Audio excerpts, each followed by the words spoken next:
And we are live. Welcome everyone to a bit of a different stream now. We had one learning stream before actually in SpeedSouls, but it's been a while now with tournaments. I am Stennis, the current world record holder of Dark Souls 2 80% and some of the other old patch categories. And I will be teaching DarkFox. Hello DarkFox. Yo, what up?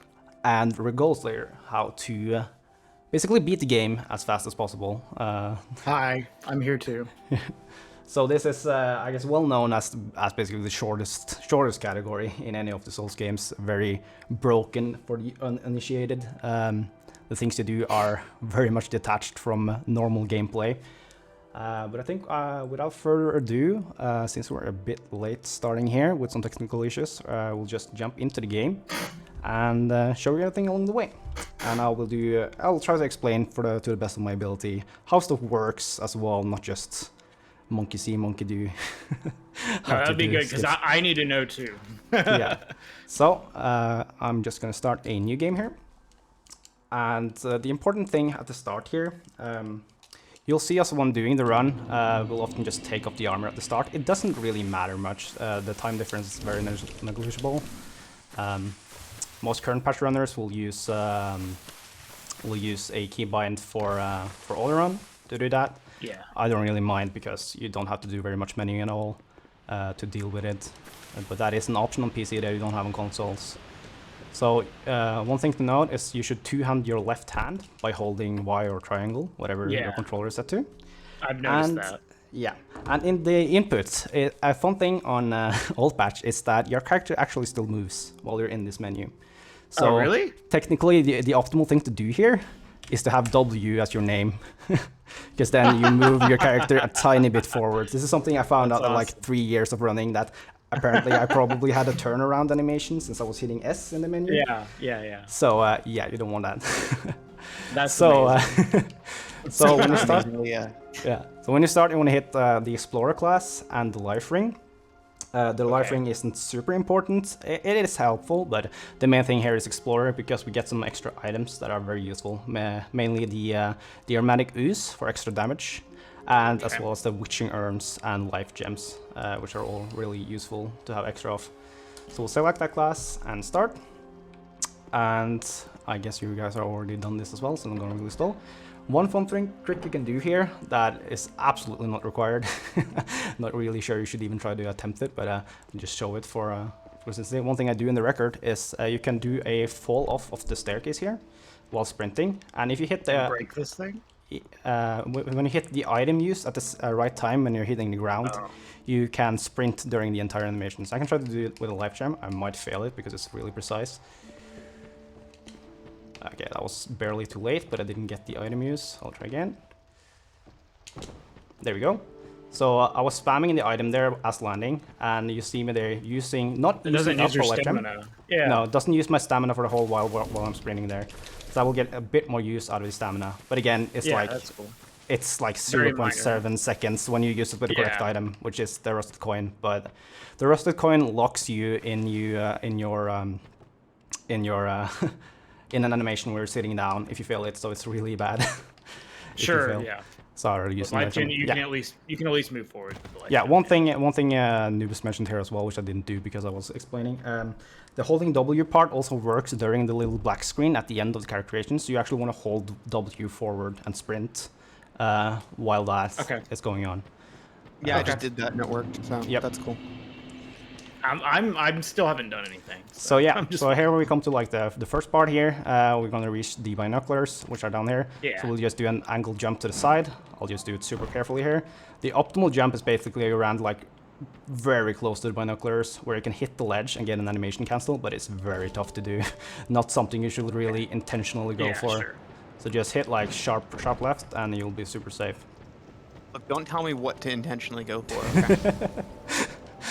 Unless you're like a master gamer. So yeah, what I'll normally do is I'll just equip the binoculars while I'm going off that ledge and sprint it, so it'll go a bit faster immediately. It's kind of hard to do this all while I'm explaining, but yeah. So as soon as we have the binoculars, you see me now, I'm super fast. How that works, we don't really know like the technical terms behind it, or like why it works in code, but if you do a roll and an attack while looking through the binos at the same time. And you want to release the binoculars again, basically like right at the end of the roll. If you look at the character, it's like roughly around the time where like your legs hit the ground again. That's basically the timing for when you want to release the binos. If you're too late, I can do it like super late here, so you see. Wait, that was actually still fine. There. So when I did it super late, like a really short one. yeah, then he still holds the binoculars up when you're done, and you get a really short boost. But if you time it correctly, like right at the end, you get about 3 seconds of boost. And that's what you want to aim for all the time. So you just press R1 and B at the same time after you pull up binoculars. Yeah, so you take the binoculars first, then hit roll and attack, and then you release the binos at like the end of the roll. So you have to have like a feeling for when the roll ends. Yeah, I've noticed that I've gotten different like boosts. So we can try that for a little bit first before we move on. So I'll just show you a game. Oh, you're not in the game even. No, I'm watching you do all So we can have. I guess I'll go ahead and start. You can have a Regole. Just go through the start and see if we've picked up anything along the way. So yeah, so that's. I know you skipped the first cutscene. I know that. Yeah. So cutscenes mostly you can just skip by holding start. You don't have to spam it. Oh really? Yeah. I think the exception might be like the first cutscene for character creation. I usually spam that, or I don't remember which exactly it was, but there's one of the cutscenes at the start you kind of have to spam or press this late. This game is so weird. After playing Dark Souls 1, you know, like the movement's just so weird, and the stamina usage is weird. So yeah. So again, yeah, you want to hit W optimally as the name to nudge your character forward. How do you even get through this? You gotta press enter again, or down and then enter, otherwise it will clear your name. That menu is actually pretty annoying. Yeah, I noticed. So twice up to get to Explorer. Yeah. And then you need to do one down to hit Lifeline. Hit start, yeah. I can just hit, yeah, okay. Oh, I'm right next to the door. Let's go. Yeah. So you moved for that entire time. So what was the? You just need to hit this life gem as you land. Yeah. So you want to run off like just above the middle of the staircase, at a fair like 45 degrees to the right, and then spam the life gem as you land. So if you drop from. No, I didn't get it. No, it's pretty precise. So. Yeah, it's okay. It's not surprising that you didn't get it.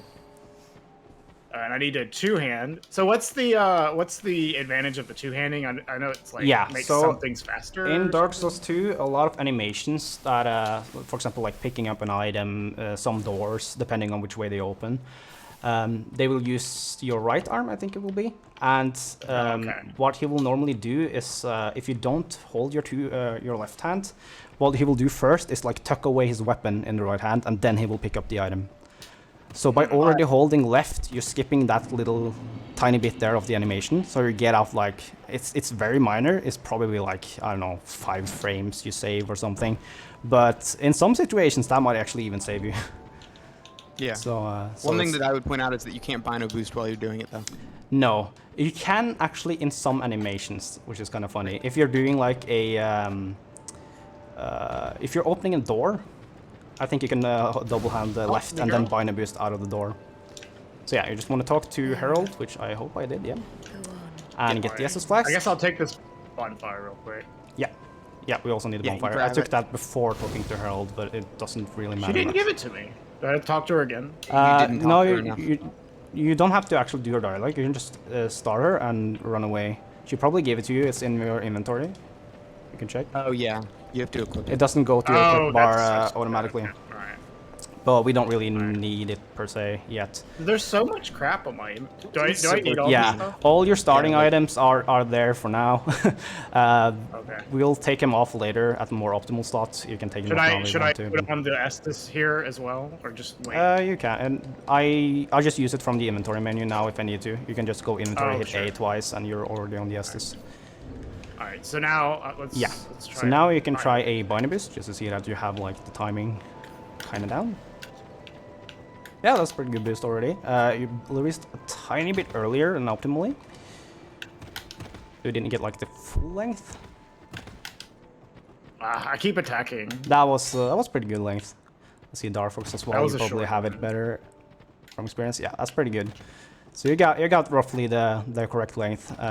There are some setups for like optimal play in the record that really requires you to like always get full length. So we'll try to work around those, but you at least got the basics down. So we'll head over to a branch skip, which I see you're already going for.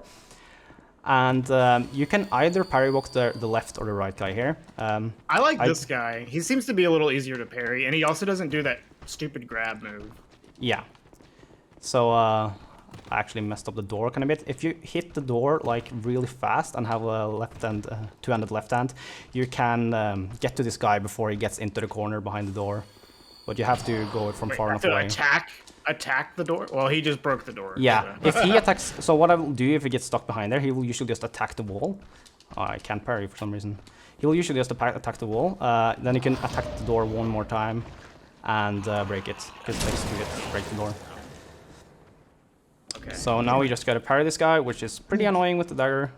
I'm also... Actually, find it better. Trying to talk to you and do it at the same time is really hard. Yeah. I'm better at doing it with the dagger than barehanded. I hate doing it with the dagger. The timing is so fun. I actually like it, but so like, is there like a certain spot I need to stand for this parry walk? Yeah. Like so a rule of thumb the height you need. timing? Yeah. Okay. So for the parry, you can do it a bunch of different ways. It's more like down to a personal preference how you get used to it. What I do is I'll parry from like a normal distance, and I'll work back like 1 or 2 steps if I'm really close to him.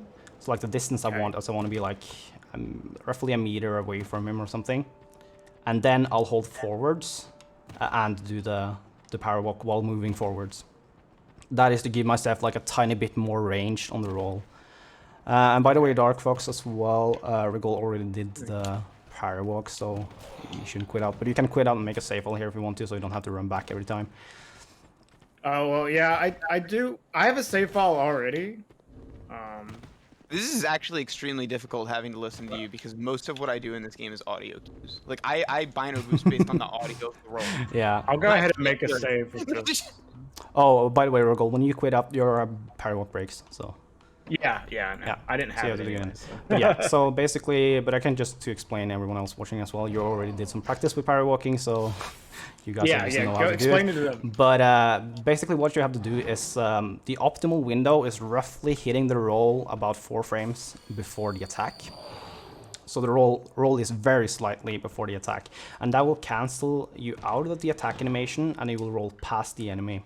And be in a state where the game thinks you're basically in the riposte animation still, and the enemy is therefore locked to the ground, and your height position will be locked to the enemy's height. Funny thing, actually, if you manage to parry walk an enemy on an elevator, and you send that elevator up, even though you're not on it yourself, you will also be carried up by the elevator. Because your height's locked initially to the enemy. Yeah. Nice. So if the enemy's height changes, then your height changes.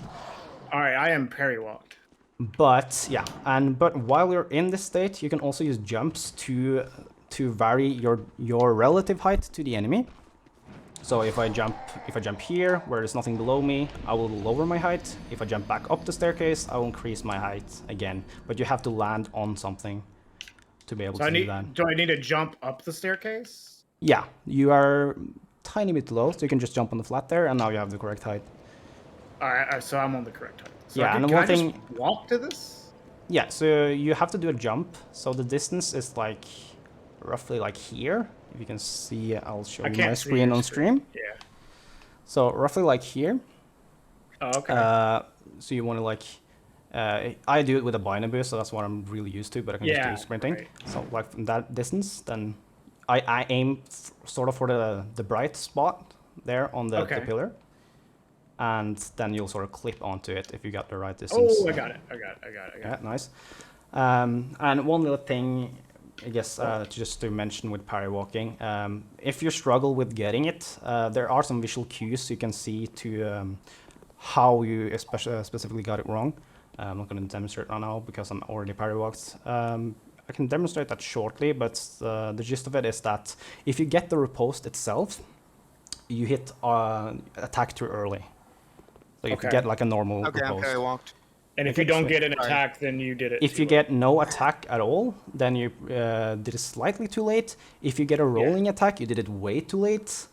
But you can also get an animation where the enemy will sort of do an animation as if it got reposted, but you're not in the animation. Yeah, I've seen that happen like once or twice. Yeah, and then that's the fake repost, or we also refer to it as the S-Doc, which is like a Dark Souls 1 meme. Okay. Because we thought it's kind of linked to a quick load. Yeah. But yeah, so I can show you again if you see my screen, DarkFox. So roughly the distance you want to be from the pillar is like roughly like here, and then you want to jump towards like the bright spot on the pillar. So if I do this is the part that I need less help with, honestly. I just missed. Yeah, it's kind of precise. The past like couple days, I was practicing parrying this dude. Yeah, so there you jumped a tiny bit too early. Yeah, and my timing's just slightly off. Oh, you didn't lose height. Oh, you're a bit. You look like a tiny bit too high as well. So can you just go back inside and you might be able to clip out, but you're a tiny bit higher than I normally would be. Oh look, he got it. Yeah, I don't know what you're talking about. So I don't know what to do from here. Yeah, so see what I will. DarkFox is doing like. Yes, so this I'll just show it from the pillar. High. Yeah, so I'll just show it first. So when you're on the pillar to clip outside, what you want to do is basically you angle slightly towards the left side, towards the branch here. Okay.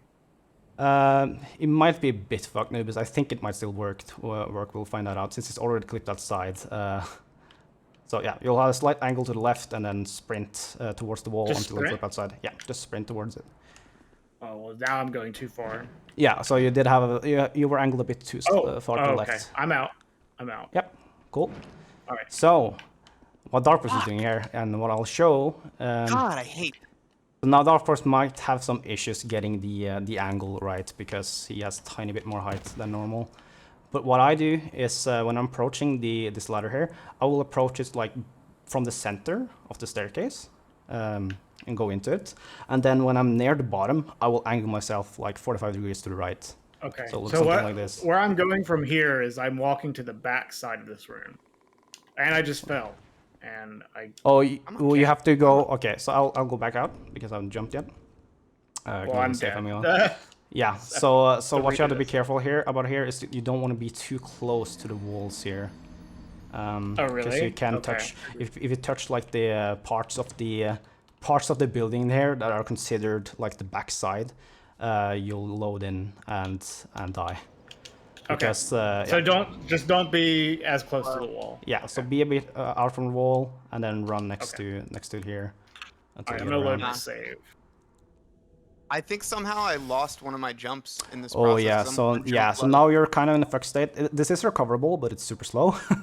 What you basically have to do is jump. You have to jump down to the ground. Walk a little bit backwards, and then you can quit out in this area. Then you'll load back in here. Can I just walk around and go back?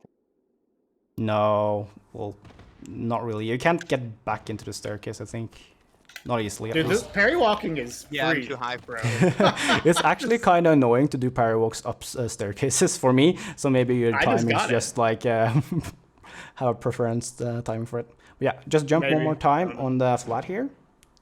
Jump one more time? Yeah, just to make sure you have the correct heights to start with. All right, let me try to do this jump. Oh, I missed it. Okay, so now I have to redo Yeah, so now you go back and jump back up to the flat part here. All right, from the stairs and then jump again? Yeah, just jump until, and you can see, if you get a roll when you jump, then your height didn't change. But if you just stop, then you gained height during the jump. Okay. I think I'm probably you can see he's bending his knees as well. No, you're not the right height yet. You can see your character is like bending his knees. That's because you are slightly below the ground. So should I just keep jumping until I roll? Yeah, so now it looks like you have the correct heights. Okay. You can do an extra jump just to verify it for yourself. Sure. But I just look at how the character's animation is basically how he's standing, and I can tell that is you're correct height. You won't gain height unless you land on something that's like higher up. Yeah, you have to like. Yeah, that was slightly too far away again. So just go like 10 centimeters closer, and then do the jump, and then it should be good. I'm honestly just fucking around right now. Yeah, that's. Okay, here we go. Here we go. All But right, if so did you now jump down to- on the ground, DarkFox? If you jump down on the ground, Yeah, you I can did. just load back in. Okay. But you have to quit out though, because there's nothing that actually loads this area. Oh my God, So yeah. you'll be Okay. stuck inside there unless you quit out. I was and trying to load see back if in. there's a way I could launch myself. Yeah, cool. So just stay Can't find like anything to get stuck under. that distance away from the wall, run around the whole thing, and I'll go back to my cam here. Once you're at the back here. I'm at the back, and I'm not walking forward until I know what to do. So what I'll do here is I'll run straight for the middle of this staircase.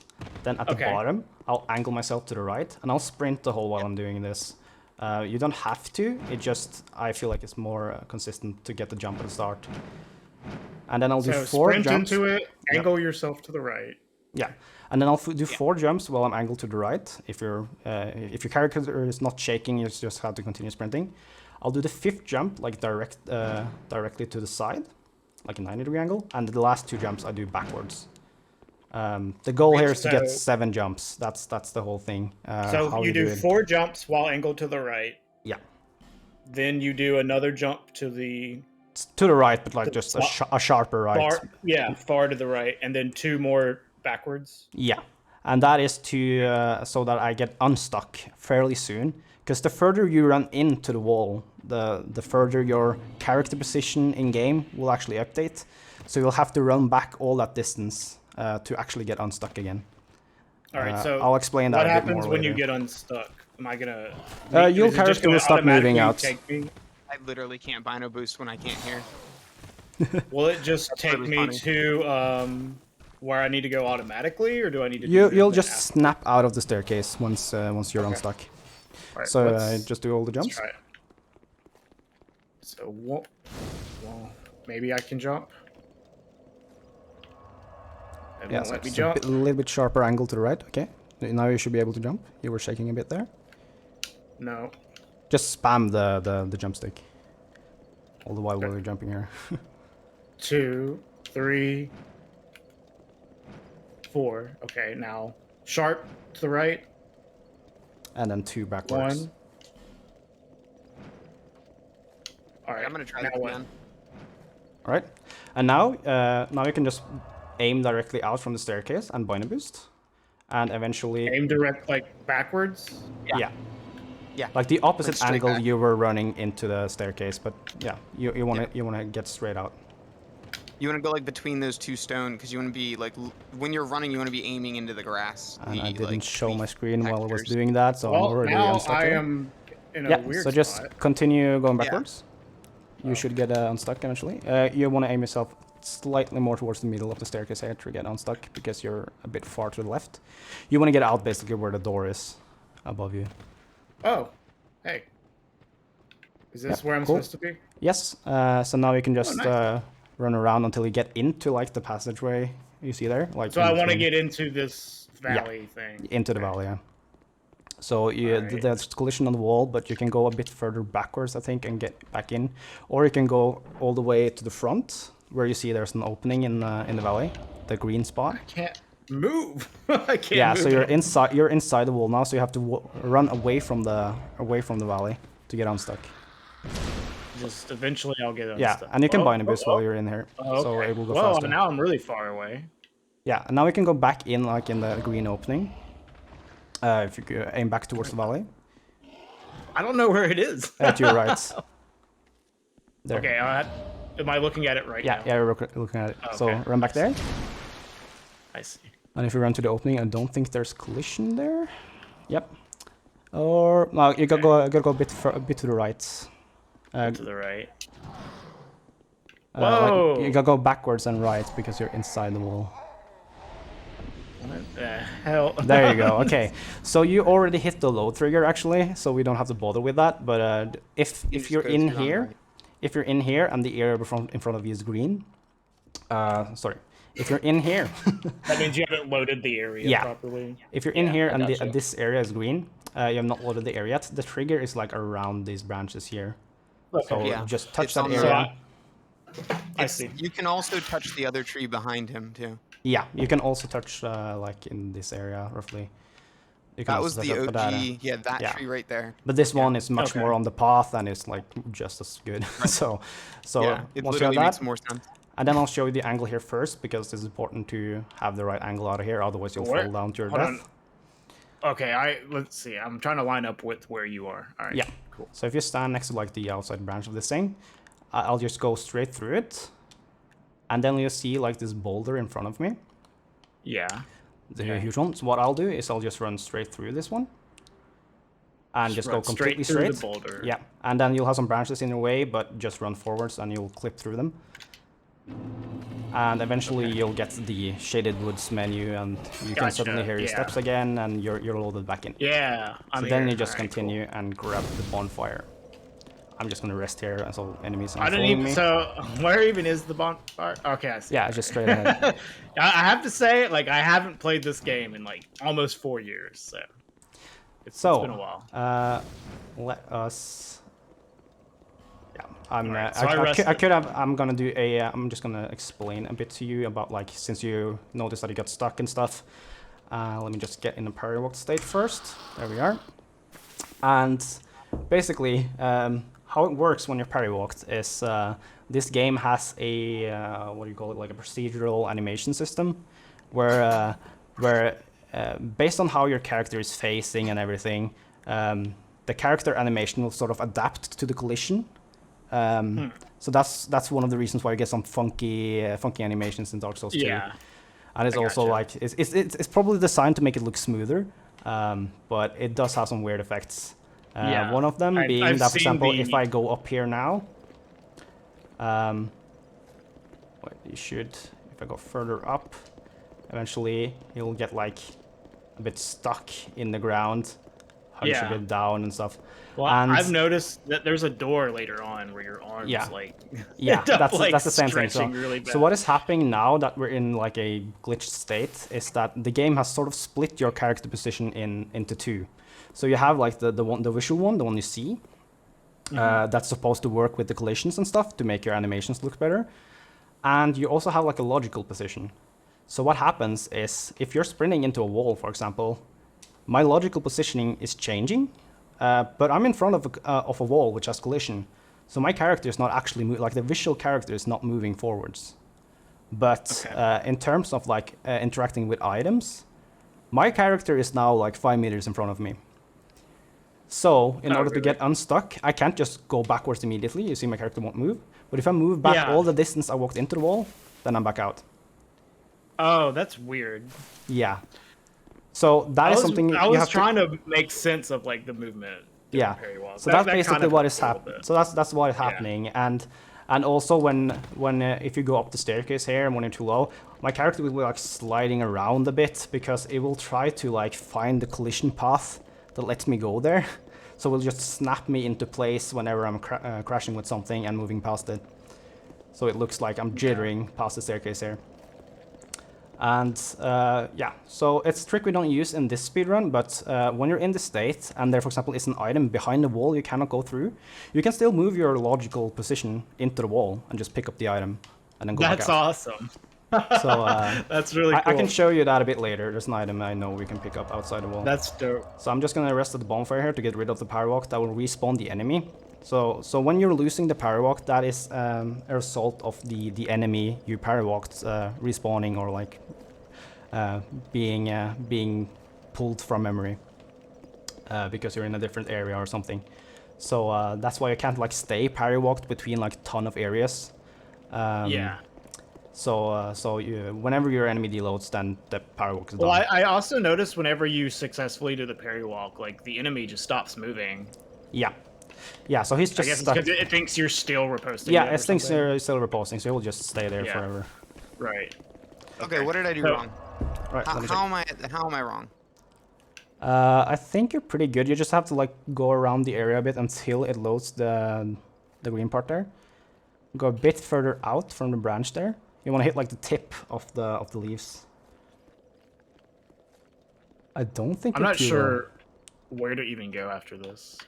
Oh, you're stuck inside the wall now. You have to go like a bit further back to get inside the wall again.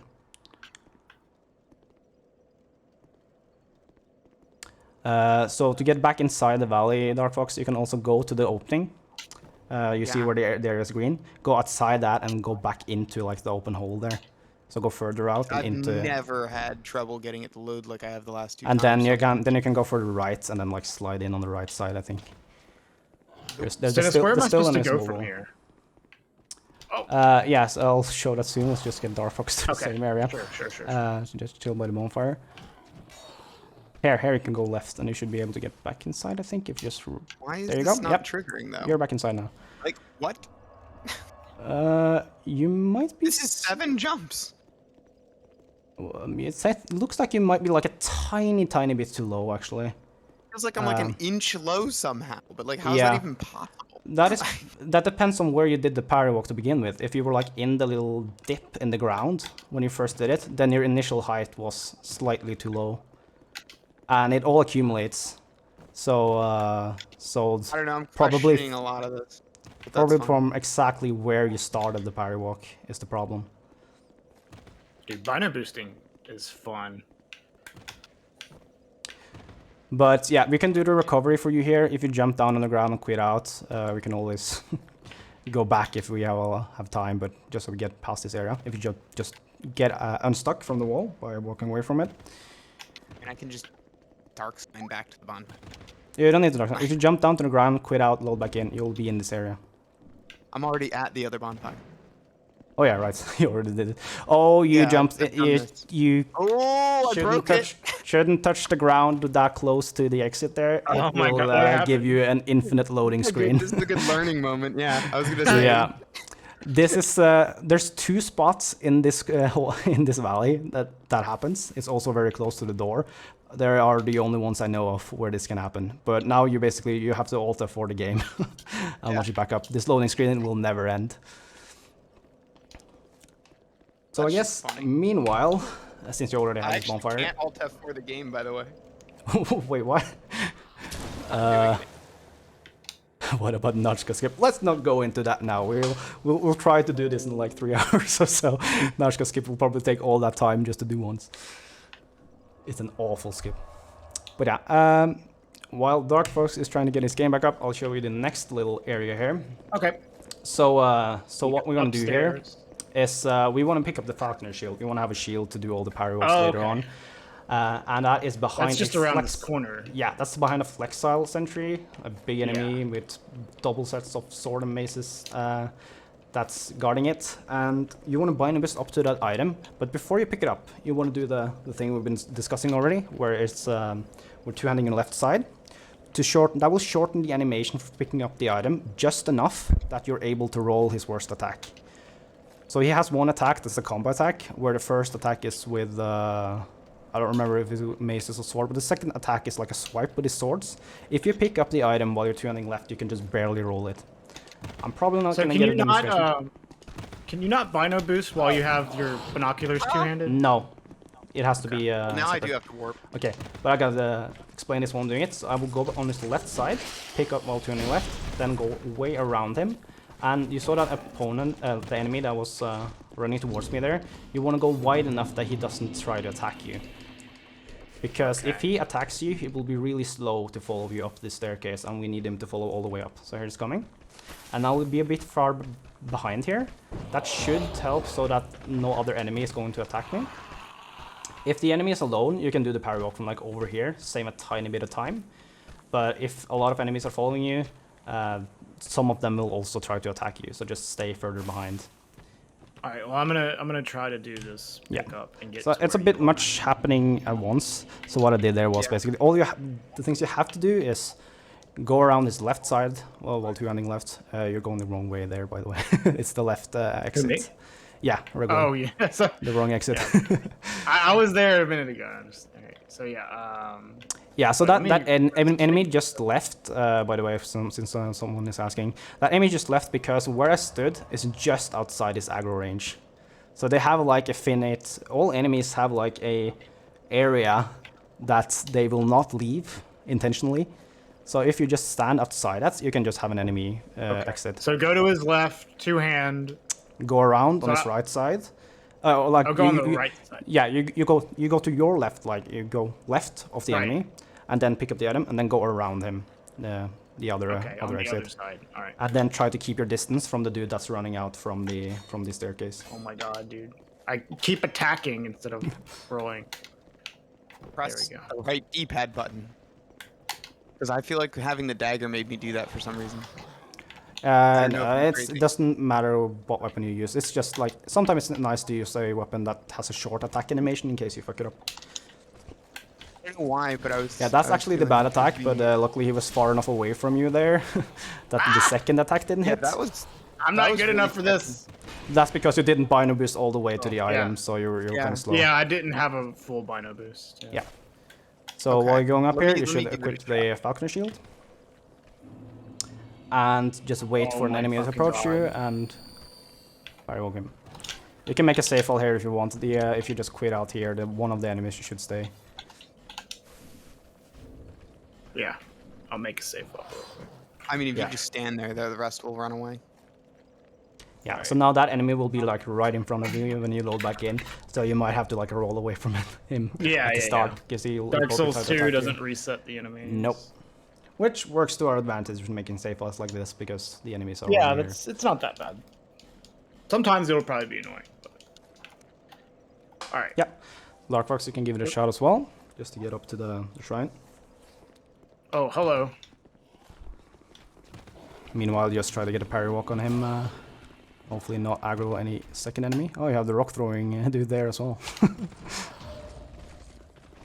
Another kind of funny or annoying thing, if you want, here is that some enemies will go out just barely outside their aggro range and sort of try to attack you, but they'll immediately cancel their attack, so it will just whiff. So sometimes you'll maybe try to parry walk an enemy, like parry an enemy, and the attack will just miss you. That's because they're outside their aggro range. There we go. Alright, I got it. So yeah, DarkFox, you got it nicely on the item pickup. They're just waiting for the parry walk.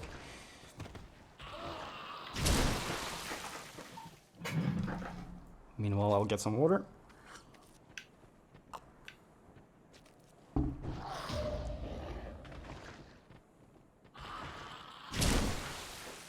It's been a really long time since I've done this, so.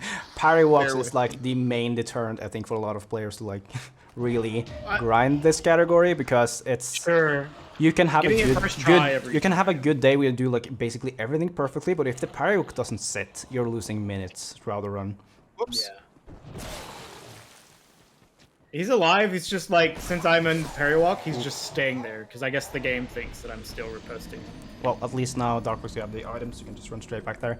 The enemy will be it will be a bit slower to reach up to you there, so it's not like picking up the shield. Funny enough, doesn't really lose you much time because since it allows the enemy you, up there faster. Yeah, because it allows you to have the enemy at the further distance. Dude, so I've noticed that it's way easier to parry with the shield. Yeah, it has a lot longer parry window. That's a parrying shield too, so. The dagger is good in the sense that it has the parry window is very early, so you can react more to when the actual hit is.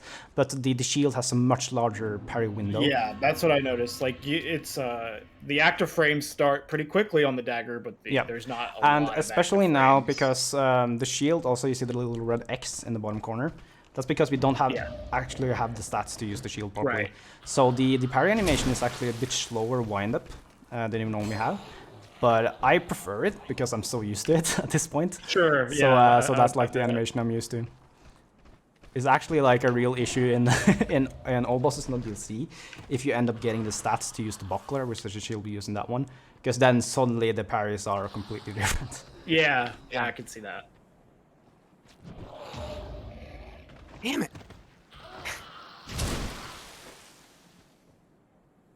Yeah, exactly, Red. Parrying with the shield, you have stats for Bunker Shake. Luckily, on this shield, it doesn't really change the parry window that much. So, so even though we get the stats for the shield a bit later, it's still completely fine to parry with. Well, I'm glad that the parry walk isn't too crazy. I can imagine trying to do it first try every time. It's like really hard. Yeah, that is rough. I don't think even the record has that. I think it kind of has it. Bad. I think the record has like the one scenario you can do if you don't get like the fake repost where the enemy does like the animation of being reposted without you being locked. If you don't get that and you're fast, you have 2 shots at getting the parry walk. At getting the roll, okay. Yeah. I think I noticed in your PB you did that on the first. I do that parry on. walk. No, I think it's the second to last one. I think it was. That one also, funnily enough, that's the worst one to fail, because there are 2 other enemies that will approach you and attack you. So if you don't get that one, you can lose like 15 to 20 seconds. 2 shots per parry walk, Alex. So it basically just, if you have it, if you manage to get the riposte in, you have a bit of a window for doing the riposte on the enemy. So if you're fast and fail, then you can do it a second time before you gets back up. Which one is that? You're almost the right timing. You're probably tiny bit early, like 1 frame too early on the R1. Too early? I accidentally backstepped. It is possible to do backstep parry walk, but it's really hard. Yeah. Really? I know. Cool. He gave me the indication that I almost did it. So you just like backstep in R1? Yeah. Yeah. That's cool. It's technically faster. Yeah. Not in all situations. In a lot of situations, you actually do the parry walk in the direction you want to go, so you'll have the movement for the roll in the correct direction. Can you reverse backstep in this game? I don't think so. What do you mean? It's where you backstep but go in the opposite direction because you reverse in the middle of it. I don't think this game. Okay, so you'll have to bait another enemy up here. There's hopefully one more kind of close. If you go to the right, there's the ones behind the wall there. Okay. Excuse me. Hopefully get the dude not throwing rocks at you. Yeah, the guys throwing rocks. These guys, you'll probably have to do the parry walk a bit closer to the staircase because their aggro range is a bit shorter. But just head up the staircase. They'll follow you. Yo, you want me to go up the stairs? Okay. Yeah, go back up. I was just gonna do it right there. You'll have to do a ton of jumps to get the right height after. Whoa! Oh shit! It does a bit of damage. I didn't even see it hit me. I just saw my health bar disappear. Okay, so one funny. kind of awkward thing about this is making safe falls for this. We don't have very many options of getting life gems, so we don't really want to chew through them too much. Yeah, but I'm not making save files right now. You guys should make a gadget for Dark Souls 2 where you can just add shit to your inventory. Yeah, so that's the whiff I was talking about earlier. Because you're just outside their aggro range, you have to go a bit forward for them actually to attack you. Hey, Nubis. So they were a bit late on the R1. I don't know how to do that. I'm not a programmer. You want to be a bit faster on the R1. Still a bit faster on the R1. No, sorry. What am I saying? Learn the code so I can make a Dark Souls 2. It's slower on the R1. There, I mean. That was close.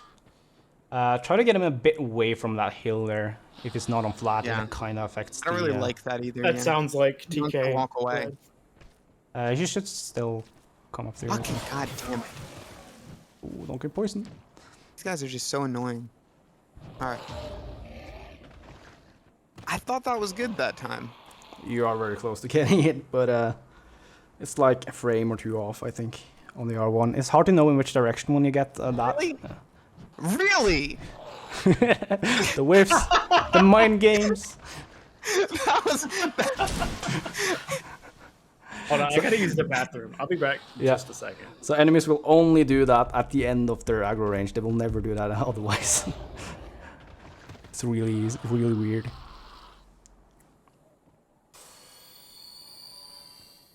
Also, you don't have anything else equipped. You can try to unequip the dagger if you still have that on. What does that have to do with anything? Equip load will affect the power walk. Slightly. But...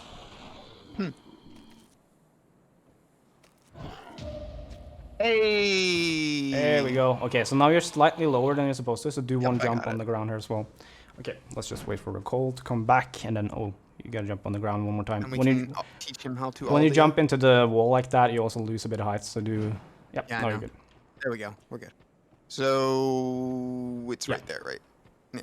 Yeah. Just wait a sec. I'll show you the proper lineup when our goal is back. Yep. Also, one thing. How many I jumps do forgot. you have to do for Aldias? Is it Did you get it? 11. 11? Okay. Oh, well, it's 12 total technically. But I'll show Well, you. one's to once get you're up here. there, though. Yeah. So All what right, I do you is you want to be here again. You want to be like at the correct distance when you do the jump. Otherwise, you'll not land in the correct place. I am a CS major. Yeah. I don't know what that relates to this, but Are we trying to look at you? Show us your screen. Yeah. Yep. I was just waiting for you to come back, so I want to see your character move or something before you. All right. So you want to be a bit away from the hill. So like roughly like this distance, like a bit over a meter, I think, like a meter and a half. So I will run towards it, jump onto the hill, and you sort of, if you go like way back here, you'll probably tell that you're losing a bit of height. So once you've done that, I guess you can just do the jump for that first. Everything else we can do after. Yeah, I'm up here. Yeah, that should be fine, Regole. You were a bit far to the left, but it's still fine. That's DarkFox. fascinating. That's not at all how I was taught how to do this. Yeah, I think it's way easier to just do it on the left side there. Okay. So like that No, right there-ish? Yep. Okay. Run forward. Yeah. Yep, perfect.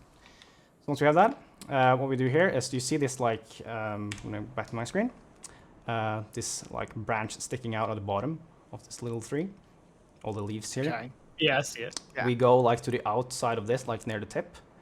And basically where I run in is like in between these two leaves sticking out here. I'll go into the branch, and I basically do it from, I do it pretty fast though, so it's like not like it's super precise, but I go in like, I run in like this. And then what you do is you can use the binaries if you want to. I just use the head to line up. What I aim for is basically see the little V shape, the V shape in the mountain here. It might help to turn up depth of field if you have it on.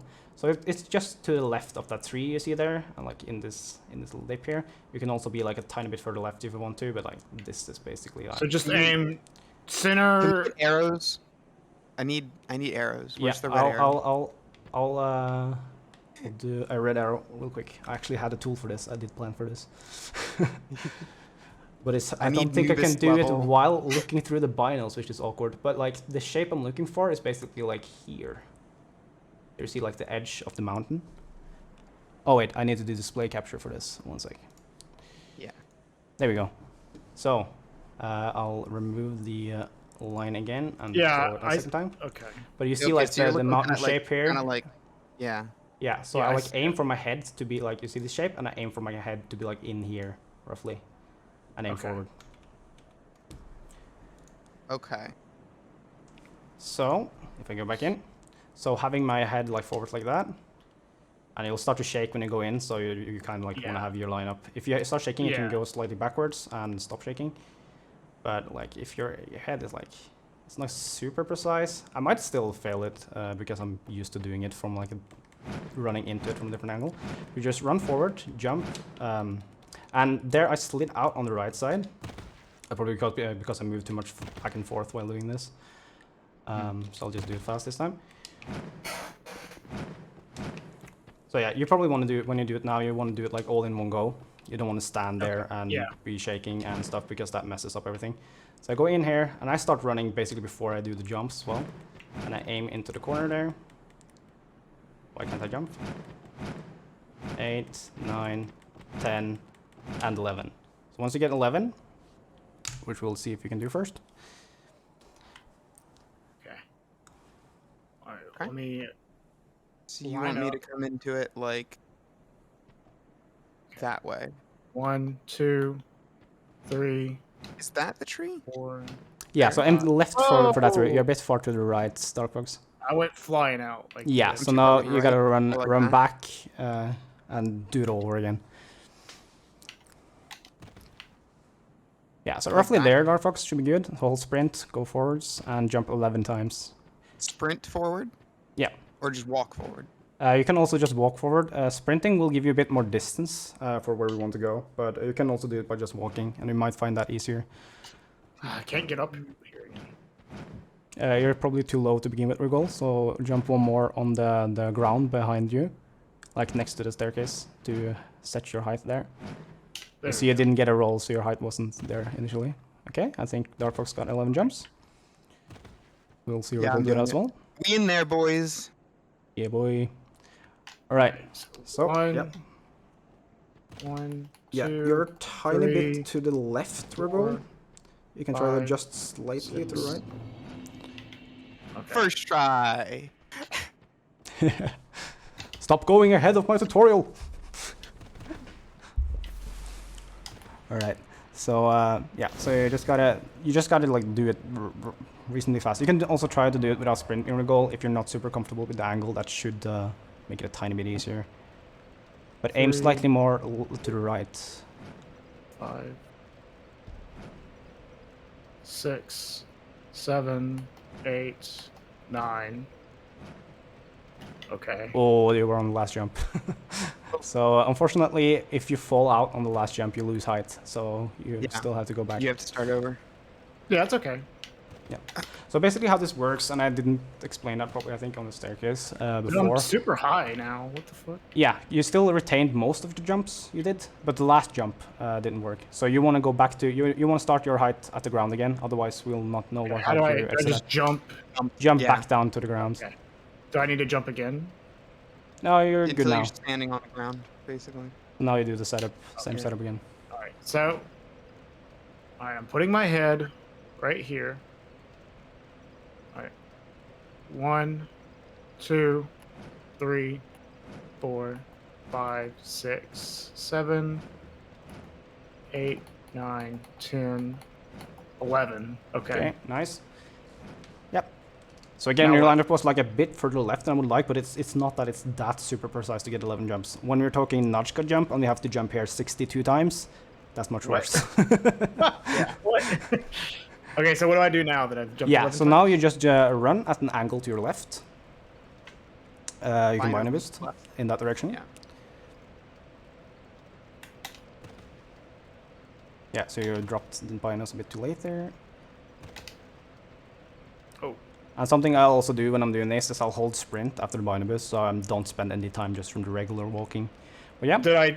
Am I in the right spot? Yeah, you're good. You actually went really far there.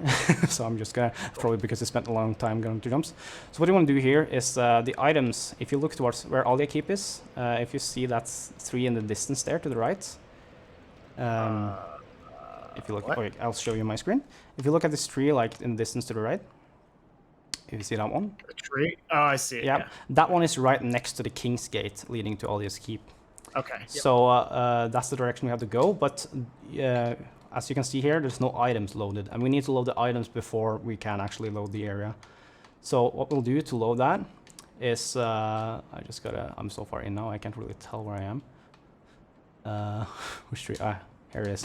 So this tree, just before the area, when you get close to it, is the tree on my right side here. I can't tell where you are, so I can't tell which tree. So it's the last tree, like before the tree I showed you by the gate. I think there's another tree I normally use, but okay, here's a tree that's next to it. It's the very last tree on the left side. Yeah, it's this one. Yeah, very, yeah. You were correct. So, yeah, I'm just used to getting to it from way back. So you see. I'm at the right spot. Let me check. No, it's the wrong 3. You see, like, if you see the 3 by the King's Gate that I showed you before. Yeah. And you see the path like going back down here. It's the last tree on the left side, following that path. So this 3. Okay. So I'm looking here, and then I'm looking down, and then going this way. Yeah, you already touched it. You were. I'm here. Yeah, Do you see the little white lights in the distance? I see. Yeah, you're right. You're right. So what you did here was you touched basically here, like the main part of the trunk, where the 3 other branches are coming out. When you touch that, that will load the items in front. Gotcha. And we want to go over the King's Gate slightly on the left side. So the King's Gate is like this open area here. If I'm on the left side here, And I'm actually slightly low, but I can still make it. So what I do, I'll run into the like the right corner of the side of the wall here, and then I'll hold slightly to the left until I scale the wall. And this is a good example of how you can like do the backup strats here, because since I was slightly low, I didn't get the instant load in. But I am past the wall. I'm in Audius Keep. Is that good? Yeah, so you got the fast load in there, which is what you normally want. But if you don't get it, and you're past here like me, you can still jump down to the right, touch the ground, and the arrow loads. Oh, okay. So that's a backup that is It just very shot useful. me out, but I guess because I had proper height or something. Yeah, I was like Yeah. half a jump too low or something. Gotcha. You can, if you're at the right height in the right lineup, you can just Bino boost through. Yeah. So, what I once do. you've got that, I'm like scared to Bino boost everywhere when I don't know what's next. I'll show you here. You just go straight into all this keep, and I'll do like a jump here to the left to go over the staircase. You don't have to do that. It doesn't save as much time in old patch as in current patch because you're so fast. So alternatively, you can just take the staircase on the left, like for if you don't want to spend 3 jumps there or something. But it's not that hard. You basically you just have to jump like slightly to the side of this piece of huge bone that's sticking out of the ground, and aim like there. So like there, I jumped too high. Oh, I if you got do it. directly I got it to the first left, then you get it above. So yeah, I got it's it not a first very try. hard jump. Yeah. And this piece likes to block you as well, so you have to go like way right and then underneath it to go through. Okay. And then there's a lever here to open the door. And here I think it's a pretty good idea if you both just make a save file. After I pull it, make yeah, a save file? let's go through here. Okay. Make a save I file don't know where I'm how to standing do there. that, so this is going to be the next part of the tutorial. Okay. I've made Do 0 you save not have files. the save organizer? Nope. No, we can just do I it literally manually. asked, do I need anything other than Riva Tuner, I and did no one... say save files, I think, but yeah, whatever. We can just do it manually as well. We don't have to install the save organizer. I can always Can I send just you my copy the save file. file? Yeah, but you can just Oh go yeah, just send me over your it. save file since you're That doesn't work. What? You You can't share between Steam profiles, or you Right, have to right, jump right. through a bunch of hoops, and we don't have time for that. Okay, Yeah. fair enough. But you can also just do this manually. You can just do basically what the save organizer does. I'll just go through the area and quit out, and then I'll tell you what to do. Alright, I'm in here. There's a guy behind this painting, right? Yeah. So you made a save file already? Yeah, I did. Yeah. Okay. Okay, that was way off. Yeah. So you just have to hit that painting on the left right after you go through there, and that will a guy behind it will come walking out. So you have to here in DarkFox you have to jump like really sharp to the left, like a 90 degree angle. I'm literally turning and it's not doing it because the dead zones in this game are trash. Yeah, you have to like flick it really far, like to the left, like straight to the left. And you have to do it before you start the jump, otherwise it won't work. But Oh my god. literally This go like shield this. bash. I can go back and This. I'm yeah, or you gonna can just fucking take the Dino staircase. boost. This is stupid. This is fucking dumb. Who is that? What are you doing? Oh my god, this guy. Yeah, so this is a reason why I think Let's save see what files here one- is a very good idea, because that dude will kill you very easily. Yeah, dude, this shield yeah. bash. No, this guy's a bastard. Okay, so how do I make a save Yeah. file? Do I quit? So if you just hit the start menu, you can write percentage app data percentage and hit enter. That will open your app data roaming folder in Windows. Yeah, I forgot that it was in the app data folder. I've searched the web because Microsoft is a terrible. I can maybe show that with screen capture. 1 sec here. If I go to teacher view here, so I just open Windows, What? app data, and then it shows me the folder, which is your user folder for app data. You see my screen? I see it. DarkFox? No, it does not do that on my computer. All right. Well, you can go to it manual. If you go to your user It's folder. Windows search. Oh, you have to do both. Yeah. Jesus You need to do both Christ, I hate percentages. This is like a shortcut to get to that folder instead of going via the user folder. It's just faster. Windows search is really, in fairness. And then you have a folder called DarkFox2. Your save file is the file in that folder with a bunch of numbers and called Dark Souls 2 0000. So that shield bash is hard to parry. Yeah. So what you can do if you just want to make save files manually is just make a folder, for example. So this one called alias key. Dude, this does so much damage. Too. Then you can just copy this file, put it in that folder, and now you have a backup that you can use. Does the name matter? No. Oh, you use the folder to name the. I got it. Yeah. So it doesn't. So I don't get a file called Mm-hmm. Dark Souls 2 blah blah blah dot copy whatever. What do you mean, wow egg? Am I not supposed to parry the shield bash? Okay. You can parry the shield bash. Yeah, it's you can very totally fast. parry the shield bash. Yeah, that's what I thought. So yeah. I mean, it's like fast and does a lot of damage. Though. Oh, and after you, I can just show you how you do it without the save file. When I made this folder, and I've copied the file over there, make sure you copy that file after. So that one is prepped. So if you have to load back, you can just go here and you paste over the file. You have to quit out to do that though. There we go. All right, I'm parry walked. Okay, sweet. Congrats. Right. So when we have that going, I already have a save file here, so I don't need to do it again. I'll hit the I did a card break accidentally. I'll hit like the left corner of this painting because that will make it fall outwards and not obscure the view here.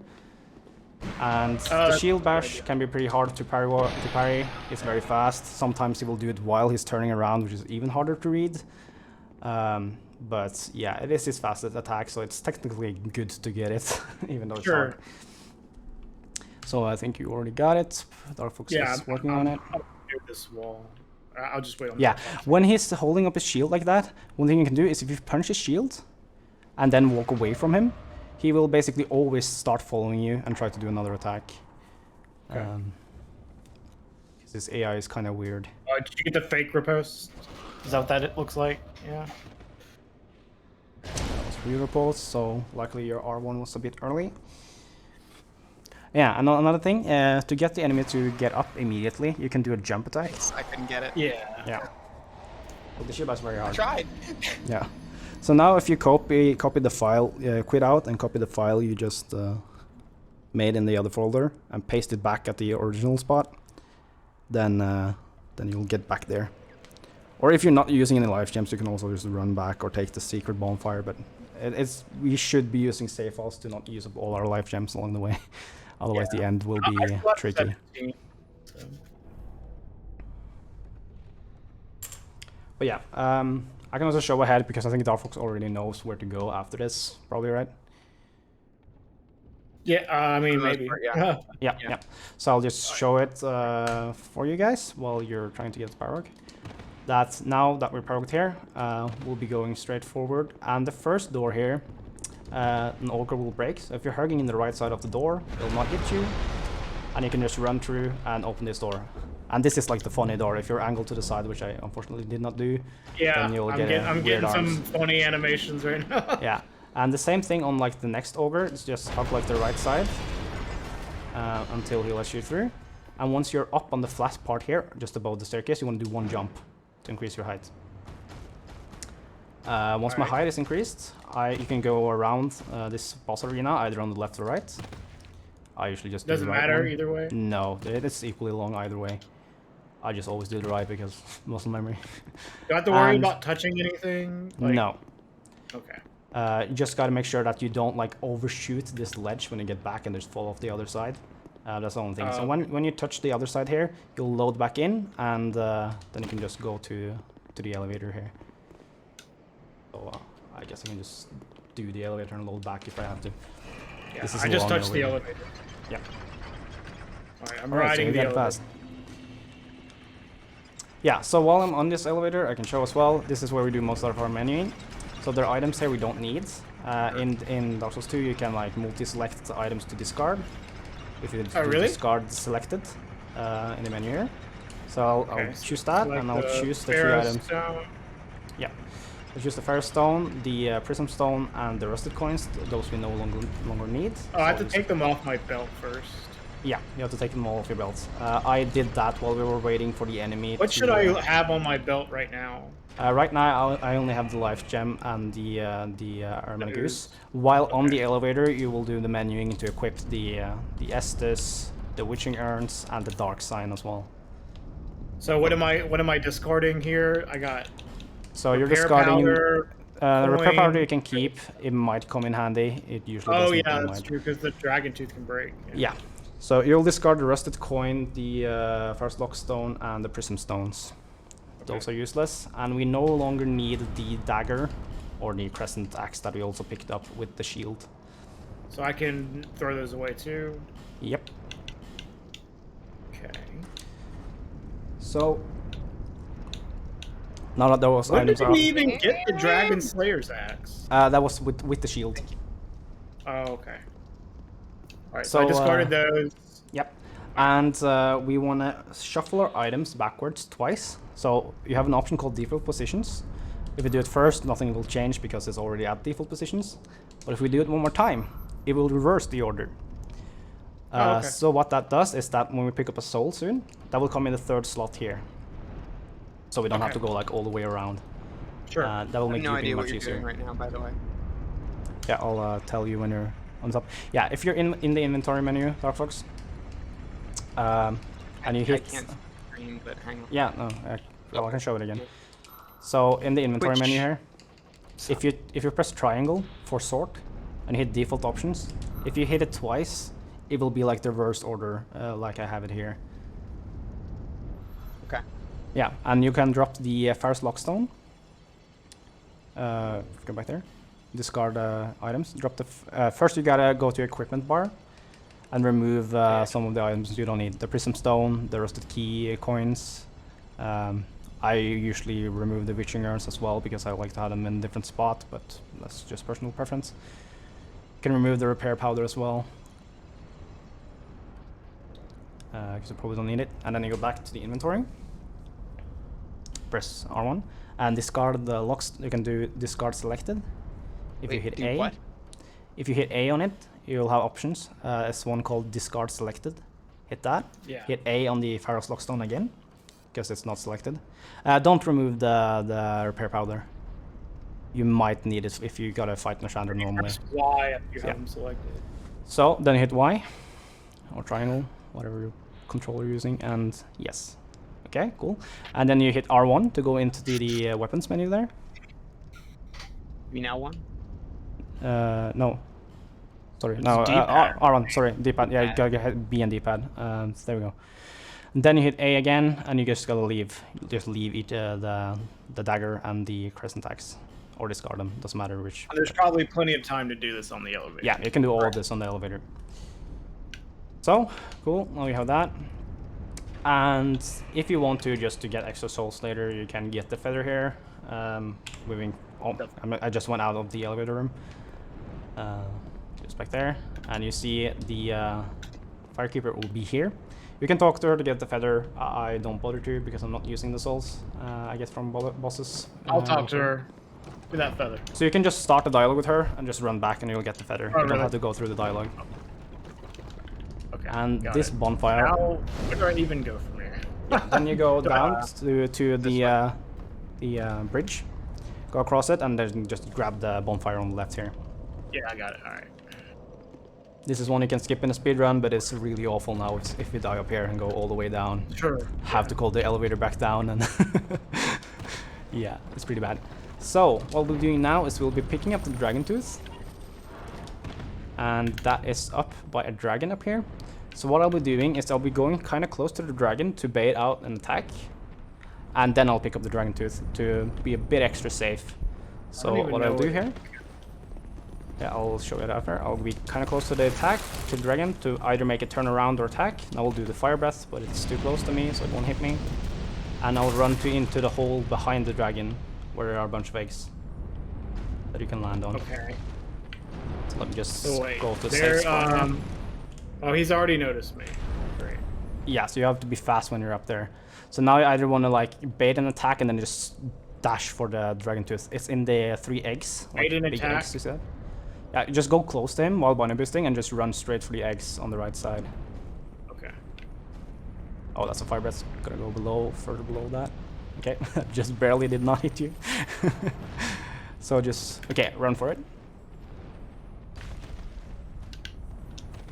And just roll through the eggs and pick up the item real quick.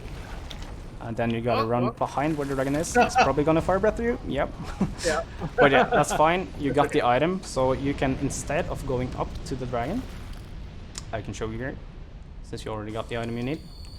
Next time you're coming through here now, you can instead, like, let me show you from the bridge here. So from the bridge, change the. There you go. yeah. So from the bridge here, instead of going up the path to the dragon, Yeah. instead you'll go right here, on the first pathway to the right, and this is where you land, like after you pick up the dragon tooth. Yeah. Okay. So now you can just go out This here is and where you're you're in the gonna next die room. over and over. Yeah, so I'll show you. I guess I'll just use the save file for this because I'll show you multiple times. The fast way of doing this, you have to jump pretty early and you have to jump like very sharp to the left. So while you're binding boosting. What are we doing? We are gonna jump. I can show you here. We are gonna jump from this little ledge here over there. Oh yeah, I've seen Skipping a huge part of the area, so I might fail this while doing binding boost because it's kinda. I can't. I it's not literally super can't hard. make the Vino Boost turn, and I want to like. Not. Yeah, I'll show you the easy versions as well. So there, I jumped kind of early before the ledge and just jumped across. But there's a safer version you can do. I'll just load the safe file because that's faster. Safe version's easy. Jump. Yeah. Okay. I'll So- wait for the safe version before I try it. So if I go back to, where's my safe file? There we go. There we go. You're not gonna be manly and trying to Vino Boost around the corner. Shit, I'll You try can it. run around as well, but it honestly takes longer to loading a safe file. At least if I had prepared the safe file beforehand. Because now I'll just be back at the bridge again. Ah, that's kind of hard. Yeah, so I didn't doing it with a flick is... Oh, you got across? Oh, no. No, I didn't. Yeah. I didn't. So the safe way here is if you go like to... Like the ledge here. You look for the little corner here, basically. And you can go like way out to the ledge here. Use the binos just to aim, like so you have that big rock in front of you, like right in the middle of the screen. Then here you can do a back step, hold sprint forward, and just jump forward. I want to find someone at From Software to verbally abuse over jump being the same button that I control my character with. You can rebind it to B, but then you're gonna baby jump like every B's time. worse. Yeah. He's not better. Oh, If I they let pressed me the rewind wrong it to button to anything, jump. Oh, you're if pressing I B. could rewind it to anything, I would actually be legitimately. DarkFox made me think jump on B. So I just like rolled off. No, if you could put it on like any other button, I'd be pretty happy. I'm Other not a than big B fan or of But yeah, stick dying flick here, drop. dying here is perfectly fine for now because there is a effigy we can pick up before Giant Lord, just to recover our health later. I don't know if the click stick to jump is as bad in this game because you do have these crazy dead zones. So you Yeah, don't, like, so I think it's better than Correct, it would be doing that in Dark Souls 3 because if you do it in Dark Souls Yeah. 3, you accidentally like aim to the left or right when you do jump with stick. right. Here at least have the dead zones to prevent you from doing that, so you'll still jump straight. My challenge is flicking the stick left and then clicking the button. Yeah, so that's only almost the same time. that's only if you have to do like the fast jump here. So if you do So it should like I get safe on left. the edge here? Yeah, go like a bit further forwards to the ledge there first. You're in a pretty good position there. So go a bit to the right, because now you don't have to be that far to the ledge, you can be further behind than that. And slightly to the right, because now you have like the bridge post right next to you, so you don't want to collide with that. And then just backstep, hold sprint, and then jump with the stick. You should be able to make it with this angle. Okay. Nice. Okay, Easy. good. So the angle is not very precise at all. Like I do it further left than that, it doesn't really matter. So just you get a small DarkFox. Oh, baby jump. Yeah. So the problem there, that's why you want to do like a lineup with the binos if you do safe version. The problem is that there are a bunch of small rocks on the right side. If you hit any of them before the jump, you'll get a baby jump. I know. Okay, gotcha. So you want to have like a clear path wherever you jump. And that can happen. You can get a baby jump here with the binding boost as well, if you hit those rocks. That's part of the reason why you have to jump like a little bit early, so you don't collide with part of the wall or the rocks. Yeah, that's probably something I can work on with practice. Yeah. Won't be too bad. 90% of this is practice. Yeah, obviously. Yeah, definitely.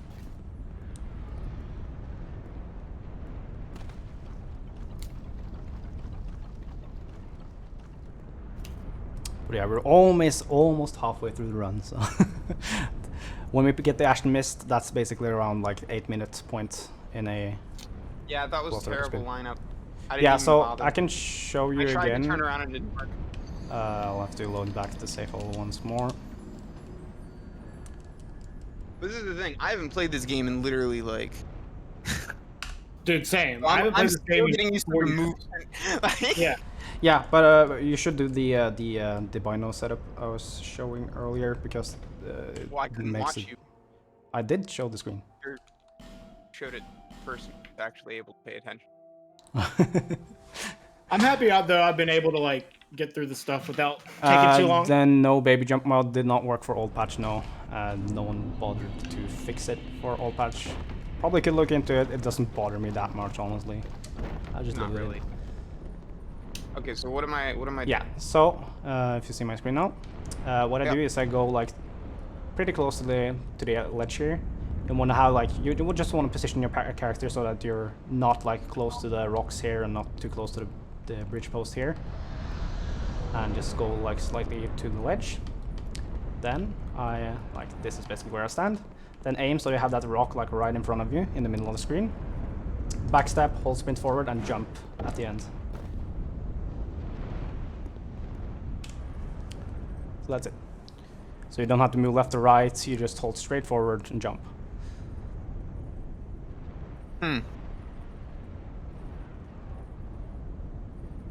Right? Yeah, so you just go slightly, you can go a bit further forwards than you are there. Yeah, that's fine. Next up, and you got it. Do I need to go? I need to go right, right? Yeah, so now, since we skipped the first soul, we'll instead have to go to, there's a soul in front of you see the dragon's wings in front of me. Like, after doing the jump here, you go up this path right to your right side.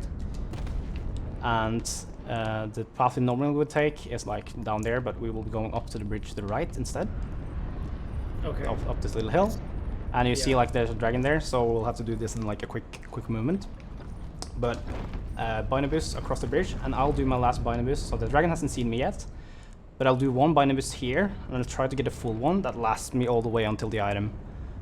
So I'm gonna binder boost here. I'll two-hand left while I'm running, and just spin to like the last part. Pick up the item.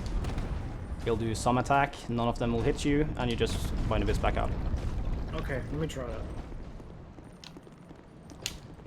So yeah, actually I'm gonna go a bit forward. I'm gonna go into the bridge here because that dragon can shoot fireballs at you later on. Just to be safe. Oh wow, that was... Yeah, so that tail will not block you hard when he at all. does that swipe. Yeah, it's not hard. I got like a full boost all the way to the item. Yep. So. Good. Nice. Okay. So then I we picked go... up some soul item, Soul of the Yep. Great Hero. Okay. So then we go back to the other bridge that we ran past earlier, the long bridge going to Dragon Shrine. Right. And here as well, you can grab a safety bonfire just at the end of here. So here you want to do... Here you get a bit shorter binding boost, you will do them more often because you have a really weird running animation across the bridge. Yeah. Alright, I'll take this bonfire right here. On the upside, it does make that bridge actually bearable, because oh my god. All right. Yeah, it's a pretty weird part of the game, honestly. So here comes another potential reset point. It's actually pretty consistent with like the safe strats we have here. There are YOLO strats you can do at the door coming up, but none of them are consistent enough that I've really. And you said that we're gonna get an effigy later, so we can, even if we die. Yeah. Like, so we have the bonfire here, so we don't really need the safe well now if it's too much hassle. So we'll just run past these guys, this hammer dude as well. And what I'll do here is I'll do one boost like around here. A little bit before the staircase, and I'll do my next boost will be right at the top as I go around the corner. So what we'll be doing, oh, that enemy can see me. What we'll be doing is we'll be hugging the railing on the left side here. Yeah, I think as we go around, and then as the I'll show you here, we'll see the hammer dude hopefully run away. I'll go slightly into the little dip here. He runs away, and then I can grab the door. And that soul arrow there will always miss you if you do like proper passing. So you can just go that and go. See, I've just run up to the second door here because these dudes are too big to fit through the door frame, so they can't follow you. So this is a safe spot to stay. Yep, I'm going. That was easy. Yep. It is easy. So, you can do it without point of boosting. One thing as well, if that dude does not, if that dude does not try to run away to the store or whatever you want to call it, where he just glitches out, if he tries to go straight for you with like a dash attack, you can just run straight between the sword dude and the hammer dude, and you'll also consistently get the door. All right. So this part here, you also want to have full boosts to make the area easy for you. Just after the door here, what I'll do a boost right at the bottom here, like just till I'm like right past the two first enemies here. Then I'll do another full boost up to almost the top of the next staircase, and then a third boost will safely get me past the last enemy. So I'll just show it all in succession here. And basically the main thing you have to be careful of is that you want to make sure that your boost doesn't end like end or start right next to an enemy. That's the important part. So just run past all those guys. If it does, you need to really time the next boost. Yeah. All right. Ooh. Yeah, that just happened to me. And I got screwed. Yeah. So that's why I'm careful. I got like I fucked up my last one. Yeah. And as long as you have a proper boost to go past the last guy, as long as you go on his right side, you should basically always be safe. But if your boost ends like it did for DarkFox, then he can destroy you. I got a really short one and had a boost right next to some enemies, and they hit me. So. I made it. So that's one of the things that get a lot easier over time. When you can consistently do long boosts, parts like these have like very, very nice... like you don't have to worry about those enemies at all, basically. Yeah, that makes sense. It will be the same every time. Get better with practice, for sure. Yeah. So do I need to talk to this guy, I guess? Oh, DarkFox doing some sketchy strats here, but he should be just far enough away. Oh wait, wow! I thought he was gonna be have a delay before. Oh shit! What a bro. So do I need to talk to this dragon? Yeah. So a trick you can do here, if you press, so I'll use my thumb to hit both the A button and the X button for using an item. So I have the dark sign prepared already. So if you basically you roll your thumb basically off the A and the X button, they're almost at the exact same time, but the A button is just slightly ahead of the X button. And we do that. Oh, actually, didn't move my thumb before I did it there. Wait. Yeah, so he gives the Ashen Mist Heart, but I think you can talk to him again. I didn't get it. Yeah. Yeah, so there. So I hit A and X at roughly the same time there, and that will give me the option here to relinquish my souls. But when I hit yes here, he will do the dialogue at the same time that I'm dark signing out. Yeah, okay, I got it. And if you do that, you just have to spam through the dialogue to actually get the Ashen Mist Heart. Yeah, I had already gotten it. I just wanted to see. Okay, cool. Wow, when you dark sign, you keep your HP? Yep. Oh my god. This game doesn't fuck around. Weird. No. Zero chill. Alright, I'm out. Yeah. You want health? Get your own health. Alright, so now we have what we need. We can just warp back to Majula first, and here we should make a new save file. Okay. once you are there. What I if used a lot of life DS1? gems and also am basically dead. I mean, dead. apparently it's not we'll the get weird we'll one. get an effigy, but just make a save file here first, because if we use the soul when we dupe and fail that, we have to reload the save file. I am making a save file right now. New folder. Did you quit out first, DarkFox? It doesn't look like it. You No, should just to make sure that it's the save file actually saved. It's probably fine, but I never trust this game. Save. Shouldn't it? Yeah, it should work, but yeah. So to dupe in this game, we now have our soul on the third option here.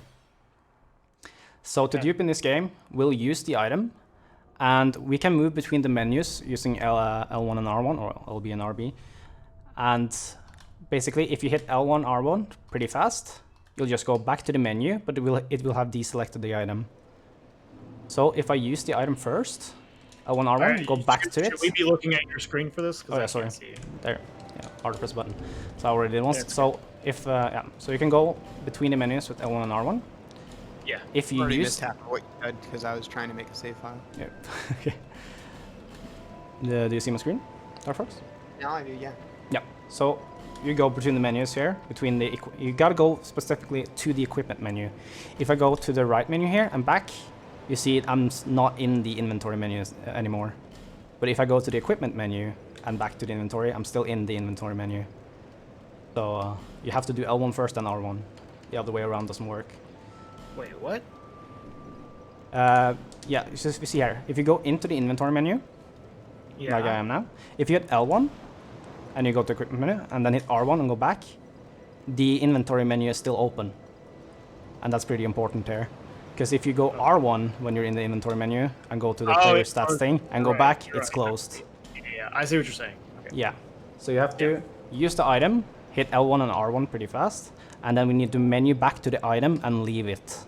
So the leave option will also ask you for confirmation. Okay. So you have to do like all of that real quick. And then we go L1, R1, and leave during the animation. Yeah. So I'll show you again. Make sure we have to. Yeah. Yeah. Show me. So I'll use it. I actually mess it up because I was talking too much. But that's why you have the save file. Here, let me try it.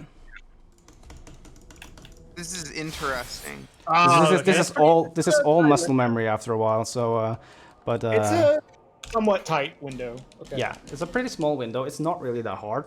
It's no, hard to do I while can see talking how about it. Yeah, but, I can see how it's doable, but you don't have a ton of time. We only have to do it once. So yeah, okay. Now I'm here instead of Modula. Doesn't matter. You can do it here as well. So you said L1, R1, and you have to go like. I think it's do it instinctively. You have to press A once to go into the menu, and then you can hit the right twice to go back to the soul. And then it's the use option is not there, so it will be on leave immediately, I think.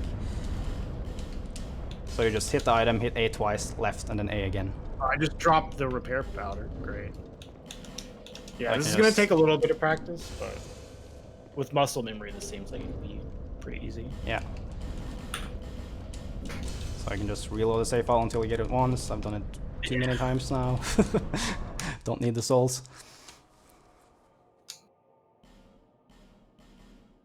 A 6-slot dupe. 6-slot dupe. I don't think I can do the 6. I can do 4-slot, but I can't even do 3. Is this wait? 1, 2, 3, 4, 5, 6, 7 slot? I'm just getting a little confused right now. Yep. Like, what happened to just using the keyboard to do this? You probably can. I'm more comfortable using the controller, so. Oh, cause like okay, so back in the day, I don't think I can do 7-slot. It's different. I don't think that this is the same at all. But I'm not gonna work. What do you want to do? What do you mean? You want to click the item, use it, then L1, L1, R1, then go back to the item and then leave it. No, I almost got it. Almost got it. Good thing. The delay on the confirmation for leave. Yeah, so you can do it on any item. But yeah. Do you want me to show it again, DarkFox, or? No, I just thinking.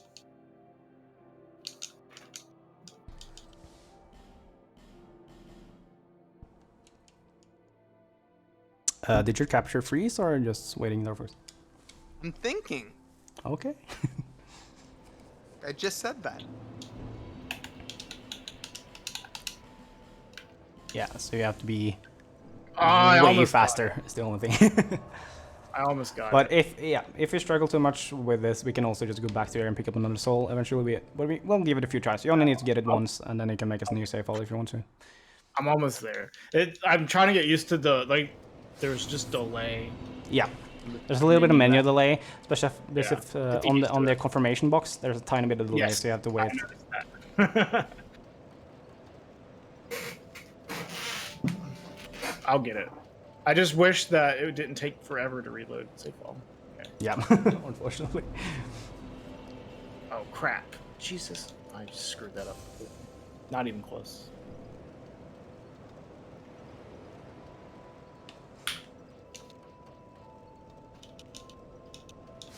I guess it doesn't take too long. I'm just Yeah, sitting okay. here thinking We can maybe if I do an bound easier it- version as well. It does take a bit of preparation. If you remove everything from your equipment bar, like this, just remove everything. You can go to the item box, remove all the items that you can remove. And now, if I sort by health twice, the soul will be on the first slot.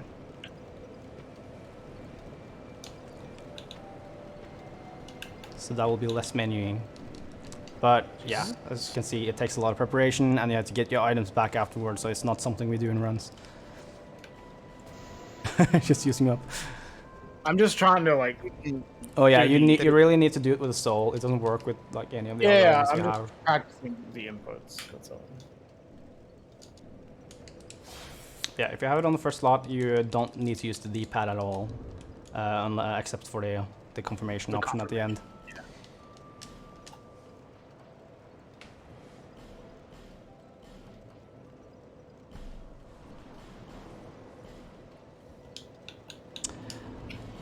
We could do the effigy as well.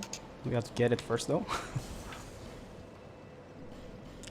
Oh, I think you were close. You were a tiny bit too late, so now you'll get like an empty item on the ground. Yeah. But you were very close then. Slightly faster Yeah. than that, and it should work.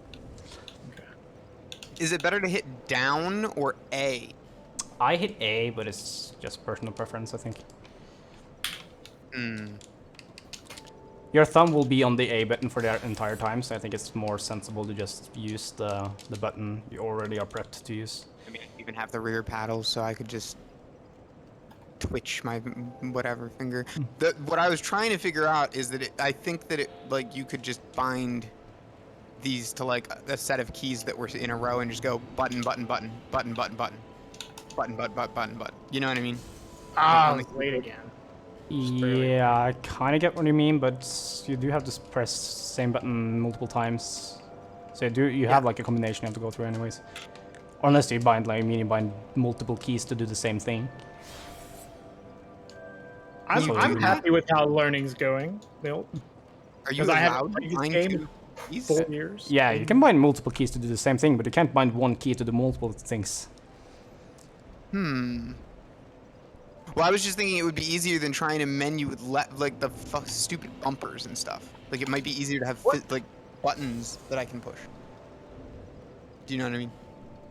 Yeah, I get it, but anyway, it let me just try doing it with takes the practice, yeah. controller.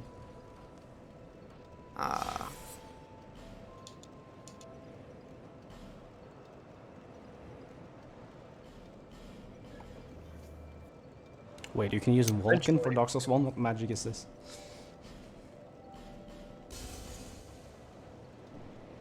Yeah, so you have to be pretty fast. I can also, just for the sake of continuing this, you can practice that on your own later as well. So close. But I can show you how to get the second soul. I think I want to try doing it a completely different way.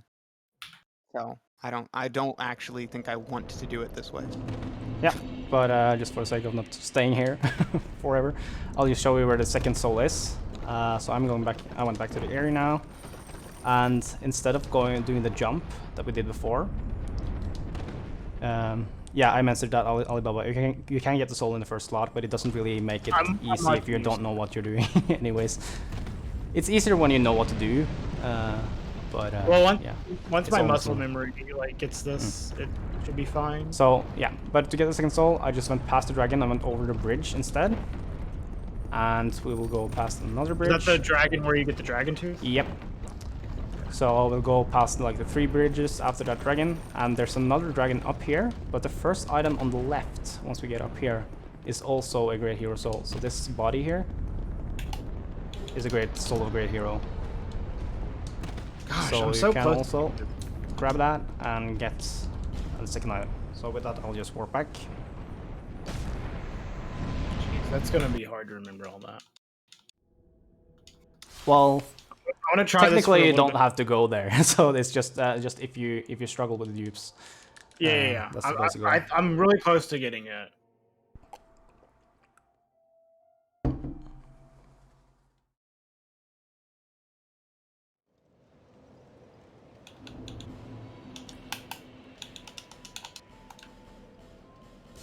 Ah.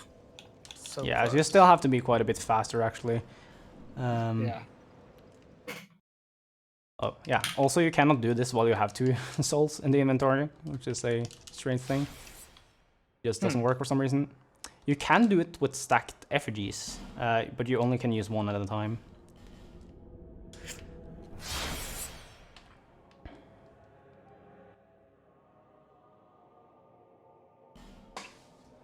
Okay.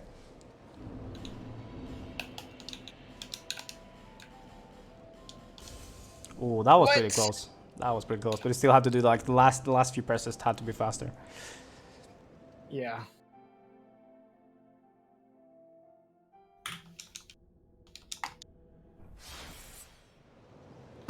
But yeah, do you guys want to pick up the second soul so we can just continue, or still I'm try? gonna try it like a few more times, then I'll go grab it.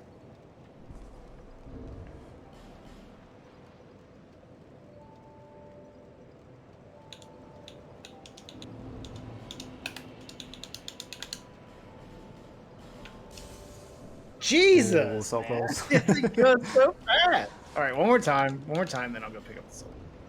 That is like pretty quick. Oh yeah, actually Dark Sign, so I have to do it again as well. I thought that was gonna be it for sure. Ah! I forgot about the I forgot about the confirmation menu. I actually almost had it. Yeah, that's an important one. That's usually where I fail it if I like were to fail it. But because I was practicing all the parts up to hitting leave. I forgot to click leave and check whether or not it. Jesus. So if I fail it, do I need to reload my save, or can I just go? No, you can go pick up the other soul. You have the feather, right? Oh yeah, that's. Yeah, I do. Yeah, so you can pick up the other soul and just use the feather to get back, but don't use the dark sign because then you have to reload the save file. I don't have feather. Oh no, I do have the feather. Okay. All right, so I want to go to Dragon Shrine or Airy. Yeah. Airy is the closest. Yeah. So I can show it again just for. Yeah. No, I went to Majula. Nice. Funny thing, in this game you can warp back to the same bonfire you're on. So you just get a loading screen for no reason. So yeah, I can show the path again. I guess I can pick up the feather as well, so I don't have to do the soul pops after. Yeah. Yeah, if you don't have feather, you can just go, literally just go back and get it. She's still standing up there. So I'll actually go and do that. Oh no, wait, she's not. Never mind. Okay, you actually only have 1 chance. That's fine. I still have the souls back from Jewel, so I can just show you the path in Dark Sand still. Wait, where am I? I'm done. This. Oh wait, can I maybe just check where you are?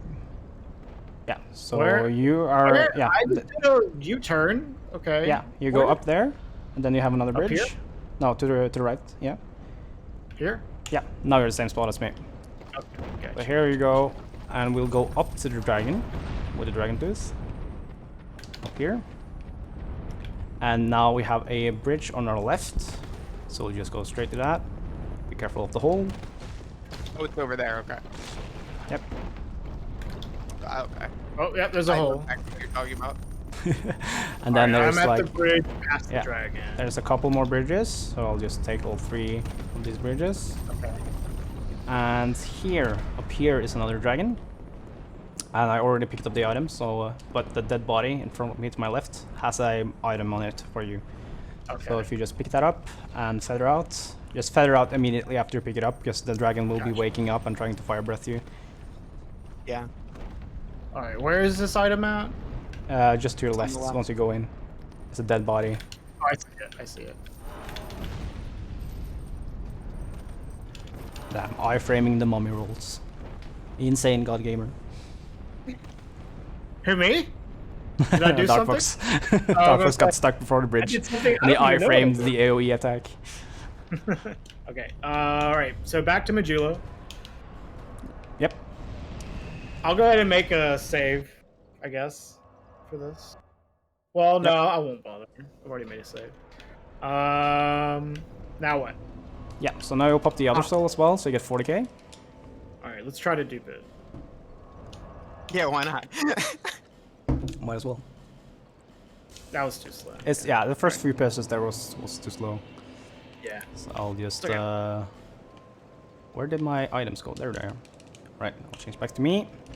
I just need to. Oh, I had one already. I'll just get my souls back.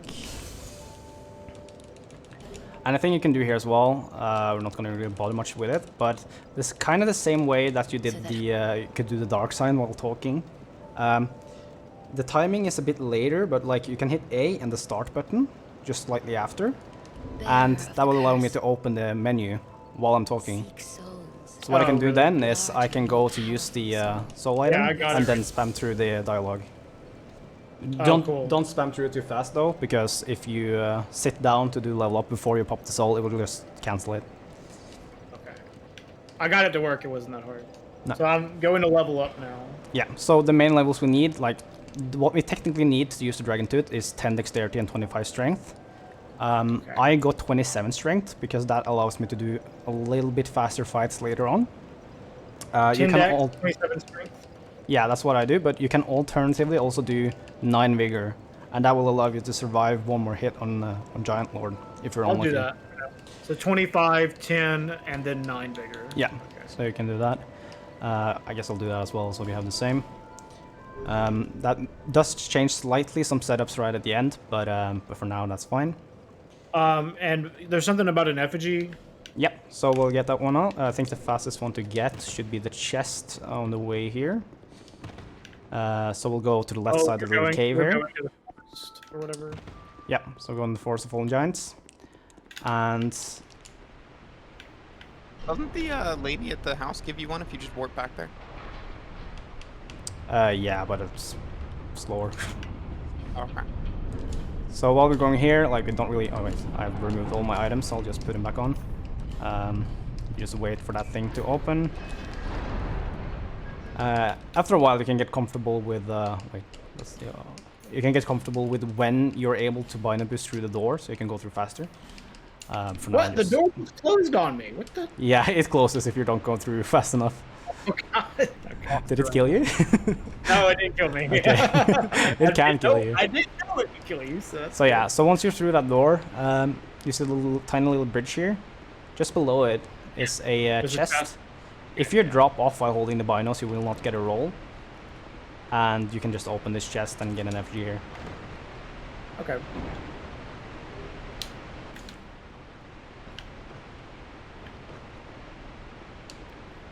So I think also here, I'll just get the effigy. You can either go back to Majula if you really need health, use the Estus or whatever, but you can just use the effigy to get your health. Yeah. You can also dupe the effigy. I can show that because I can't use it because I haven't lost health. But yeah, that's like one of the very few items you can dupe in this game. My effigy is super far over. Yeah, so you're probably... I reordered the items again. This is the ordering you will have. Yeah, I did it. But if you want to dupe it, I'll just put it back to default. I'm gonna make a save file here. Yeah, so here you can also make a save file. Parry walk super important. 4. It's easy to get back here, but it's just we don't have another effigy until after the last Giant Lord. Yeah, I'm just gonna All right. I'm also save file. Hang on.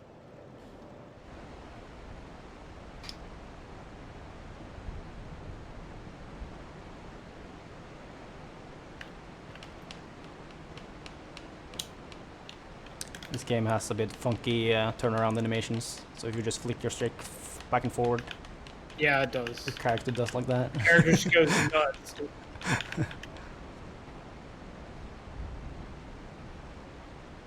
All right, so I'm guessing we're gonna do this first enemy here.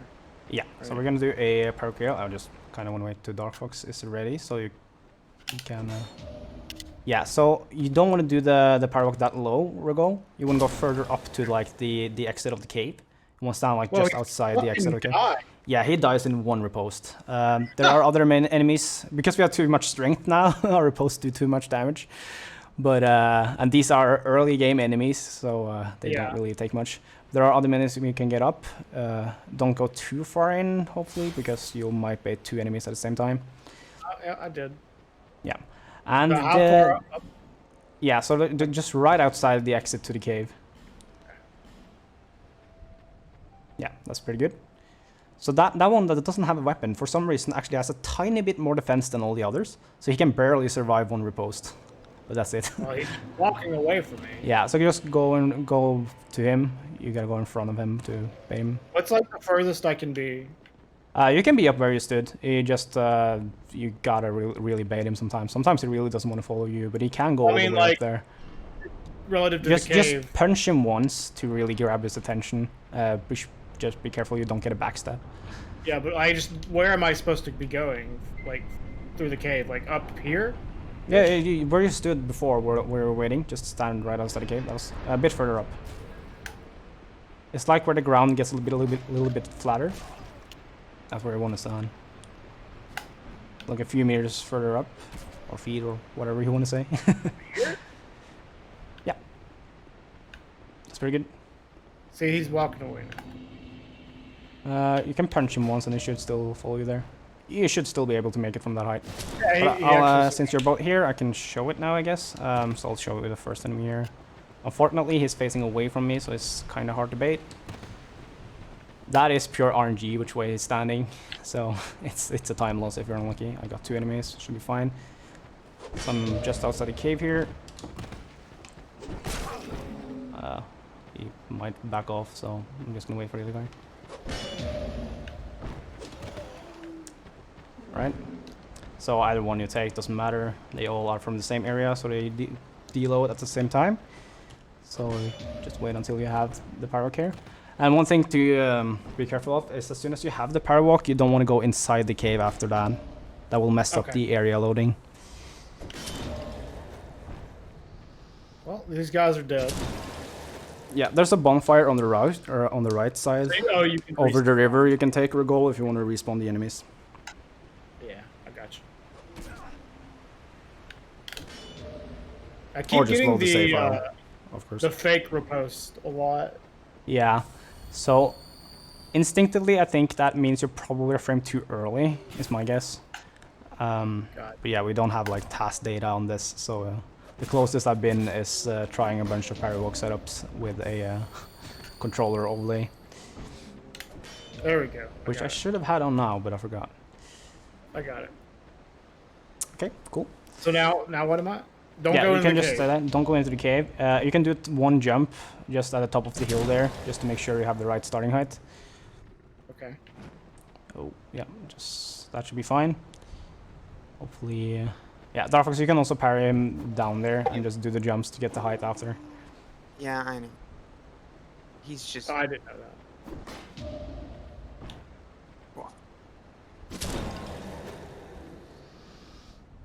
Yeah, so you can... I think the last enemy says there's an archer. No, there's one more actually, but he might not follow you all the way, so I would rather just use the bonfire DarkFox and respawn the enemies. Or do the parrywalk all the way down here, but then you... So a thing I haven't mentioned is that while you're parrywalked, most enemies will not like be aggro on you. They won't try to attack you, but some enemies do. And if they hit you, you're no longer... Yeah, you can't roll and you can't jump. Yeah, that's what Nubis was saying in chat earlier. Yeah, so that means you can't bind a boost, and some skips that require jumping, which this is not one of, luckily, you wouldn't be able to do. Do they? Well, I'm just reloading anyway, because I can show you this, what I'm thinking about. So I have this one enemy here that's hovering around me. He's still like aggro to me, but he doesn't try to attack me. So he'll just be walking around confused. But the archer that's down here, he will try to shoot you. Okay.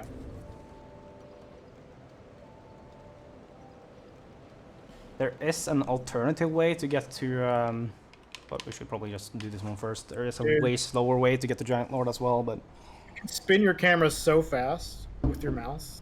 Yeah. It makes it kind of awkward if you want to do mouse setups if you haven't, like, messed with the settings, which I haven't either. Yeah.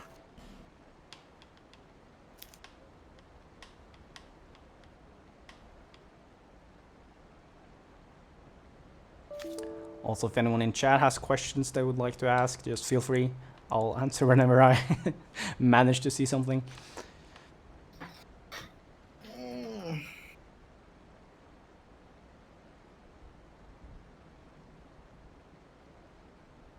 Right one. Oh no, that's the wrong one.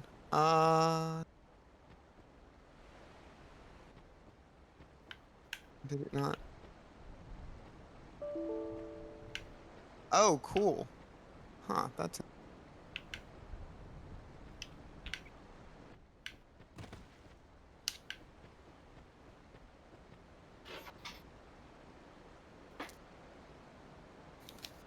What's my opinion? Elks? Elks are great. Everyone knows that. They are the king of the forest, as we say in Norway. Okay. I'm gonna go actually use the bathroom real quick. Give me a second.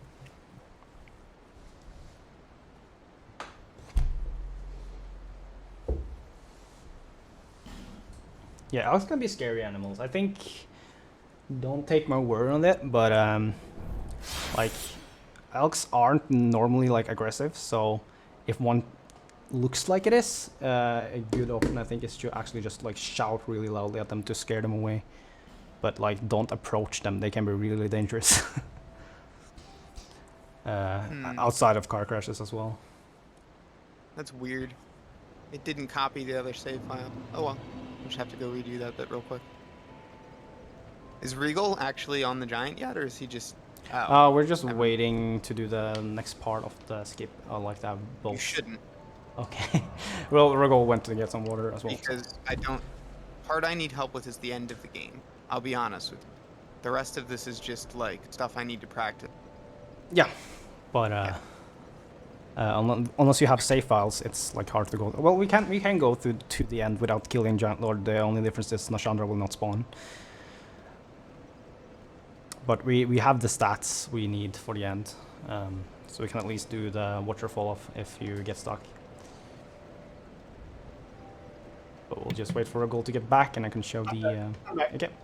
Right, okay, I'll show my screen again. So, when we have this hide here, and the reason we don't want to go through to the cave is because the way Dark Souls 2 works is it basically splits the game into multiple small zones, small areas that are chained together to form like a sequence of area loading. So when we're in this area, one of the next areas in the sequence, like the next area we have is the actual like tower where Melentia is and like Last Giant, Pursuer and all that. And the next small area after that is the Giant Lord's little area behind the wall. So since we only have one area in between, we can exit here by just running into the rocks on the side of the wall. Just run into the rocks? Yeah. So you see that angle basically a bit further to the left. If you angle a bit further to the left, yep, and you're through. And the Giant Lord area is still not loaded, but you see some of the areas around it. So this building, basically, or ruined building in front of me, is right next to where the entrance to Giant Lord fight is. Yeah, that seems about right. So once we get closer here, the same thing as with Alia Skip is once I get close enough here, the items will load. And here's where you need to be really careful. So okay, you see basically, yeah, don't go forward yet. So you basically see like this corner here. What we want to do is we're going to go a bit forward, but we want to turn hard into the left, in towards like the outside wall of this thing. The reason is that if you just go forward, we will hit a rock on the ground that will load us in too early, and then we just fall down and we can't do the skip. So if I go a bit further away, and it's basically like, it's roughly on the midpoint between where I'm standing now and the item. So I'll just take a bit more distance, run a bit towards the item, and then I'll hold left. And once you're in this spot, you'll made it past the worst collision and you're basically safe. Okay, let me try it. So about halfway there, I'm gonna hold left. Yeah. And just sharp left. Yeah. And I'll do it while binary boosting. It probably works while sprinting. I was a bit early left, but you can still hold an angle left and you should be able to squeeze past. Ah, that was just... Okay, it was too early actually. So you want to get a bit further than that and hold left. Bit further than that and hold left. Alright, well, that's okay. We'll just have to binary boost back up here. Yeah. I haven't really done this while sprinting instead of binary boosting, so that might be like harder to do as well. So should I be doing it while binary boosting? Yeah, I think you should probably do that. I haven't really tested much sprinting. I can try to go back. I might just fall down and die if I do, but we'll try. Okay, I didn't fall down. Like here. There's not really any very good lineup. Okay, it does work while sprinting. It's just... the problem is you don't really have any good visual cues for it. So it's mostly just by feeling. Can't like give you an exact place you stand where you're safe to turn left. Are you serious? Oh, did you get fireballs? I can go through walls. You probably shot it above the wall. Just barely. They can fly. They can fly and then shoot a fireball. Behind the wall. Yeah, we can try and see if there's a good lineup here. No, it really isn't. Like this is roughly where I would turn left on my screen. I can't see your screen right now. Yeah, I switched just now. Okay. A bit of delay on Twitch, so I'm talking ahead of when I'm actually switching. But yeah, like this is like roughly where I would start turning left. So I'm basically like with the, if you see like the corner of this post, if you imagine like a wall sticking out from like the very corner of it, like perfectly out from the sharp edge, that's basically where I start holding left. So when I hold left there, I go around. Okay. So you're holding left, but also moving forward at the same time. Yep. Come on, buddy. So I can try this Hit again. me. So if we go to like just at the corner, hold left. Oh, that was too far left. I also want to be like far enough out to the right. Otherwise you get stuck inside the wall. There we go. Okay. We're actually surprisingly good at the parry so far, Rigole. Thank you. I think I'm doing okay. You know, like I'm happy with that. All right, so I'm back out. Yep. So you head forwards to see the like just stay. I just say barely right of that tree you see there. Head towards, and you want to be if you go a bit further out to the right. Basically, angle yourself more towards that item. You see. Great. Oh yeah, you want to do that beforehand. I guess I didn't know there was an item there. Actually, that loaded in. But yeah, well, I can try. I can try to go back without falling down and see if I can do the full lineup again. Yep. Right. So if I go back to my screen. So basically, how I'll go is if you go to the tree here, the tree you had on your left side when you get out. I think you should be safe to go basically from here and straight towards the item. Right in front of me there. Okay. And I shouldn't collide with anything on the way here. Yeah, that's good. And when I'm then at the corner here, then I hold left, like left and forward. I see. So line myself up with the tree and the item and go straight at the item. And then once I reach that like corner, yeah, then you hold like a I'm gonna be 60 degree, left. 50, Yeah. 60 degree angle to the left, like something like that. You go a bit forward and left. All right. See if I can do it again. It's kind of awkward to do slow for me. There you go.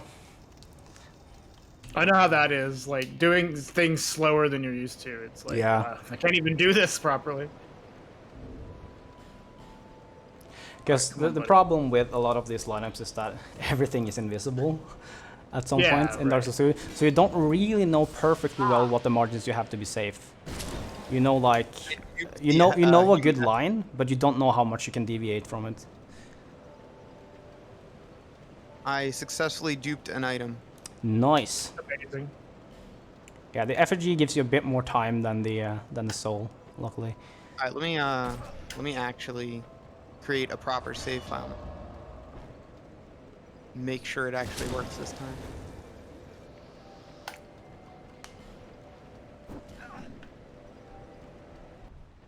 I wish there was a copy. I wish there was a program I could just hit a button to parry walk. That's the problem actually, because it seems like it's that linked to the frame rate, and like I've tried making a macro for parry walking and it was not consistent. It was probably worse than me. It was probably worse than doing it manually with the best I could do, like with a macro. Yeah, well, it's I think like awkward. something that like initiates the state of it. Like, yeah, you actually like the only thing it really does is the Z-axis locking, like your height. Everything else that happens during a parry walk you can do perfectly fine if you have like a script that makes you no clip and fly around. You can still do the area loading and all of that. So I don't know if script for that for all patch, but there is one for Scholar. So one thing I actually did was I unfortunately didn't find any new skips, but I realized you could replicate some of the more difficult skips in old patch in Scholar by just using an old clip. Remind me which tree. Yeah, the tree on your left, the furthest to the left. This one that I'm walking at. The Baron tree, yeah. Okay, so I'm gonna. What? No, it just fell through. You should probably sprint the entire way.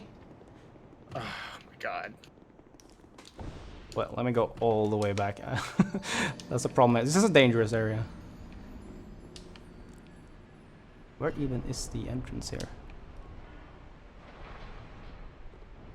Oh, there it is. I don't know. I walked straight towards the tree and just fell and died. There it is. There's the start point. Yeah, so I think you may have gone too far to the right at the start here. Maybe.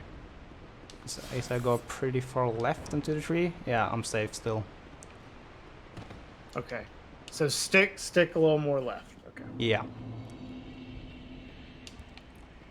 I mean, I think you're like safe like roughly around here as well, but yeah. Just find a path that works for you till you're inside the tree. Yeah, it's like I have to keep. And the item is not loaded from this distance, but it's like roughly at the like if you can get another reference for it. Come on, bro. I know it's roughly beside this little pillar or whatever you want to call it. In front of me.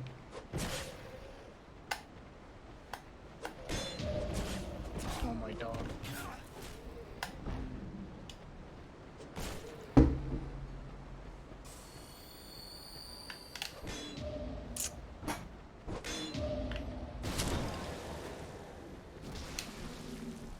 Hey. Damn. I'm trying to backstep. Walk him so I don't. It's much more difficult. I know, but it's easier to not kill him if you do it that way. Yeah, but you're very unlikely to get it. I can get like maybe 1 in like 50 tries. Ah. All right, fine. I'll do it normal. Come here, buddy. I haven't had to make them respawn yet, so hopefully. I'm trying real hard to not kill this guy, let me tell you. Yeah. Yeah, same. Alright. Come on, buddy. Oh my god, dude, parrying in this game is insanely hard. There we go. Alright, I got it. Nice. Right, so you want to do a few jumps here. Jump all the way up to the cave. You don't. There's a limit. You want to jump a few more times. Regole. Ah, you're too low. You gotta check if you can go back inside now. I'm not sure you can. But you can't increase your height out of there. You need to have ground beneath you to increase your height. The thing is, when you're jumping, there's a fixed limit to how high you can go, which is like equal to like the normal jumping height. So even though you're jumping like to the top of the hill, you're not gaining all the height of that hill. Okay. How many times should I jump after I get up there? From this place you started, I would say it's about 4 jumps. But you should look at how your character is landing, and you can sort of tell that when your character is lifted from the ground as you're doing the jump. You can tell that means that you're already like at that height. If you like do a jump but the character like never leaves the ground, that means you still have some height to go. Yeah. Okay, I see. This is really aggravating. Yeah, no one said fairy walking was easy. I wish it was. Would have. Oh, look at me! No, the AI is what's aggravating me. I know what you're talking about. You can do them a bit further down. I'm expecting to fail miserably at the parry walks. Right. So you see there, your character didn't really leave the ground much. So you're still not at the light. That time you did it. Yeah, that time you did it. So now you have. No, go a bit further back for you, because you jumped into the into the rocks there, so you probably lost a tiny bit of height on that last jump. So you gotta, now you're back at the normal height. So that one should be good. I'm good now? Yeah, you're good now. Alright, so now I'm gonna stop before I go any further. Yeah. So can I just run straight at this tree now? Probably fine. You can go a little bit to the left first and then go straight for the tree, and it should be pretty safe, I think. Okay. Alright, so the item should load in. It's a bit further. You don't see it, but you can aim for like... I need to go up and then let it load. I'll show my screen so you get a reference of where the item is relative to the background. So now I'm inside the tree like you are. And you can see like the item is like right in front of the pillar part, I guess, of the wall there. So you can just start walking towards that. Straight into it. Okay. And I just fell! What the hell? Dude, I'm telling you, I don't. The old way of doing this was way easier. Like, for people that have no idea what they're doing. Yeah, that is, like, fair enough. But, like, the last part is kind of terrible on that as well. But yeah, that's very true. Because you're just, like, fumbling in the dark. Okay. But, yeah, to be extra safe there, I think probably, like, you had a height that you could do the skip at. That I'm certain of. But the lower you are, the more your risk is of hitting, like, items and stuff on the way. So that what happened is I hit some random thing. You hit like some invisible thing that's around here, and I'm like an inch taller higher up than you, so I don't hit it or something. Sure. I can try to get even more height on my jump if that's helpful. Yeah, that might help. I can see if I can clip back in and show you like the height I am on currently. If I can find my way back, it should be here. I've never tried to clip back in, so I don't know if it works. On the left side. Yeah, I might be have to go like further down here, but I think there's walls here. Oh, that works. First try, dude. Very well. It's free. Yeah. So you see, basically where I stood when I got the parabolic is here, like right next to like that dark rock. Did you change over yet? Oh, sorry. There we go. That. Like, here's the exit of the cave. There's like a dark rock there. On the left. And I parry-walked him like right here. That's what I was asking earlier. Like, where did you want to actually do it? I did it from a pretty... anywhere on like some... You see like it slopes down a bit more just in front of me? Yeah. So this I would consider like slightly too low. You want to do it on the like the flattest part outside the cave. Yeah. Just outside, okay. Yeah. Just past the shack. Yeah, okay. I gotcha. So... Now I need to... Okay, well... Yeah, so you gotta make sure that the jump you do will land, like, roughly in the spots that you want to hide off. Okay. I think I'm good for my jump. Yeah. For my height. You're higher than me, but I think that shouldn't be a problem. Okay. That should probably help, rather. Okay. So you can try and go out again. I'm gonna go out again. Okay. And Fingers I'm gonna go crossed this time. to the left. Slightly to the left, then gonna run straight at it. I made it to the tree the last time. It's just when I went past it, I hit something. All right, so now I want to go right. Yep, I can go back to the tree and get the camera angle.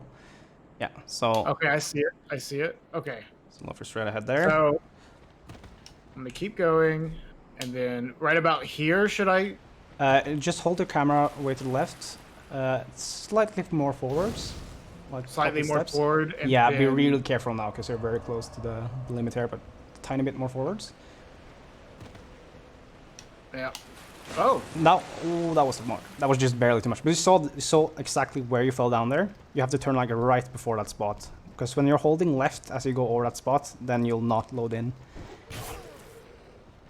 Okay.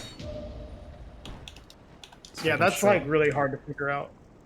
Yeah, it gets pretty easy once you're used to it. Like I barely ever, don't even remember the last time I fell down there, to be fair, but it's really it's not really a muscle memory thing either, but it's, you get a better frame of reference for where you are in relation to everything after you like, well, at least, after you failed it a few times, you sort of get a hang for where it is that you're loading in. Hopefully I won't just prematurely fall now. Yeah. So. Okay, let's try again. Get my parry walk going. I got it first try last time, so let's see. I'm getting a little bit of a feel for the timing. For the yeah. Yeah, we see another first try parry walk. Nope. Ah. Rats. Are you for real? Just parry him a bit further down.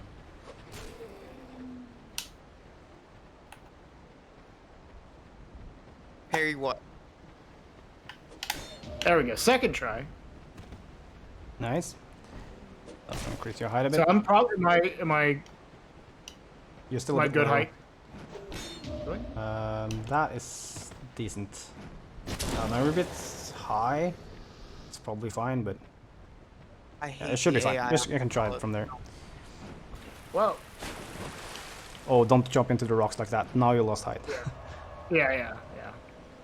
I'm trying not to. It's just hard as fuck to control my character. Yeah, you're sliding around, but like slightly below the ground. Okay, I think I'm good height now. Yeah, you kind of feel like the character's movement gets smoother as you're actually on the ground. You're not like sliding around. Okay.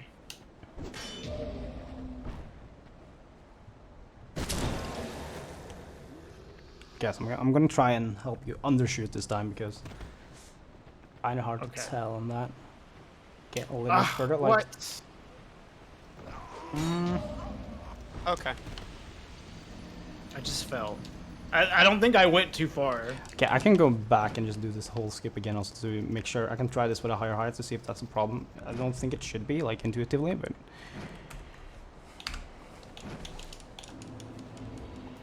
Yeah, I this mean, part, I can do it this way, but part that's really is slow. a lot of trial and error. Yeah, I struggled a bit with it at first as well. And at the time, I remember Suda was the one that found it. And at the time I was like, oh, I keep falling down. Why? And he was like, oh, I don't have that issue. So it's very much up to like sort of your natural approach to the area. Because you can get lucky and just never hit any of those low triggers. But Okay. but Now if you what do, do I- you really have to like work out what to change to. I believe I am the correct height. Damn, the first try parry walk and I wasn't even showing my screen. Feels bad, man. Alright, so I'm gonna... Yeah, you should be in good height. I'm gonna open my screen and just do an extra jump so I'm extra high to see that affects anything. Ooh, first try. Let's About go. where I'm at. Yep, so you see these mossy rocks right next to the cave. You just want to run straight into them in the corner and you'll clip through the wall. And as long as you didn't go way too high, then the items, the area should be loaded here. You see 3s and stuff. And I'll head Good. straight for this 3, because you... Yep. Yeah, just keep I'm going flipped forwards. over. Yep, good. So which tree am I going towards? Yeah, so the first 3 on the left, the Baron 3 here. Ah. See your screen? Yep. That looks Okay. correct. So go towards that one, and then aim like roughly towards like You see these two pillars basically on the wall here. So as you approach this, you will see an item load in front. So run towards it. I think, yeah, this might be slightly far to the right. Wait, am I? Yeah, but you fell down below where you need to go. Yeah. So, okay, but I think actually seeing it here for myself, I think the problem you probably had a goal, I think you hit something on the right side. So maybe what you want to do is like barely to the left, like this. And Okay. I think this Just should slightly be fine. off. Yeah. So there I got the very... Why? Okay. What just happened? To be honest with you. Did you fall down? Yeah. Yeah, so there's a bunch of... You can't see them, that's the problem. There are rocks in the area that are invisible. If you hit any of them, because they are like curved at the top, so powerwalking will load you in when you hit an upward slope in a different area. And since the rocks are like curved at the top, that triggers the area loading. Yeah. So you have to be really careful that you don't hit anything. I've fallen many times, DarkFox. Yeah. It's a bit trial and error. But basically, I think a good angle if I go from the tree, because I don't really use I'll try that just slightly off-center to the left. Yeah. So if I go straight for the pillar instead of the item, then that might be like just enough that I don't hit the rocks here. Yeah, it works for me at least. Okay. Oh, I didn't show it. I can do it again. Alright, so I'll go back to the tree. Well, I have to reload my save now. Yep. Yeah. Dude, I've done this parry walk like 6 times now. trying to do this. Yeah. So what I'm going to do here, I'm going to just center that. I'm actually going to... Let me use the... Can't use that tool while I am using the binos, so I'll do this instead. And we can draw on it. So basically what I'm looking for here is when I'm inside the tree, it's this pillar, basically the corner of the wall here. If you have your character lined up with that and go forwards until you're at like the cross section where this is sticking, this corner is like sticking outwards in this direction. So when you're lined up with that, then you hold left and go in. So if I show it all in motion again. Are you going straight at that? Yeah, straight at the corner of the wall in front of there. Okay. I go straight at that. I'm slightly to the right there, so I'm gonna adjust it a little bit. And around here, now I'm about diagonal with that, so I'm gonna hold left already and go around. Okay, well I gotta get my parry walk first. Yeah, so there I went further to the right outside of the wall and that loaded me in.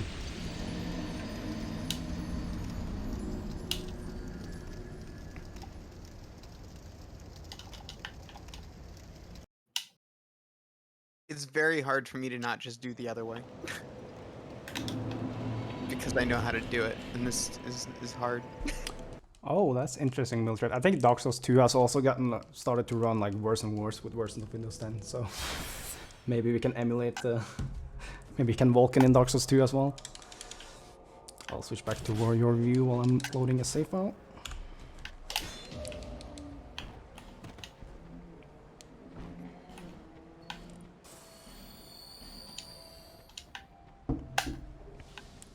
Because back in like I think back when Windows 8 was the operating system, I had a different CPU and stuff as well. I don't think I had like frame drops at all in Dark Souls 2. Now they are quite frequent in some places. Come on, dude. Ah, I can't even parry this guy. There we go. Alright. Oh, I almost got hit by a dude after the parry walk.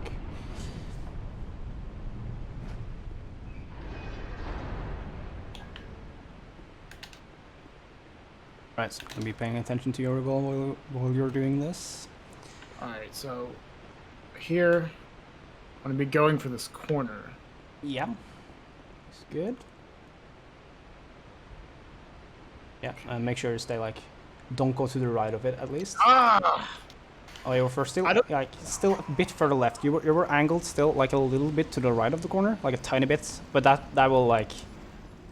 God, this is fucking hard, man. Yeah, It's pretty precise. You can probably, I think you'll just like barely adjust your angle like slightly more left and left, because you were still like a bit too far right. I needed to be more left. Yeah. Okay. Like not much, because if you go too far left, you'll get stuck in a wall. I think if I go super far left, I don't necessarily load in. Let me test that real quick. Jeez, this is hard, man. Yeah. I mean, I'm sure like once you get used to it, like. You can it's just the learning phase. It's the learning phase that's hard. Well, it's trial and error, and I have to do a parry walk every time I want to. Yeah. Get some more trial going, yeah. Imagine us finding these things. The worst skip I've found, I think, is the one for you can skip Pursuer by parrying an enemy in the Giant Lord fight. And then you have to deal with fireballs and giants and a bunch of stuff just to get the parry walk itself. At least I'm getting good at the parry walk, though. Yeah, like you're doing really good with that. Alright, I think my height's good.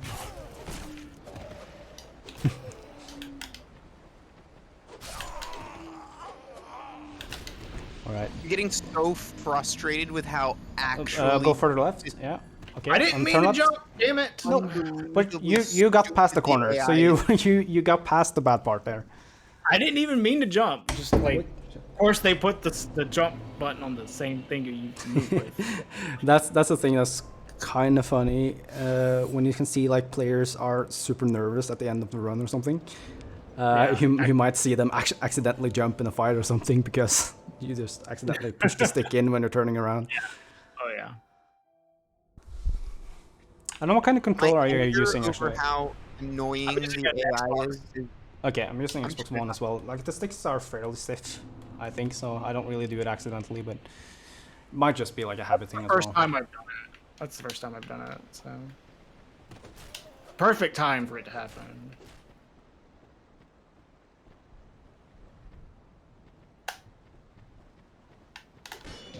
Dude, this game is easy.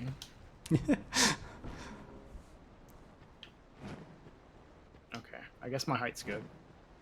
Yeah, it should be fine. Okay, so do the same angle you did last time, with no jump this time. So a bit further left, you're still a bit far right. Got it. Okay, good. I was just barely almost hit the rock there. So, okay, so I'll move back to my camera and I'll go there as well. Make sure I just did it full speed while bino boosting and it felt easier. Yeah, so. I also think it's like it's you can sort of glance over the bumps, I think, when you're bino boosting fast enough, so it's not as harsh on you when you just touch something barely.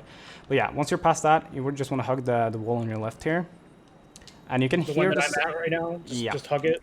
Okay. Just hug that around the corner, and you can hear the sound of the tree next to you now. You hear like a twinkling sound basically, and you see this wall just to the left of me here. You want to stay. Like, warp me inside. Yeah, you were probably hugging it too hard, but you see this wall in front of me. You want to hit like the right side of it because you see the bright spot here. That's where the tree is. If you go too far left, there's a staircase in front of you. If you go too far left, you'll just fall down right before hitting the staircase. I'll go a bit further right. So let me see what your pathing is. Okay. Yeah, so you can just go straight, basically. Straight and slightly left. You're looking at me. That's good. Straight. Yeah, just go straight. And you should be hitting the staircase. Okay. All right, cool. All right, so now while you're here, you can also just grab the bonfire on the right here, so you never have to do that again until you practice. Yeah! We did it! That was terrible. But yeah, you also got to feel for it. Yeah. The parry walks are getting there. Yeah. Because just having to do them over and over again. But you also you get the feel for it gets a bit easier when you do it in like a full motion using the bino boost, and it's sort of easy to just replicate the same thing every time. I agree. But yeah, do you want me to show you like an alternate path to get Air Fox, or because you can do it with a parry walk from the I can show real quick. It doesn't take that much time. Should I make a save file here, Stinus? Yeah, you can make a save file there. Do it the old way. Yeah, you can do it the old way as well. I can do that off the top of my head if I feel like, but I would rather do it this way. Yeah, it's a lot faster to do this way, like 15 seconds faster. So why did I? Oh yeah. I Wait, the way that I'm doing it was Yeah. faster. Or the way that Yeah, that's faster. The I want to old see what way was. DarkFox. Yeah, I can show the old way as well if I remember it. I might mess it Because I up. mean, maybe I want to do it the old way, but I don't know. That didn't seem too bad once I. Yeah, get once you it learn down. it, I feel like this is Problem better now is that you have it Parry down. walk, not Yeah. the skip. Do what, DarkFox? The problem is the parry walk, not the skip. The AI in this game is so horrifically atrocious that I'm so frustrated. A minute ago, I couldn't even parry because I was standing there watching this guy walk in circles around me. Yeah. No, they seem to be pretty annoying. Oh I my. agree. Oh my god. I agree. So the parry's the problem. The skip is like, it's just movement optimization. Yeah. No, I agree. Like at this point, parry walking is easier than actually parrying in this game. Although this shield helps quite a bit. Oh really, It does make. Give me tips here for FreeSync. I should probably try that because this game works awfully with FreeSync. Tabbing out when you're full screen for me in this game takes like 3 seconds. Yeah, I'm running in windowed mode. Yeah, I'm running borderless now as well. Otherwise, I wouldn't be able to like draw on screen and stuff. Yeah.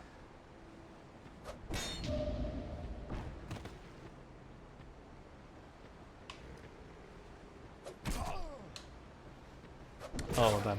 Now I killed one of the enemies as well.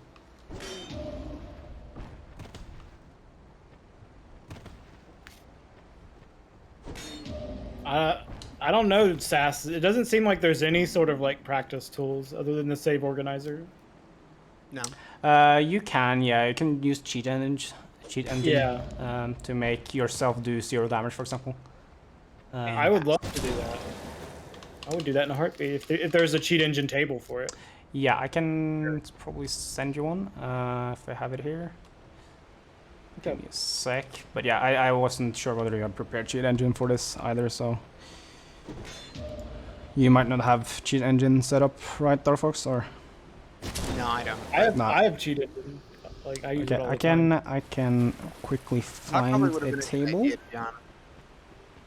It's hard to know like how difficult. Like you can always reset the area, so it's you never know like how long you're gonna be stuck on doing parry walks and stuff like that. And I just use safe holes for that if I end up killing. It's only this spot where you actually kill the enemies in one riposte. Yeah, that's true. Let's see. Which? Okay, I don't think it's this cheat table because I called this one. This one sucks. This one sucks. I don't know why I still have it, but maybe you called it that just to prevent people from using it. I think it's because it's actually bad. But okay. I'm gonna just there, and I think it's this one. Are you DMing this? Yeah. Okay. Do I have cheat engine installed? Actually, I do not. So, because I'm not a cheater. Oh, whoops. One of my favorite uses for cheat engine was making Demon Souls on emulator run twice as fast, so I could practice a lot faster because you have to go through the stupid elevator every time you want to fight a lot. Okay, Dark Souls 2. So, I don't actually remember quite how the cheat engine table looked like. So, but I think there's some player options in there, and there's like something called V2 where you can set like right hand damage or like damage multiplier in there. If you just set it super low, you do like no damage. Go to the player. Yeah, it might be easier to screen share because I don't remember how the table looks like.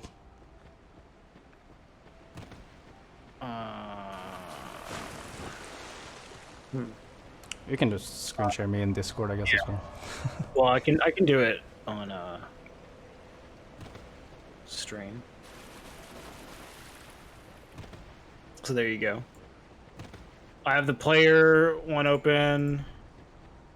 There's attribute. No. Oh, it's so small. It's hard to see. Yeah. I think it might be attributes, yeah. Well, these are just like the levels. So I can put my strength to like 0.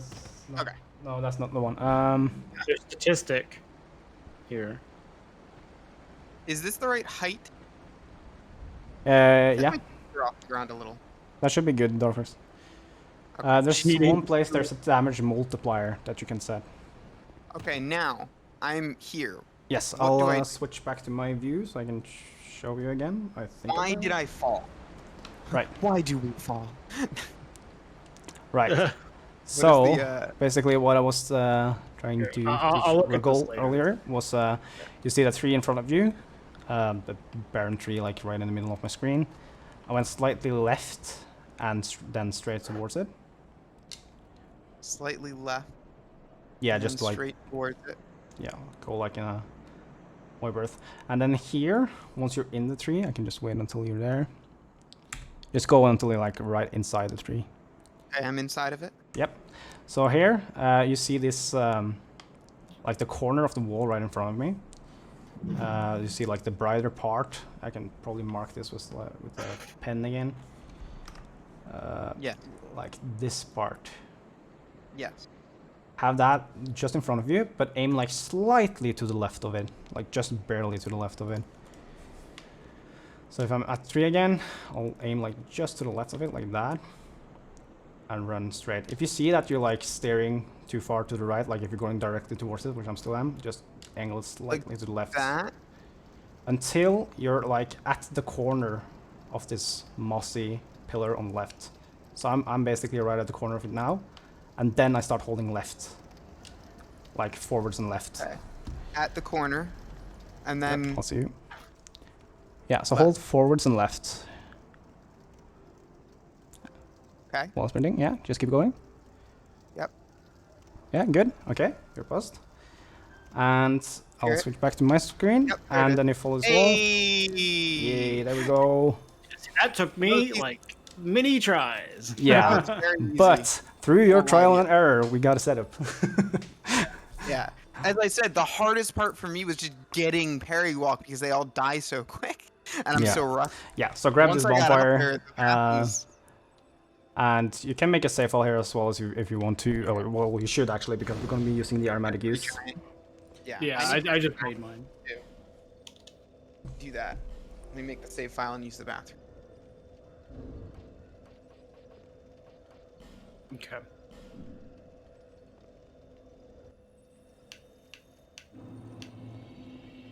So how much until Throne Duo? We don't have much left, do we? No, not too much left.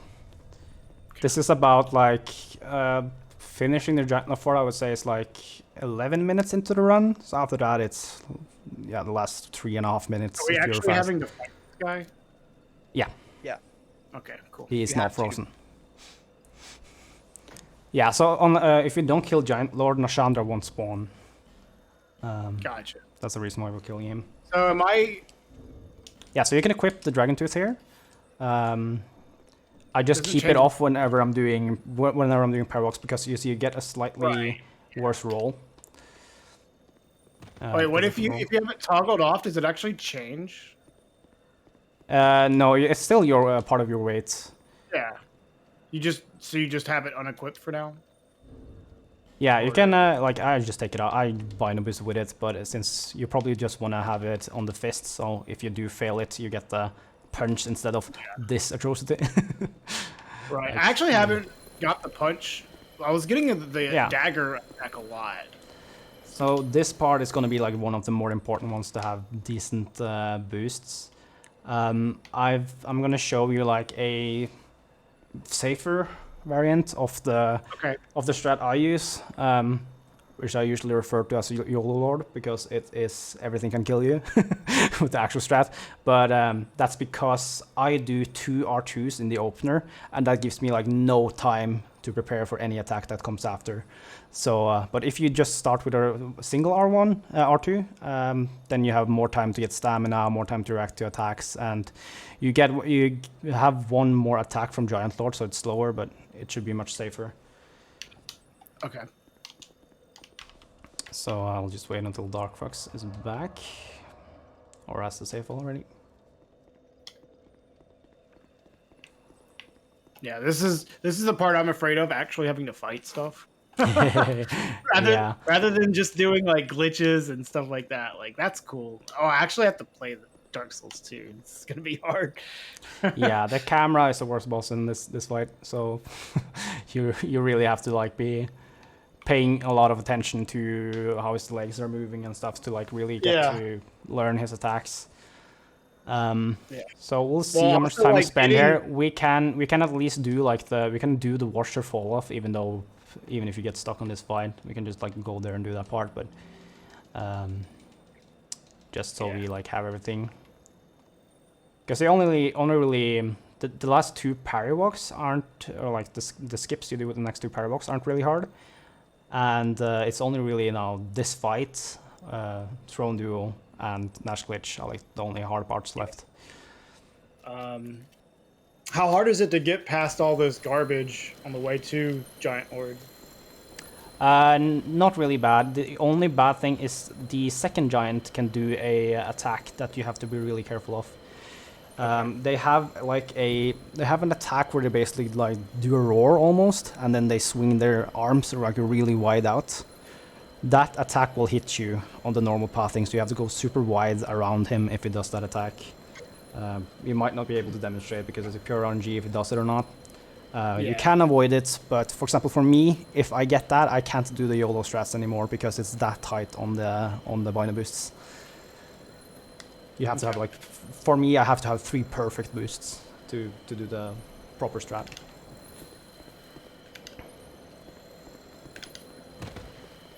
Yeah, I can demonstrate it twice, I guess, so it's of course not bad. Yeah. So I'm gonna go into the memory, and you can also switch to the Harmonic Ooze immediately, so that's ready. I'll just do it on the foggy here. I'm already on it.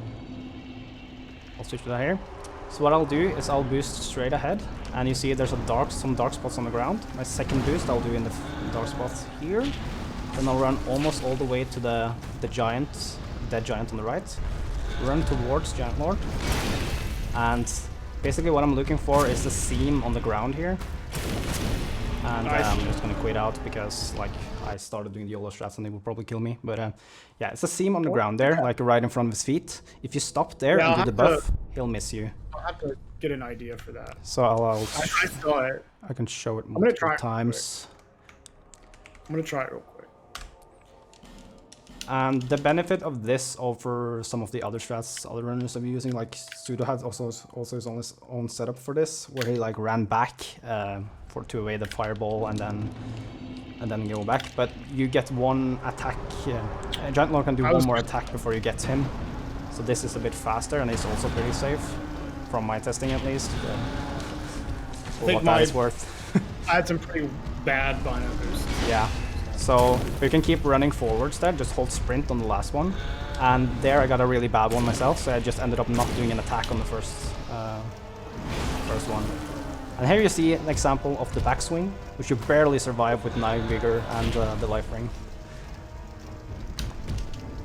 Oh, I don't even have the life ring on. Well, yeah, you need to put that on. You should put that on for this fight, just because the backswing is like the only thing it can save you from, but you're just barely enough health to survive one of those if you don't kick counter hit. How do you... Okay. So let me see your screen just first.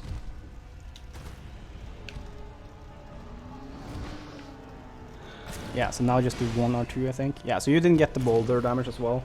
You have to have like a pretty good pathing to make that consistent. I can try showing it again. I'm probably gonna have to show this like many times. You're supposed to be able to get damage to him from the boulder. Yeah. Yeah. I forgot about that. So I've also made a save hole inside here because with the setup that works, but the fireballs don't really matter for the setup that much. But like my angle here is I'll run like almost like through the right part of that dark spot on the ground. Actually, I'll just show it. I'll probably die to a fireball or something, but this dark spot on the ground, I'll be on the right side of that. Oh, sorry. Unless you just jump. I'm just gonna reload the save although because now I have no health now. Sorry. There we go. There are fireballs all over the place. Doing this slow is like really, really dangerous. I'll try to.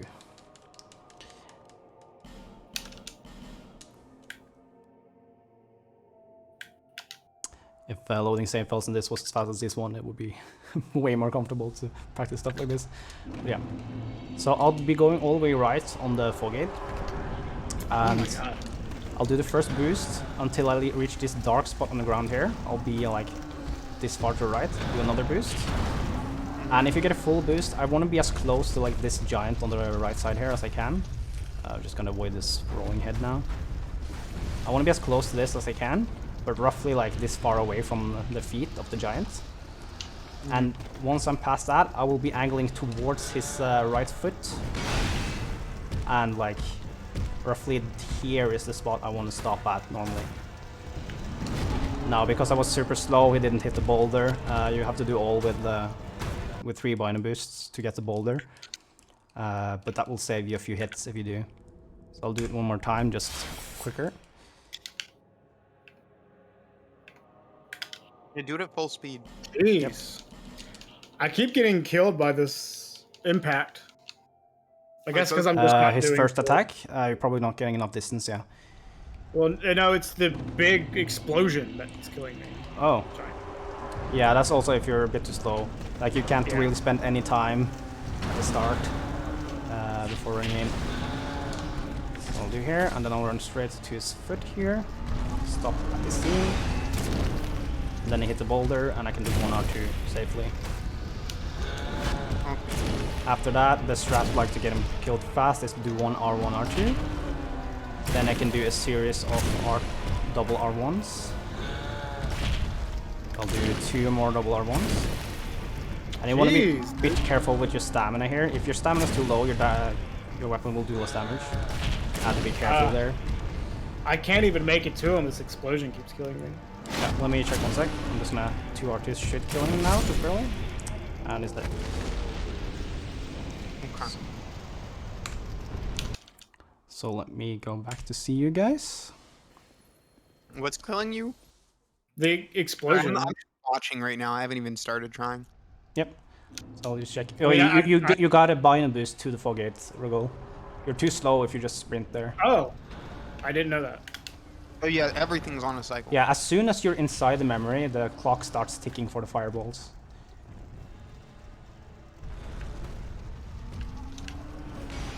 Well, I made it that time. So now I can 2-hand. I 2-hand, one little tip as well, I 2-hand on the last boost to Giant Lord. So I'm already 2-handing before I apply the Armada Goose. That way you can just spam R2 out of the use animation. So yeah, the optimal amount of hits, like now for every hit you want to do double R1s instead of R2. The R2 doesn't do that much damage and it's way too dangerous to do the double R2. Yeah, that's okay. You'll finish off like the, okay, I don't know if we should write it down or something, but like the optimal amount of hits is, and you have to look at your stamina, that it's not too low when you're doing this, but you want to do R2 for the first hit, wait for an attack. Yeah, why do you start with an R2? I start with an R2 because you don't have time to do 2 hits anyways, since you get to him a bit late. So R2 is just the best damage to get out with 1 hit. So I do 1 R2. The next one I do an R1 followed by an R2. But you have to be a bit careful doing that because it's a bit slower than double R1. But we need that bit of extra damage to save 1 cycle. Then you can do 2 series of double R1s. And that will get his health just low enough to finish with a double R2. So R2, R1, R2, R1, R1, R1, R1, R2, R2.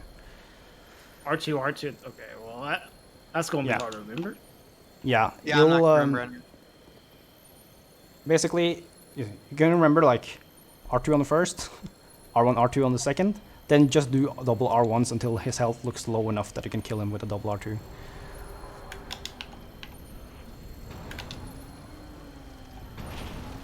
Yeah, okay. Pretty short boost there, but you should be able to make it past the fire as long as you just don't normally run between them, which you did for one of them. But yeah, you can't fail too many boosts, unfortunately, in this. If you fail 1, you should still be able to make it and maybe just not get the opening R2 on Giant Lord. If you don't get the opening R2, you can start with a double R1 instead. Yeah, I was a little slow. Yep. I was literally like, just a bit slow. Oh my god, dude. Wow. How am I not getting this freaking Bino boost, dude? I don't know, it's like the first one here is like the hardest one. Yeah, you can't do like immediately because it has you have that like wake up animation when you enter the memory. So you have to wait for that animation to just finish properly, and then you can start doing a boost. Okay. Oh, here we go. Okay, good start. Oh shit! Nope, I fucked up the next one. Might still be able to make it, but you need pretty good boosts. So. Yeah. And just okay. Standing go a bit too far to the left. Yeah, you know you were standing too far backwards. Oh, was I? Yeah, just go a bit further in, and that will not hit you. The angle was pretty good because he hit the boulder. That's the main point of the angle that you approach him at. Oh, you need to two-hand the Dragon Tooth, otherwise it does no damage. I was being so stupid. I was like, why isn't this working?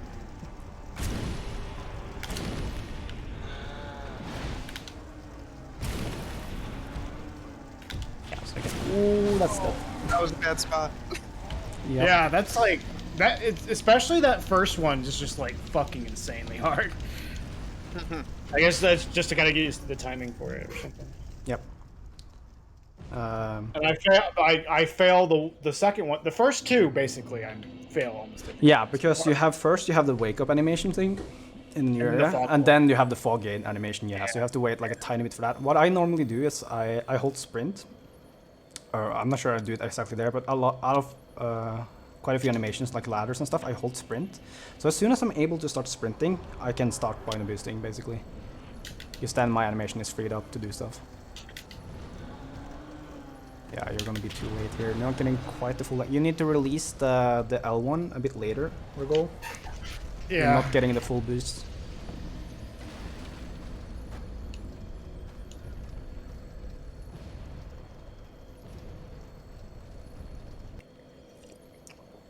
But yeah, that's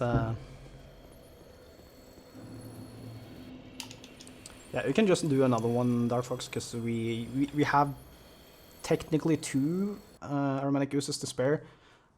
You probably only want to waste one though, in case you have a really slow drone duel. Why did he not? Well, what? Did you accidentally hit B? Well, I was holding sprint. Yeah, then you cancel it. Oh my god. My solution to knowing I immediately fucked up was to just feather out of memory. I was like, nah. Jesus.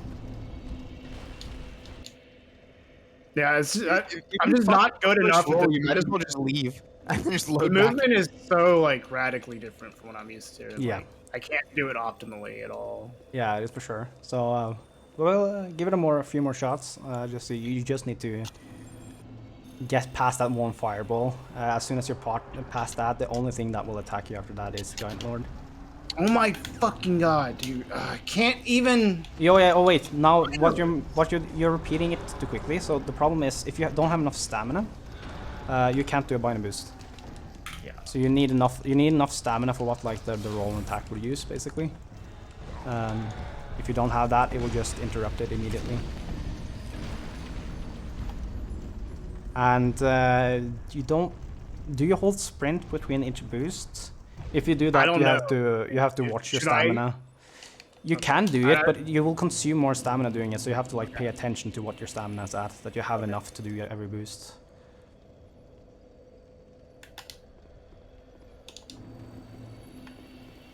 And you can do the boost with fist, yeah, just for now, and then do the buff a bit later. Oh yeah, I held L1 a bit too long. Okay. But the other boosts were pretty decent, so... How do you close the menu? Oh my god. Press A one more time and then you can press start to exit. Well, yeah, in DS1 you can just. Oh, you're dead. You can just press start and it closes the menu. Yeah, you can, but you can't do that while it has one of those menus saying you can't use this weapon or whatever. Okay. Well, I got past too. the first part. Yeah. I think what I want to do is just this. Probably So also. I'll have the Dragon Tooth equipped, but just toggle to my fist. Like that's like the best. Yeah, you can do that while you're boosting here. So I can probably show that as well. You can just have the fist out. I usually just have the Dragon Tooth out because I'm pretty confident I won't probably mess up the boosts. But you can have, and just for like the third one, you take out the Dragon Tooth and then run for him and buff. Now I accidentally held triangle, so I'm just gonna wait for the next attack here. Also, this fight is so loud for me.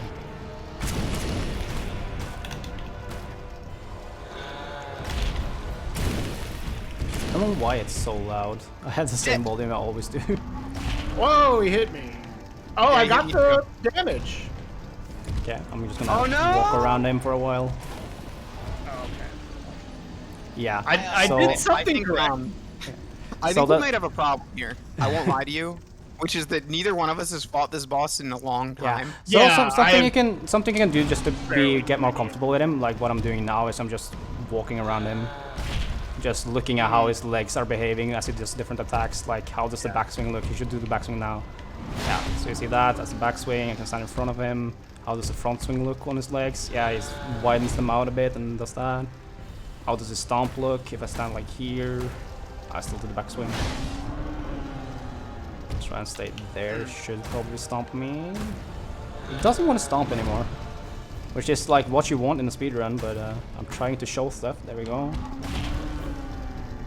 So the stomps have the shortest downtime, basically. So if you have a stomp, you can't follow up that as aggressively as you can the other attacks. The best attack to get is usually the front swing.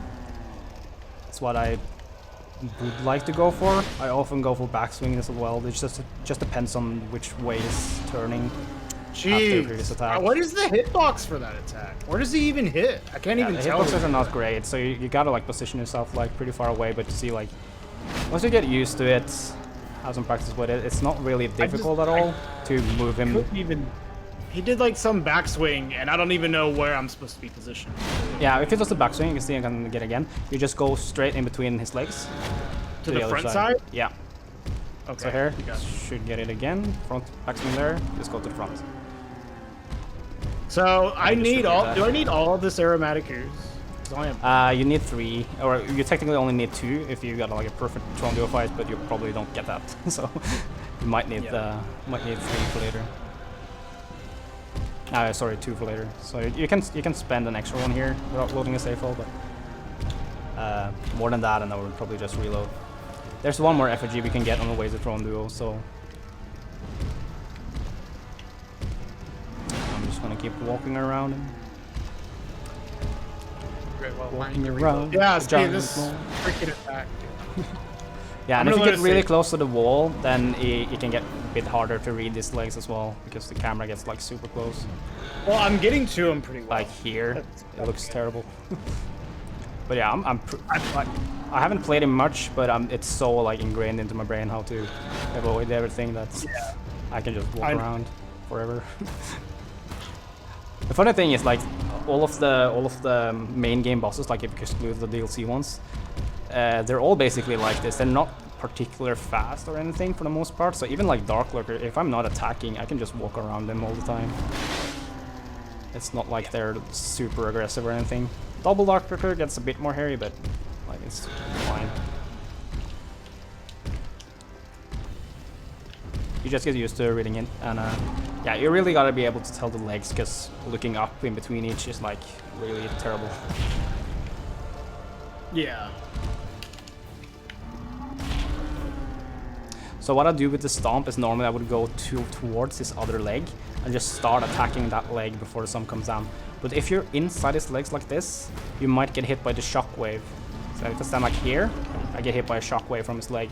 So you want to be like more on the outside of the other leg when you see him do a stomp. I'll try and get him. That's how I got murdered. Jesus. I didn't even feel like that was too slow. I didn't make it. I was on the inside, and that's how I got it. Yeah. What's another stomps I can show? We're just gonna go like outside his heel here, and you're safe. Let's try this again.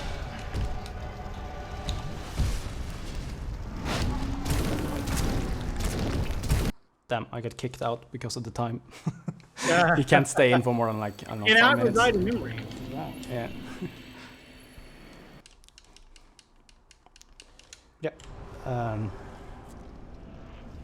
That's basically most of it. For the swings, you just go between his legs, and for the stomps, you try to go like outside the heel of the other leg. That's how you deal with everything. I'm surprised that still hit the boulder. He turned super far to the side. Do R1, R2. You wanna weave in one R1, R2 as well. Not at this attack. Oh right. Yeah.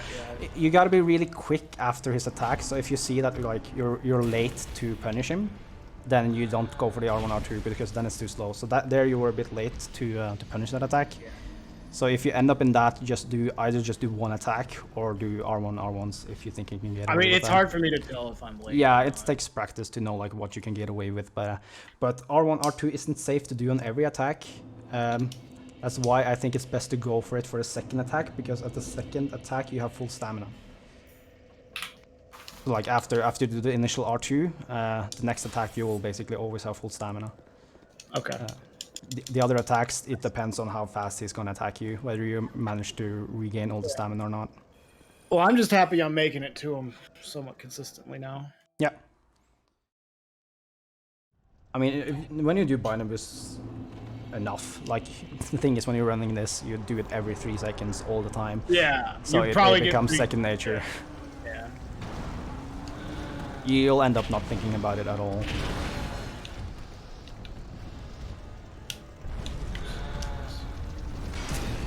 Alright, I'm just gonna take a quick trip to the toilet while you guys try to kill Giant One.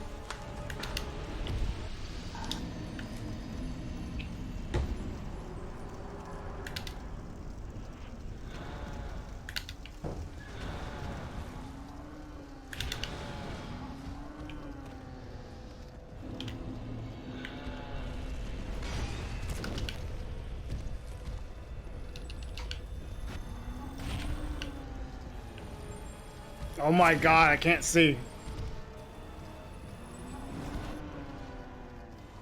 That's the entirety of this boss fight, yes.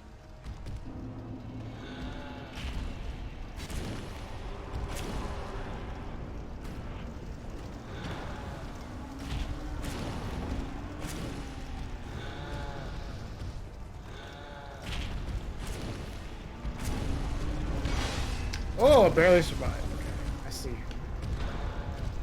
Uh-oh. Okay.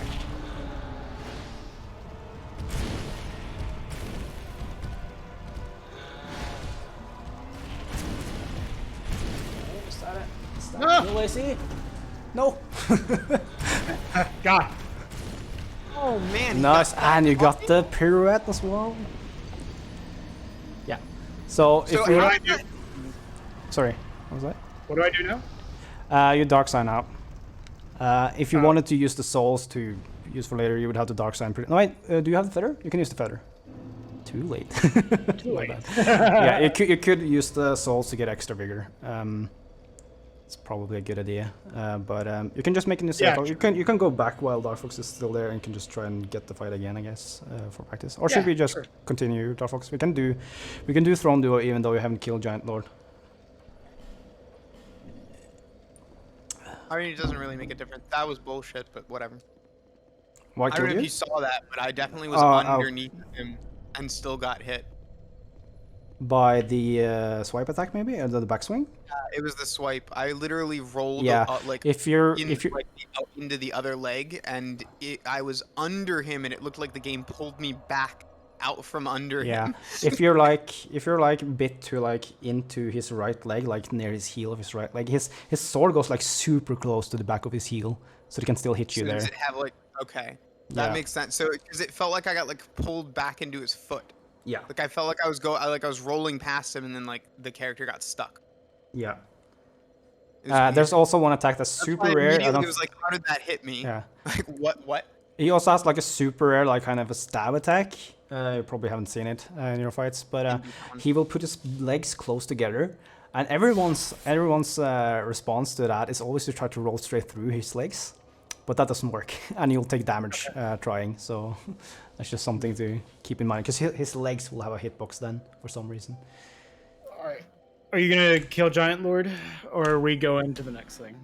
I mean, you might as well go to the next thing. Okay, so I'll switch to my screen, and yeah, you can roll it, but I think you have to like run right into his legs and then roll like when you're already into his legs. It's pretty. It's a stupid attack anyways. It looks like you'll be able to squeeze through without rolling, but. Should I have walked backwards instead?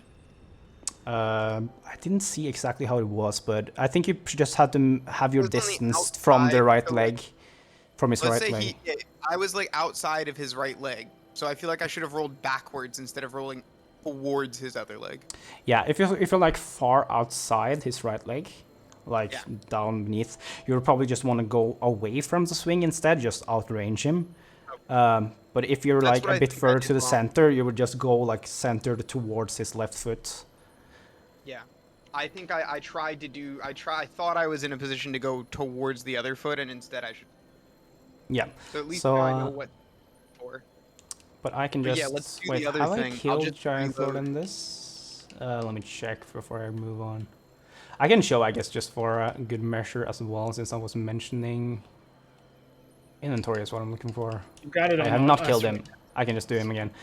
I can show the YOLO strat as well, just for those interesting. I'm not gonna. Make sure you switch back to you. Yeah, I have done it.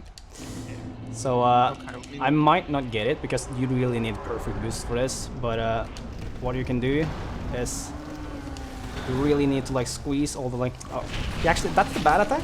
Now I technically can't do it, so I'll just do it again. So there you see, I have to go like super far right. Then I would do the strat you're doing, that where I'm buffing right next to him, and then do it. But I can try and show him one more time. Okay. So you can avoid that attack, but you won't get the perfect fight if it does it. That's all it takes. It's pretty rare attack, but so it's actually kind of good that we got to show it. Yeah. I haven't seen him do anything like that yet. So. Yeah, because that's super wide attack. If I was just following the normal path, it would have hit me and just flattened me on the ground.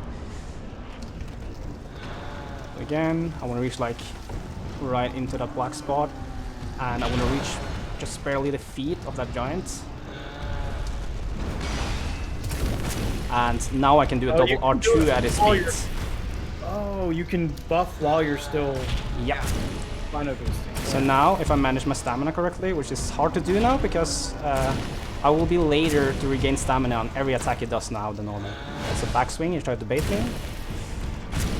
That's another backswing. I actually have to survive that. But yeah, so if he does this fast attacks with the backswings each one off, you won't get the kill. But yeah, I can finish one cycle faster because I got the double R2 at the start. Okay, I see. You just got hit once there. But yeah. I don't know if you could have done much about that. No, not really. I tried to roll it, but because you have the double R2 at the start, DarkFox 2 has negative stamina. So when you don't really have enough stamina to do both. So now my stamina is negative. It'll take a while to regenerate, and so I couldn't get enough stamina to really DS1 has negative stamina as well, but it's like a capped negative stamina. Yeah. So I'm not sure exactly how to calculate it, but yeah, I'll have less time because I'm a bit later on every attack that I do. That makes sense. But yeah, what we're doing now, you can go if you had the souls from Giant Lord. Did you? No. So you just go straight to the Ruined Fork Road.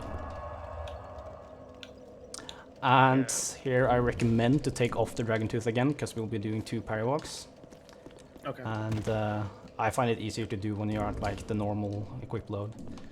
So here we go, the same way that we did when we were skipping all the skip. I guess I'll go to the same spot. Yeah. So the dude we want to be parrying is like right on our left. We only have one chance to do it before these 2 guys come to intervene. So if you fail that, I can probably demonstrate it as well, even if they show up. I'm gonna make a save ball here. Yeah. So I'm just gonna try and get this first try if I can. There we go. But now like these 2 guys show up, and the response you would do then, like either you can go super YOLO and just try and parry walk one of the first guys there, which is pretty difficult, or if you go back here and just stand here, they will eventually just walk back. Yeah. You can also bring out the Dragon Tooth and kill them, but you need 2 R. You can't kill them with 1 R2. They just barely survive. Okay. So, but So yeah. just let's try to parry walk this guy then. Yeah, and I'll show you because I don't think we need to mess with like perfect angles and stuff here as well, because there is a lineup you can take here that will let you load. First try. You can do an angle here. Basically, what I do here is I angle up with that piece of wall sticking down through the ground here. Where did you even go? I don't even... Yeah, so okay, I can go back. So you just go right, and there's like a corner in the wall you scale. So you just run into, like next to this big rock, you just run into the wall here. Go straight over. There's several rocks there. Yeah, the big one that's sticking through, like... Can you see those? Those sticking through the wall there? Can see your screen? Oh, you got hit though. So really? You cannot sprint or jump anymore. Okay, you should probably just do it over again, or we can do like the... you should do it over again. Yeah, I just don't know where you went after that. Yeah, I can just dark sign. But yeah, the fast strat here you can do without jumping, but it requires you to have a good lineup. So DarkFox is doing the old version here. And yeah, what I would do there instead, just DarkFox just to have like the load in a bit faster instead of like jumping you want to jump like at an angle into the wall there instead of like sideways like you did, because then you hit the slope immediately and load in. Okay, that makes sense. Yeah. Yeah. You start falling instantly. Yeah. Yeah. Because I know, like I think in if I remember correctly, like this 1620, he jumped like a bit too far to the side and got stuck up there because he wasn't hitting the slope. So that's something you can end up doing. Right. So if you're rather at like okay, but let me just show the jump here again first. So rather than going like sideways here, if you just go more at an angle and just jump straight to the left side here, then I'm loaded in immediately. You still have to roll off with these strats, but Alright, yeah, I'm gonna go back. I'm gonna okay, cool.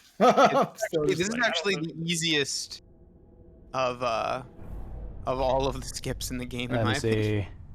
What do I even call this one? Dragon Lake skip. That's probably them. It's the Shrine of Winter skip. Yeah, technically, but there are a lot of ways you can skip Shrine of Winter. So. Well, yeah, but this is the one we use. Yeah. Well, we technically already done a skip that you can just walk around it. When we went to all this skip, you could just obviously just walked around. Because I think like the normal thing I would consider Shrine skip is just doing it up there, but this is faster, yeah. So, shoot. Fire on him again. So where I went out, if you see these two rocks, and I'm just gonna get careful not to get hit by these guys because they're still aggro. Oh, you're on the other side there. Okay. Yeah, so I just go into the corner here and just run into the wall, and you will eventually just scale over it. You don't jump or anything; you just run into it. Hold on, let me get there then. All right. And I can wait for you first, I guess. And there's a faster lineup for this skip as well. I can just refer to the record for that. But we'll do the easy version for this. It's only a few seconds difference. Hello, we're home. So if you can see your screens.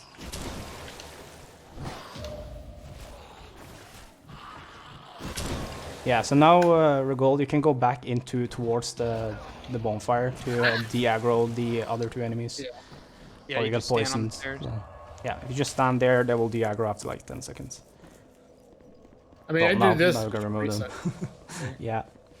It takes roughly the same time to sit at the bonfire, honestly, but it's just more effort. Keep going up the wrong door.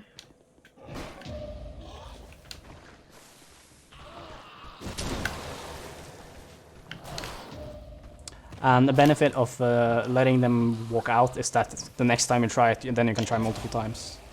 Yeah. Instead of using the bonfire. Because they'll only come to you one time. There's one more effigy on the way, so you can just... I mean, I just let it save files. Yeah. So once they walk away... Yeah, they don't come back a second time. Okay. Unless you're there for like super long, I think they might show back up again, but yeah. I got you. All this jump attack. Yeah, I tried to hit B, but I was not paying enough attention to what was happening. Yeah, that attack is unparable, unfortunately. I'm gonna go rest the bonfire. It's I mean, I pretty already rare. did this. Yeah, it's a pretty rare attack to get the jumping attack from them, but it's so annoying because it's an absolute run killer. And I never think fast enough. The thing you really want to do there is just punch him, because he doesn't have hyper armor. But I can never think that far because you're like, oh, I don't want this. Excuse me, sir. That was Punch close. me. Damn it.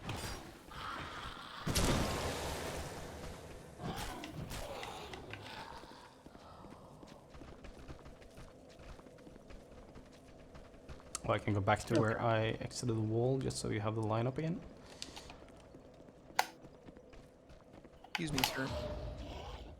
Dang it, I keep getting the fake repost. Yeah. That's the I guess that's a curse good when thing. you're. Yeah, it means you're pretty close. Like you're not that many frames off. Yeah. But that's, Did you that's say the that that one was like I'm a little too early on the R1, or? Yeah, it's. I think it's too early. It might as well just be like a frame too late, but I'm pretty sure it's 1 frame too early or something. I got it. It's like Just it's jump, the thing is it's run parrywalking. invisible. Yeah, parrywalking is not frame perfect, or if it is, it depends on your distance from the enemy. Distance and frame related, Oh. yeah. Yeah, and frame related, and also maybe the curvature of the ground seems to affect it as well. I'm out. Right. Okay. So if I switch back to my cam, so when you're just like over the wall, you'll see like all these pillars of the huge bridge. Yeah. Here you can just go straight through like the one right in front of you. So I'll just run straight through that, and you see the 2 trees there on the right. So for this lineup, I just run basically just straight between those trees. And when you get towards this archway over the tunnel here, I want to jump like to hit like the left side of it. The right side doesn't always load you in, so you preferably want to like hit it like around here, and then you can just roll back off. Yeah, hit the left side of that arch and like jump into the wall, and that should load you in so that you can just fall down. Oh, that was easy.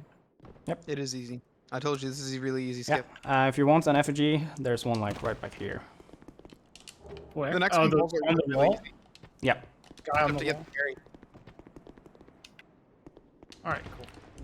Alright, so then we'll go through the bridge, and here's also a place you can make a safe fall if you want to, because we do another power walk. Yeah. Where should I make it? I think just here before in front of the staircase, because we'll aggro some enemies up there really shortly. Okay. So you said this is different. Yeah, so you'll see pretty soon. It's much faster, and you don't have to jump for the skip anymore. So this You don't have is to jump left. That's parry nice. walk Yeah. 6. Okay. 6 parry walks. Yeah. Alright. Wait, is this the one where you just run left and it just spawns you there? Yeah.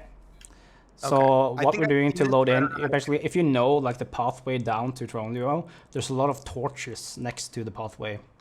So what we're doing to load in is we're basically hitting right on top of one of those torches, and then we just fall down onto the pathway.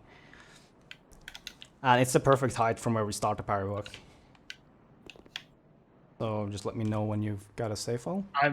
Oh, you've gone ahead of me already. Yeah, okay. So yeah, so yeah, this guy counterintuitively from like the previous guy that we didn't want to try to attack us. We want this guy to try to attack us because that makes him go faster up. And just wait by the whole warrants. Parry his attack, and we just want to get the parry walk like right in this area. And we don't do any jumps here. Instead, we just run up this path until we like fall out on the side here. Okay. So I can just wait here until you maybe got it. This guy's really. Did your stream die, Starbucks, or? Let me refresh it. I'm making a save file. Oh, okay, okay. It's just back I just screen closed just the to tab game for a out. second. Yeah, Because it was sure. faster to Alt F4 than to... Oh yeah, dying here is really bad. Yep. That's I why you guess want to you can save file so you redo- don't have to do both of them. I guess you can redo the parry walk in like a run, but, like. Yeah. Like for a marathon, if you die to Throne Duo, you have to do both those parry walks again, so it's a pretty big time loss. As it usually happens in marathons. Can you imagine doing any percent in a marathon?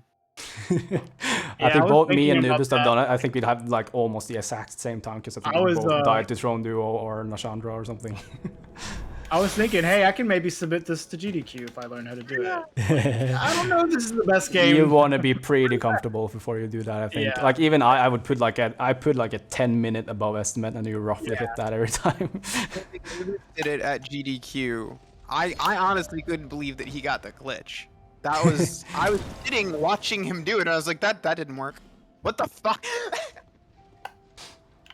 Yeah, like the thing is, like Nashandra glitch is like it's a hard beast to tame because Jesus. I got pretty good at it at one point. I could do like, I've done more than 10 times in a row in practice. But in runs, I'm maybe like, I don't know, 50-60% of the time, because you just get that little bit extra of anxiety or something in your body and you mess up the timing just a little bit, and that's enough to not get it. So what do you want me to do here? Yeah, so you just run up to where just bind boost up to where the holy water urn is. Try like run into the royal soldier on the way, like collide with his body pretty much, and then just run straight for the holy water urn. Like you basically want to touch this guy and then keep. Is this the holy water urn? Yep, right on the right, Yeah. and you stay where that is and just wait for the dude to follow you and parry walk in. There. Yeah, stay there. You don't continue up. Oh, my game crashed. Cool. Oh, that almost never happens with Doctor 2. Yeah, it's pretty rare.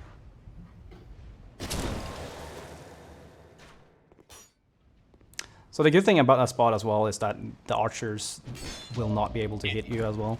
Yeah. So you can just stay there and keep trying until you get it. Well, we used to run up onto the hill a little bit. Yeah, we used to run up to the next staircase and then had to do like jumps from there as well. So here we start lower and we don't have to jump down as well. So yeah, so you just run off the corner there, just right in front of you, DarkFox. Just run off there. Okay, and that's basically where I am now, so you can just wait until Regole is about here. Wait for Regole to So, but I can show a bit on the way. Part of an actual glitch at the end, and I'll have to practice. Oh, I launched the wrong Dark Souls 2. Damn it. So the important thing here is like the left side here is filled with kill boxes, like all over the place. So to do this skip, you have to go like super wide on the right side and just turn in left at the correct timing, which I'll show you. I can just show you and go back, I think. Hopefully I don't hit a kill box, but basically when I'm here, I will aim so far right that I'm not even aiming towards the basically where we're going in is that you see that dimp like it's sticking out a bit on the wall there. Mm-hmm. That's where we want to enter, but I will not aim directly for it. I will run slightly to the right of it because I'm scared of all the kill boxes here. Like I probably could be more optimal here, but hitting a kill box in the last few minutes of the run would absolutely suck. And it's happened before when I'm trying to be like cocky. So we're gonna go super far here, and basically the queue here is is just above me. There's a piece of rock that's sticking out a bit extra further from the wall. It's pretty hard to tell, so I'll try to just give you a hint for where it is. But basically here you can walk in without dying. So I'll just go back so I can show Regole that again once he's ready. And make sure I go far enough left that I don't hit the kill boxes on the way back. I can't even parry this guy, dude. He does like a million damage. I really told you that the Royal Swordsmans were the fucking like memers. Yeah. I told you, man. So a tip kind of mentioned already, but I don't know if you saw it, but you can, if you're not like reacting to his fast attack, you can just hold block. And if he does a fast attack, he will always do the same follow-up after. So then you can just do the parry on the follow-up instead.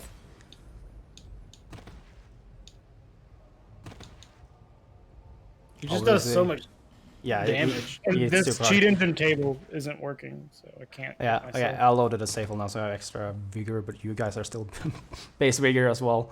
You have more than you do in the speedrun. In the speedrun you have 7, you have 9, but Where am I going? Yeah, that way? So over there? A bit further in. So There-ish? still stay a bit further from, no, a bit further right. You can angle like, okay, go a bit further in. And God! About there, you want to go hit the left. You see that, like the smooth part of the rock there. Destroyed by these freaking Yeah, arrows. that you got a bit further right. You're almost hitting kill box there. Is it not okay? Yeah, it's just barely okay. But yeah, that's right. And I walk for that torch, right? Yeah, you walk straight for the light in the wall. And you either want to sprint or bind a boost at the end. If you don't do that, you might fall down and die. So sprint the whole way, just keep going forwards. Oh, wait, you want to go back. Oh, carefully. You hit slightly too far to the left. So That's you okay. missed the torch. But yeah, it's the same thing, just slightly further to the right. I can show that again, I guess. I can just show this multiple times. Yeah, I mean, you never even showed me the end part. I was just kind of running. Yeah. Just kind It's of fine. doing it by... Not- Yeah.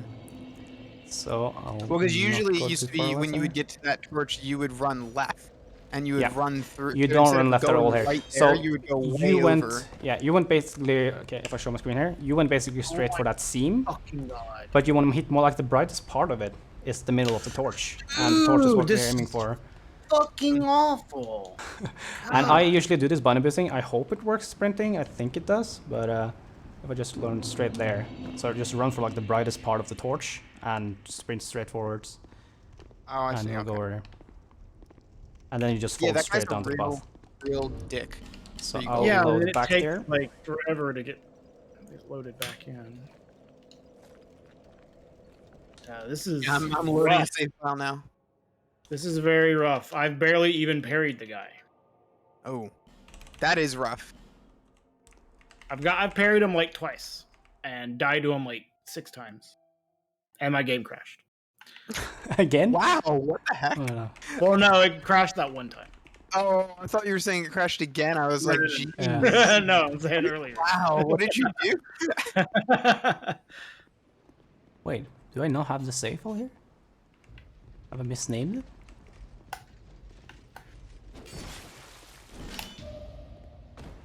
Okay, I parried him once at least.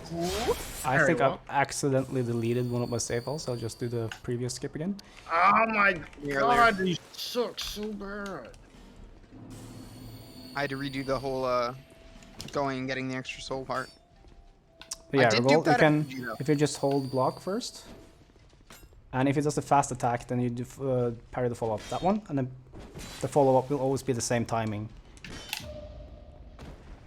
Yeah, I don't even know the timing for the follow-up yet. No, but you'll learn it, and then you don't have to react at least.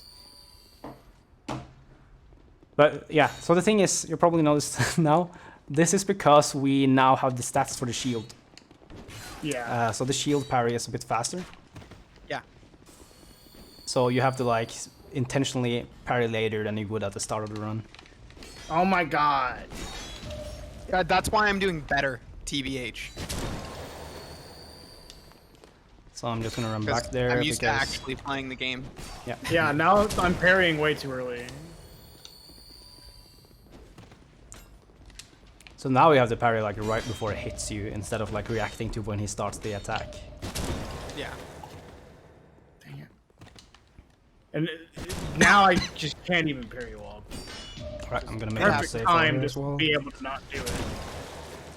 Oh, this guy is crazy awful. He just does so much damage too. F. He got me. There we go. All right, now what? Yeah. Now you're gonna have to repeat all the stuff that you said. Yep, I will. I just made a save file here as well because I Great. apparently deleted it. So. All right. So I'm just gonna do the parry walk on this guy again. But the main part here is we're not doing any jumps to do the skip. Okay. Before we would go like way up there, up to the left, and then do a jump at the right angle at the right time to like barely hit the bridge at the end, which was kind of awful. Little sketch. Yeah, I lost record runs before like I first got the record in this to that stupid jump. So so this is way better, I think. But So you just run off? yeah, just run off on the right. And it's important here to stay like pretty far to the right. You don't want to be like next to the wall here at all. There's kill boxes everywhere. So be pretty far to the right. And where I'm aiming for is like that little like jut out of the wall there at the end. So I'll go super wide here. And this is gonna be the difficult part for you guys to like see where to go in. I like have this formation of rocks in the wall that I can intuitively find because I've seen it so many times, but it's probably a bit more difficult for you. There's not really any great queue here. To give me an idea of where I am. Yeah, so you can see relative to Dragon Lake, it's like right underneath this part, basically. So you see where this beam is going down. That's roughly where you want to go into the wall, like between those two beams. Basically between those two pillars. Well, I mean, I'm pretty close to where you are. Yeah, so here I will just go straight through the wall. I'm actually too far left, so that was kind of scary. But damn it, I'm in it. once you're through the wall here, you see the lighting there on the wall in front of me. Are you this far, by the way? No, okay. no. Just you can just go. I'm waiting before I go in. Yeah. So you can like tell me I'm lined up right. Yeah. So you can just angle it slightly to the right because it looked kind of scary when I got in. I didn't die, so it's probably fine. But I would rather be further right than left here. Does this look okay? Yeah, I think that's good. So just go straight forwards now, until you can see like the wall in front of me here. Okay, I can see it. Yep. So what you want to do is you want to line up with the right side wall here. You don't want to hit like the corner. You see where the light there is the brightest. You want to hit like the center spot of that. So when I'm lined up with that wall, I just run straight for it. I will normally bind a boost, but you can just sprint over to be safe. And I can't see your screen right now. Oh, sorry. Yeah, you just go straight, just sprint straight, and you will hit a torch and load in. Yeah. Okay, so Bino boost all the way over there, straight ahead. Yeah. Just go perfectly straight from here. I'm a tiny bit left. You're not in the brightest part there, but it should work. I made it. Yep. Cool. Nice. And you can just run down. Have to practice that without like your direction, you know? Yeah. Just to figure out like the spots. So you can just go down to the Throne UFO gate and make another save file there. Yeah.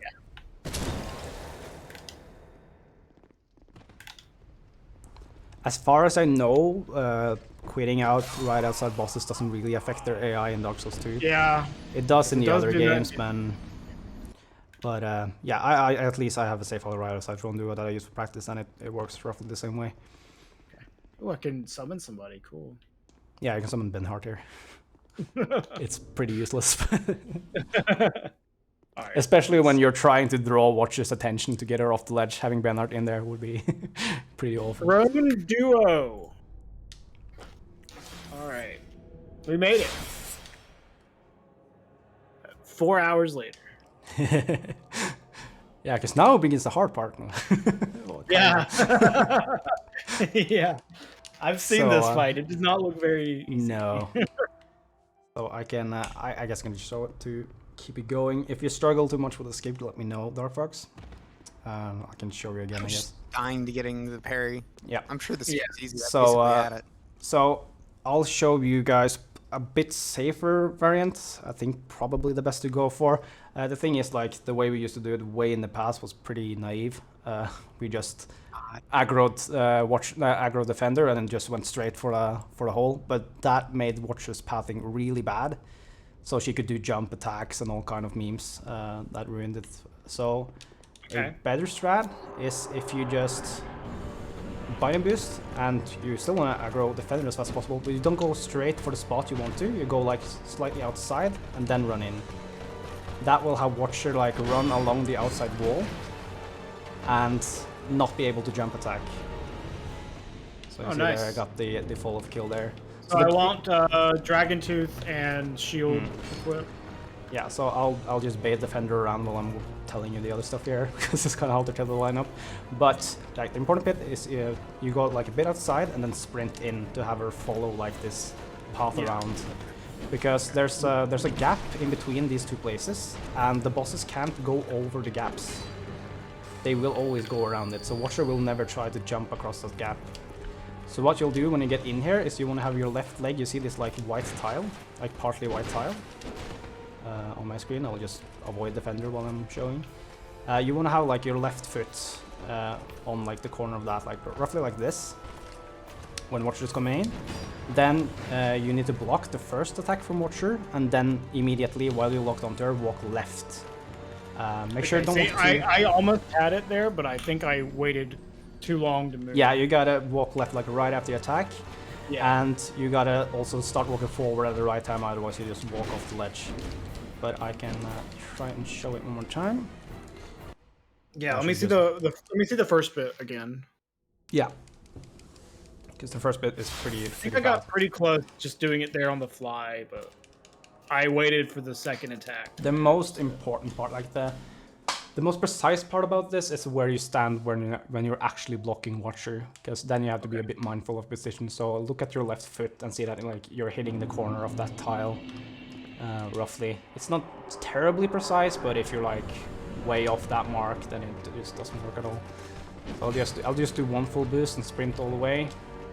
You can two-hand the left shield, There I got a running attack, that's one of the bad ones, but there's a chance she can follow up with a good attack after that.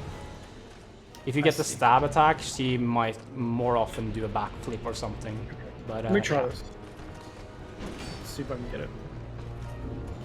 So I can probably just keep doing it, I guess. I can Right, see what you're doing first to give feedback.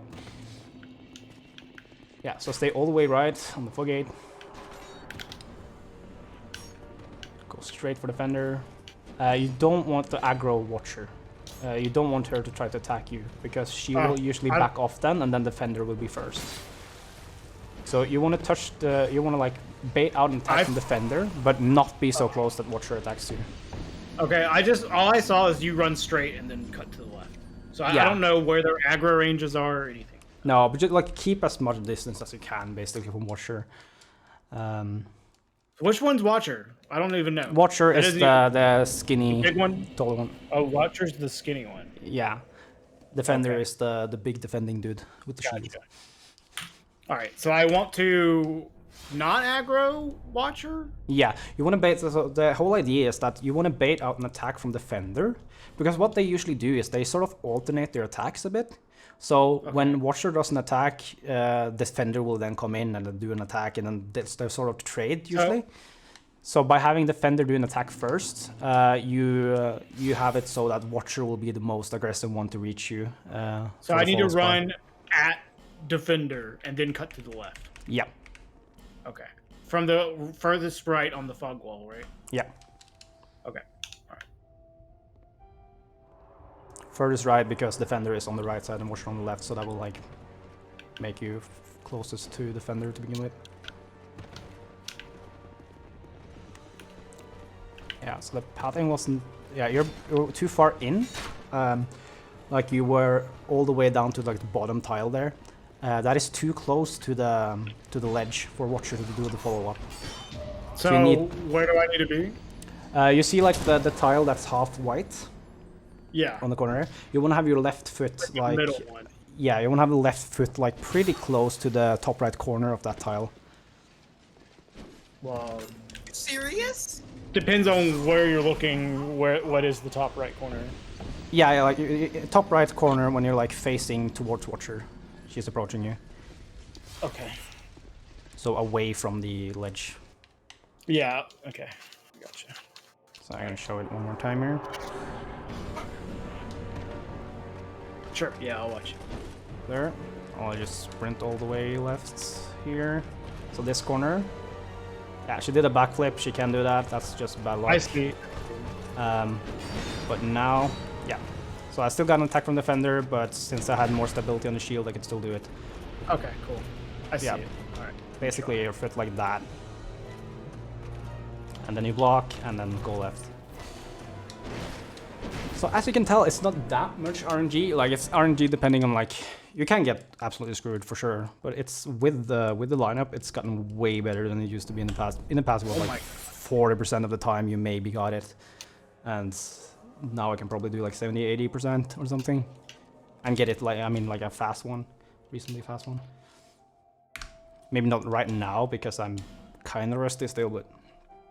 Like, it's not anywhere near as bad as it used to be. Well, that was really fucking bad. What just happened? Okay. You can try and see if you can keep the streak going. 4 in a row.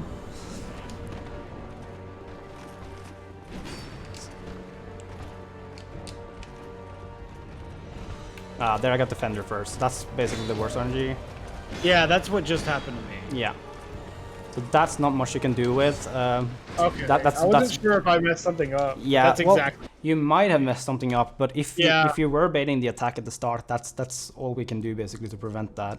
Sure. So it is hard to tell if I did something wrong or not. Yeah. That's I got that exact pattern. Because I can show, I wouldn't recommend. I think the strat I'm showing you now like is the better one for like when you're starting to learn. I have a less safe strat, but it allows me to get a buff early. So I can show that as well. It's the same concept. The thing is that you want Watcher's pathing to be kind of wide and not for her to aggro you immediately. So what I'm doing in speedrun is I'm running straight up to Defender, and then I'm doubling back immediately. She died! But Oh, you got her? Died. Oh. I died too. Yeah, so that's Defender knocked me off. Yeah. Okay. Oh. I'm just rolling all their attacks. But yeah, the strat I'm doing in actual runs is kind of worse because you don't really force her to go as wide as you do with the strat I'm showing you. So it's a risk-reward thing. I just do it to save the extra like 3-4 seconds. Well, I got her dead. I don't know if I'm baiting Defender properly. If you fail to drop Watcher, you can either just stay there and try again, which usually doesn't work. You can try to go out and try to bait the Watcher back in again, or what you normally probably should do is like quit out and just try to fight over again. Whoa! I've never seen that. Okay, so I guess there's something. Your pathing must be a little bit off still. I didn't see it. Well, exactly. I failed I got a really bad Bino boost. So. Oh, okay, yeah. Because she should never do that attack. I've never seen that use fast. Yeah. I believe I probably messed up there. Like if you get either that attack or jump attack, your pathing was most likely like not. Like, yeah. I believe it with how bad that Bino boost was. Yeah. All right. Okay, so I'll watch you one more time.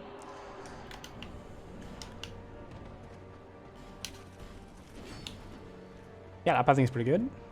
You can still get unlucky. Yeah, she did a backflip. You were probably a tiny bit too close to Watcher, is the only thing I would say. So when you're turning left, try to go a bit more directly towards the spot there, just to have like more distance from Watcher. Should I go earlier or? Can probably maybe demonstrate. The thing is, I think what you're still like a bit close to Watcher when you are going away from Defender. So the angle you more want to have is like I will just barely be inside range of Defender, and you see I go like slightly diagonally down when I go away from Watcher, just to keep my distance so she doesn't do an attack. Because if you're too close, she'll either try to attack you or she'll do a backflip to like maintain a distance or like a bunch of stuff you don't want. Oh, why didn't you load my save file? Yeah, if you load it too early after cleaning out, it doesn't override it. Yeah. You gotta wait to like almost where the Dark Souls 2 splash screen shows up. Can you do read-only save files in this game? No, it doesn't work in this game, unfortunately. Just crashes it. If I remember correctly. Alright. Come on now.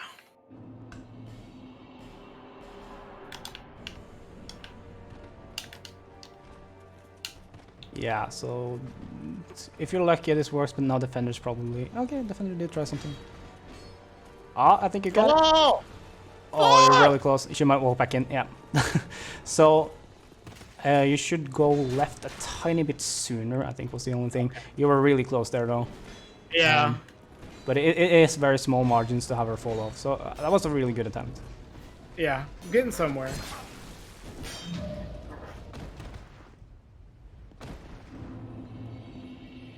Like it's hard to demonstrate, like hard to really talk about what's happening because it's so fast, but I can try and show it a little bit again. I do need the right attack for that though. But yeah, also like just to get a bit ahead, what we'll do after that is we'll just get a distance from the fender to buffer weapon, and then 1 R2 at the start. I kind of fucked it up, but it might still work. The fender is burst now. Fall! Oh no! Let's see So if I can get the close. fender in. She doesn't want to. Dang, I almost got her to fall again. Yeah. So I got a bad bounty boost there as well, so I had like the same issue there. You still want like a pretty good boost here. What did you say? I like maybe walked too late or too early? Yeah, I would say maybe too late, and potentially also not far enough to the ledge. You have to the left. You have to be like pretty close to the ledge when you walk left. Okay, I almost got it again. Go there. Sprint all the way. Should be getting a good attack here. Oh, she did explosion. That's pure RNG. As one of the very few, like basically, if you get her to run into the corner there, there's only really one bad thing she can do, and that's the sitting down and doing an explosion. From a bit further away, she can also do a stab attack, but not if she's that far in. I got Defender up in my face again there. Yeah. I'm failing to demonstrate as well, so let me do it one more time. This is not even a strat I really use anymore, but I think it's like it's the safest one to go for. There, I went a bit close towards her. Should be good. Yeah. So she can do the attack from too far away. That's the stab that I don't want. Jesus, dude. Yeah, she's being ruthless now. Getting up in my face. So like, I mean, he sometimes Defender just runs up to you and there's nothing you can do. I did the guard break on me. Yeah, sometimes it does. Okay, so you can't salvage it if Defender's up in your face like that. Not really. You just have to hope that he really doesn't attack you. Sometimes he will attack and you can block his attack as well and still get it, but if you're too far back... Like he's blocking Watcher from even going off. Yeah, you need Watcher to be in front. Yeah, see, like yeah, that, there you I had Defender in front of me. Yeah, Watcher. you got a bit close to Watcher there as well, so she started a running attack from pretty far away. I had her in such a good spot, and I walked off the edge like an idiot. Yeah. See, again, man. Defender. He's just in front of me every time now. It's like third time in a row. It's his job. He's defending. Should be decent. So yeah, you walk left pretty early after the second attack, because where you want her to land, she will like arc around in like a half circle when she's doing the second attack, but spin around you, and you want her to like fall into the corner here. If she falls off around here, she can just walk back in. You moved pretty early there. I can see that. But yeah, I can show as well. Once you've done that, the way to defeat Defender is pretty easy. There's some attacks you can just... I need to do one, actually. Some attacks you can strafe by being close to the left side here. And she didn't do the follow-up. Cool. Is that just bad RNG when she doesn't do the follow-up? It might mean you're too far back, like too far towards the ledge. Oh my gosh, dude. Jesus. I've just had Defender like in my face every time now. He backed off and then Watcher came forward and then she didn't do a follow-up. Yeah.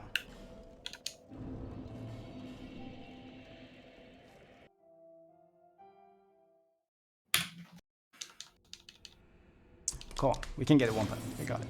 Yeah, I just want to get it once. I mean, I had her fall off and die so that I got pushed off. So I died too. Yeah. It's extremely rare. I've probably seen it like 2 times, but it's also possible that sometimes when she just barely doesn't fall off and walks back in, she'll just like glitch out and walk off on her own. But at that point, you've already lost a lot of time. So yeah, you got a bit too close to the Watcher as well, DarkFox. Luckily, she was the first to aggro after, but yeah, you want to block her first hit and then go left on the follow-up. How do you get this guy to not just be in your face? I don't understand. Like, 5 times in a row, Defender's just like on me. I can show you a slightly different lineup as well. Might work, but I think it's honestly worse when you don't buff. So I need to run at him, bait an attack from him, and then run away to the left. Yeah. Am I correct? Yeah. Let me watch this. You can also like run straight back and follow like the sand on the side. Okay. And he's just been like in my face every time. Because that's an alternative strat that I have. Like if you go forward, go immediately back, and then do another Bino boost when you're following like right at the edge of this sand pile on the left side, until you get into the same spot, and that is roughly the same result. Oh my dog! I don't know why my Bino boosts just weren't working. Great. I don't even know what went wrong there. It was just zooming out. Yeah, I can, if you watch my stream, you can try this as well if you're having issues with that. I don't know what is easier for you to do. This might have the benefit that you do 2 boosts, so you don't need like both one to be like really good. But I think Watcher's pathing might be a bit worse. So what I do here is you just go to him, run straight back, follow the edge of the sand until you're at the same spot. But then you can get like a running attack like this, and oh my god, kind of raise it. Go away. Jesus. I'm like, I don't know, I can't even like Bino boost anymore. Jeez. Oh, can I get the super parry on this guy? You can parry with heavy weapons, but it's really slow. Oh my god, what the fuck, me. Watcher? But yeah, like the important thing here is to have like a pretty like accurate and direct path here. To be pretty quick to get into the spot, but not having Watcher have the like direct angle there either. My whole problem is my movement in this game is horrible because I don't play this game, so I'm pretty sure that's causing all my issues.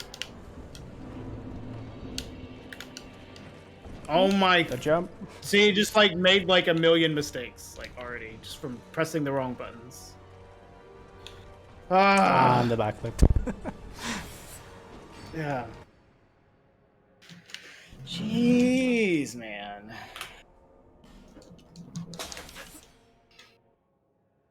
Well, yeah, do you want to try the other pathing as well? See if it's easier for you, or just keep going? What was the other pathing? I can show it one more time. You might want to watch it. Right, let's go load back in.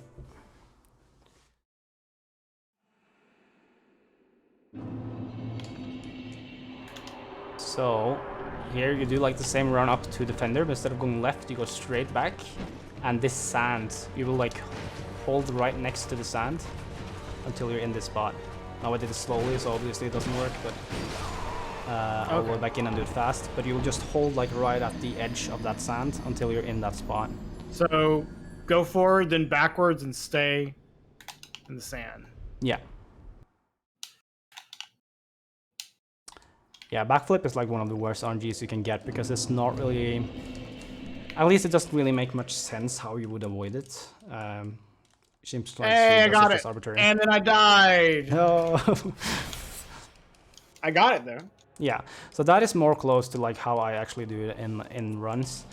I still think the other strat is like better in terms of Watcher's behavior. Serious but that worked first try. Yeah. So. This one has the benefit of allowing you to like get there faster, and like the second boost is like all the way in. So what I do is I bait him here, and on the second boost I already start buffing until I'm all the way in.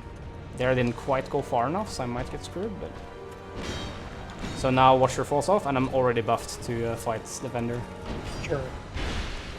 This thing takes forever to fall off. Yeah, but I know like for sure when she's actually off. Sure. So I can just start fighting Defender and not care about her. And Defender will stagger for every other R2. So you can just keep going. Oh, and you can This would be a lot easier if I could actually play the game properly and not. I missed. Oh my gosh. Oh, let me get super. Oh, he's buffing. I can't even press the buttons correctly because I don't know how to play this game. Alright, I can try and show Nash Glitch also while I'm at it. It's gonna be tough to explain. Yeah. If I can get Nash Glitch, I can show the lineup after, because then Nashanda will be frozen. I may already have screwed it up, but we'll try to do it fast.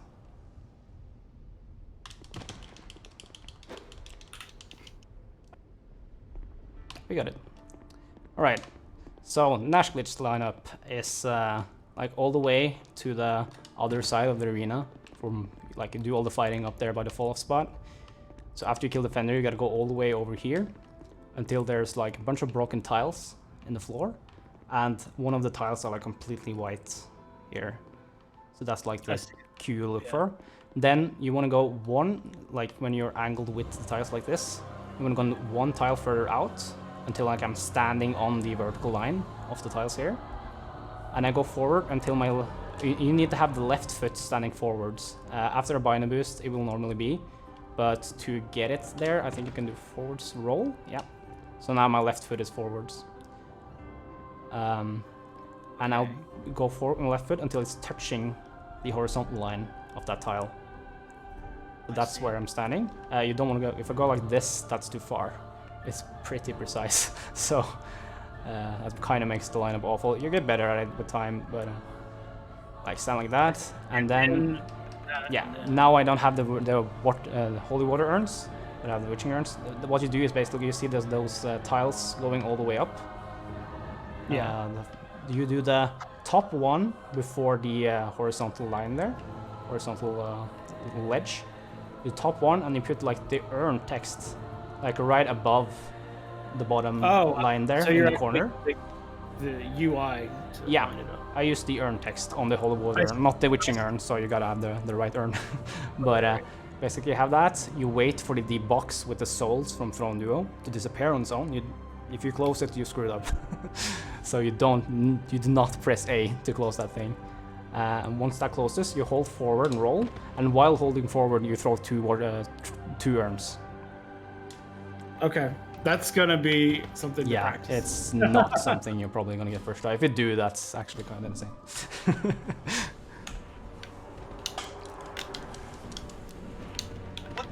I'm gonna try to get this. And he's right in my face again. Great.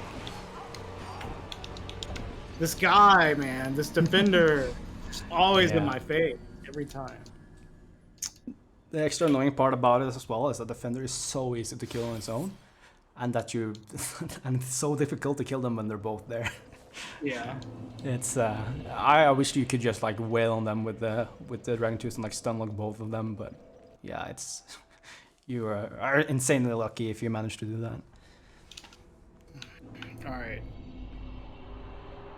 Also, that would wear down the Dragon Tooth faster, I think, so you might have an issue like breaking it. Oh yeah, you did not go close enough to the Defender there, so he will be fast. You need to be even closer to him before you turn back. Okay. That's good to know, because that's what I've been doing this whole time. Oh, okay. I think you've been closer to him. Really? Well, it's hard to do it precisely. Yeah. Like, I can't. Like, sort of try to like imagine like the range of his sword if you were to like do a overhead attack forwards. You want to stop like at the tip of like where his sword would reach, basically. You want to be like within range of his attack.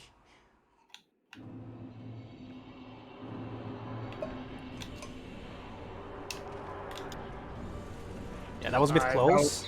Yeah, but so now Watcher probably also tried to attack, so that's why she did the backflip there. Yeah.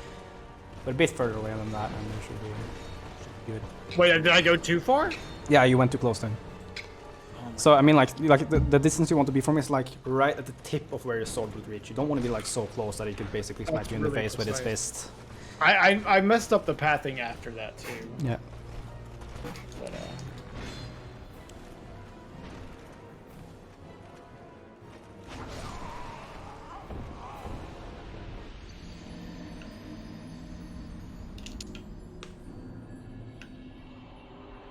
And you can go all the way right in the fog gate just to like keep a good distance. All the way, I believe it's Steve by Jacksepticeye, the Gregory brothers. nice. Fuck.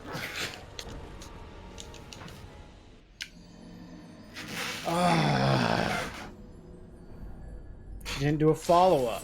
I don't know what triggered my Google Home, but something did. Not standing on the right pixels. She didn't do a follow-up. Yeah, I just feel like that sometimes. Like it's not like it's pixel perfect or anything, but it's basically as close as you get to that in any of the Souls games. To like have like a It's somewhat really hard. consistent. The movement in this game is so wildly different from what I'm used to. Yeah, it's probably like that's what makes this like the ending part so difficult to really get to learn, because it's like the perfect combination of you're going at super speed and you're trying to stop at the perfect spot at the same time. Mm-hmm. Let's see. That was much better. I do the loop around on the right side. It shouldn't really matter much, I think, but oh, it does actually matter, seems like. Nice. What do you mean on the right side? Yeah, so you went to the fender and then you turned left when you went back. I go right Oh, you're when I supposed to turn like. back. Oh, I didn't Yeah. know. I see. Because when I go right, I still stayed as far as I can away from Watcher while I'm going back. Okay. So are we gonna actually do anything else? Because I have no desire to continue sitting here and dying to Throne Watchers. That's fine. If Maybe you this if will you're happen not later. getting the setup, like this is the last part I think we'll do. I'll maybe I like wanna show. do so. I showed if the. you don't take box, it's cool. Yeah. I'll go for as long as you want to, Regol, but like I've shown everything at this point. At this point, it's just like basically following it to perfection, I guess. Yeah. So you got a bit short boost there, wanted a bit longer, but this might still work. Why didn't I? Oh my god! Why didn't it block? I was holding the button. Exposed Jacksepticeye. I don't even watch Jacksepticeye.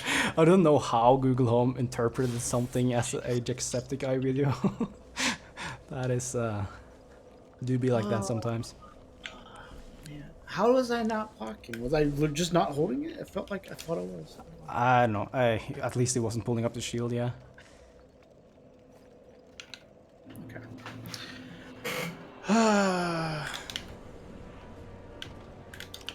This is the one. Let's go. Yeah, stay a bit further into like the sand pile there.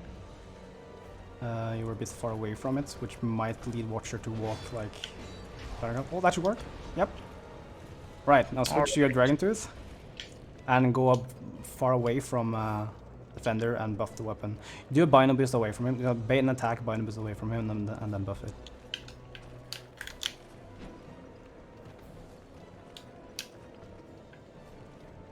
Okay.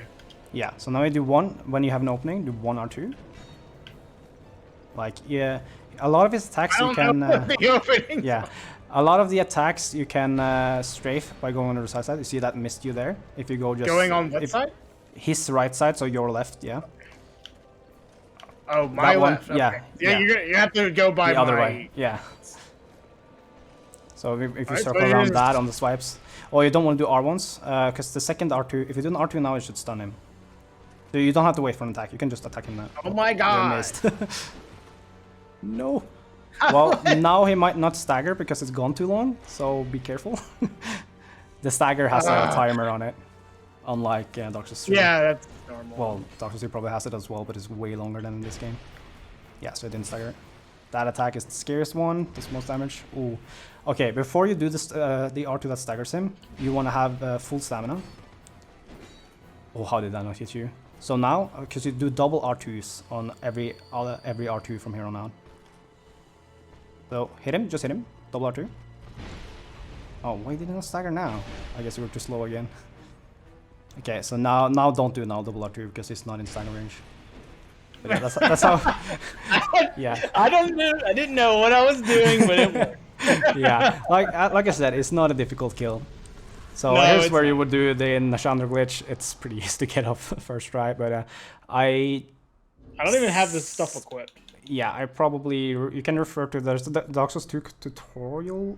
I think it's still up to date, but I'm not entirely sure. I have a separate video on the exact lineup I use. I mean, as I well can just for that smack section. her with the dragon tooth, right? You can. It's a pretty awful fight because the Dragon Tooth is so slow, and you're like if you're fighting her there, you're inside like her curse orbs all the time, so you'll take constant curse damage. So at base vigor, you're dead right away. Okay, great. But I can show as a closing now that you've sort of seen the fight. I guess I can sneak in a final Nash glitch, Sure. and we'll wrap it up with that. I think. Yeah, I'm done. I'm done for the day. Yeah. I 4 mean, hours to I learn do- 15 minutes of running. Yeah, that's kind of how it is Yeah. for this game. But I think it's a pretty fun run when you sort of get the hang of it because it's pretty satisfying to do. I can imagine it being a lot better when I'm just better at controlling the game. Yeah. So yeah, what I would say for your pathing earlier here as well, you go a bit further into like the sand pile on the left. You were like a bit away from it, so that might mess up Watcher's pathing. And Defender's not really. Oh, you're doing saying well. just stick closer to the wall, Yeah, basically? Yeah. like basically just where the sand touches the ground. Yeah. Like stay like on here. Well, imagine you can't walk up on this. He's blocking all the time. So now it didn't stagger because it. Oh, I'll do it again. He didn't stagger there because it was blocking for so long that his stagger counter like reset. And that So just you're saying really that I can show one the more time. stagger stays on for less amount of time than it does Yeah. in this one? Yeah. At least from how I feel like it is. Like that, just that one little round of blocking for 5 seconds or 6 seconds or whatever was enough for me not to be able to get it. Okay. So you can block for a little bit, but if you blocks for more than 3-4 seconds, then you probably want to just have a safe opening instead of, because when you first get him into stagger, you stagger with every R2 combo you do, so you don't have to wait for attacks anymore. You can just attack whenever you feel like it, basically. So, like stay right on the edge there. I did not go quite far enough in, so yeah, now she did a running attack. She might follow this up though, if I'm lucky. Because Defender is super slow. No, they're switching places. So I'm just gonna quit out and do it again. Yeah, this is a bit more tricky. That's why I didn't like tell you to buff on the way or anything, because Yeah. where you Yeah, stop then when you're buffing, you can't correct your position anymore until you're done buffing. So so doing this, you have to be precise where you stop while boosting, because binder boosting allows you to do a lot of animations while you're still running, but as soon as you stop, you're out of that state. Let's do that again.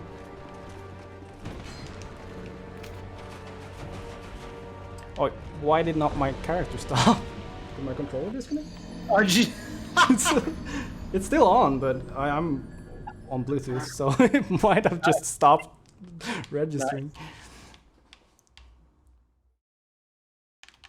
I like how I have like 9 save files, and that's it. Yeah, I don't have that many. My controller. I have like, I don't know, 12, 15, but that's like I have save files to test stuff as well. We didn't make save files all the places that we probably should. It's a bit more hassle when you don't both have the save file organizer and stuff. And it does take quite a while to quit out and make the save file and go back in. Unfortunately, in this game compared to Dark Souls 1. Yeah, well, like That is you not can, the right there's like a save file. quit out hotkey you can use for Dark Souls 1. Like, there's Yeah, always you that. can use a hotkey to save with the SpeedSouls organizer. I've been working Well, on my but, own like as to well. quit out. So like even if you die, you can quit out of the game by hitting a hotkey with gadget. Yeah, we don't have Yeah, that we don't stuff have is a tool super. like that for this too. We have that for the Dark Souls 3 as well, I know. Yeah. Mhm. Demon Souls doesn't have that either, so I had to go through that. Yeah. Souls. So it's not too bad. Better than playing like on console. Yeah, just make some practice tools. Come on. Yeah. There you go. That should be better. More. Ah! That's another problem. I have to switch to the shield so late. I hit L1 slightly too early and it used the binos instead. Yeah. Yeah, I'm just gonna try and get the lineup one more time. So one thing I would recommend though for practicing Nash glitch is to just use cheat engine, and you can modify your damage output to be like 15 times what you normally have, and then you can just kill Watcher and Defender with a single R2. Yeah, I'll have to get that cheat engine table. Oh, I got a turnaround animation. That happens if you go directly backwards instead of in a circle. Oh, come on. Making me look bad.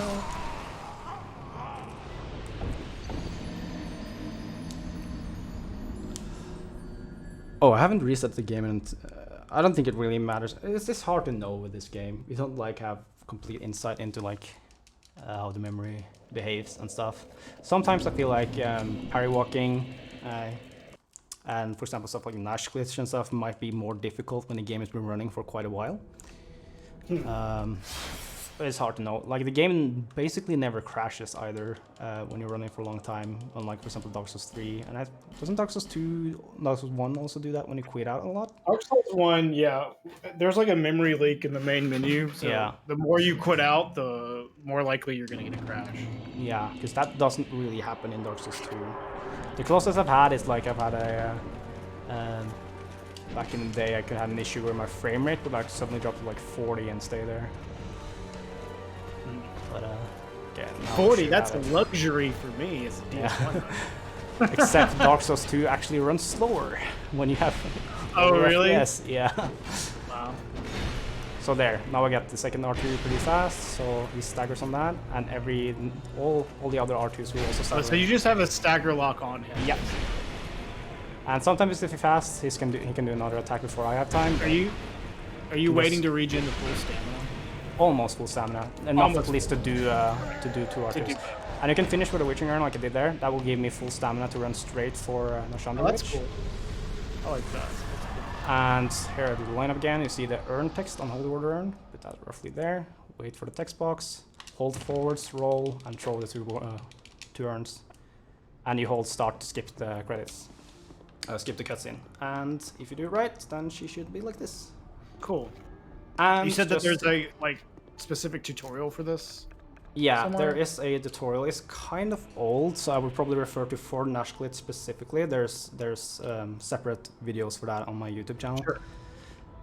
But yeah, just the final little bit of tech here is that with the 27 strength at least that I have on this save file, you can do a Witching Urn 4 times in between the double R2s.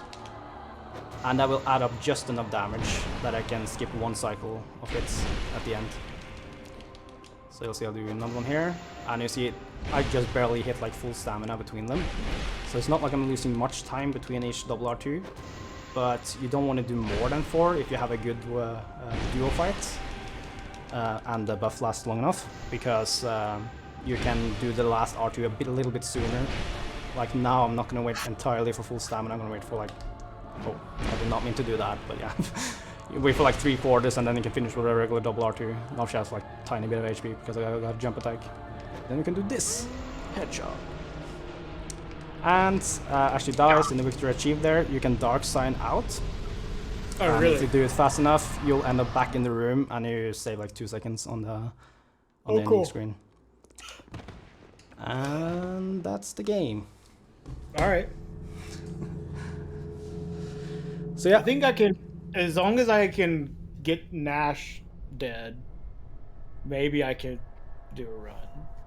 Yeah. The thing is, when you die to Throne Duo, like, you have to do all those parry walks all the way back. And for sure, like when you're starting out, you should practice like doing a regular Nashandra fight, like the way you would fight her in this is you do at most do like R1, R2 you don't want to do double R2, so you don't have time for that. But you do like R1, R2, then you go back and bait a laser with the life gem strat. So if you've seen current patch that runners, sounds really slow.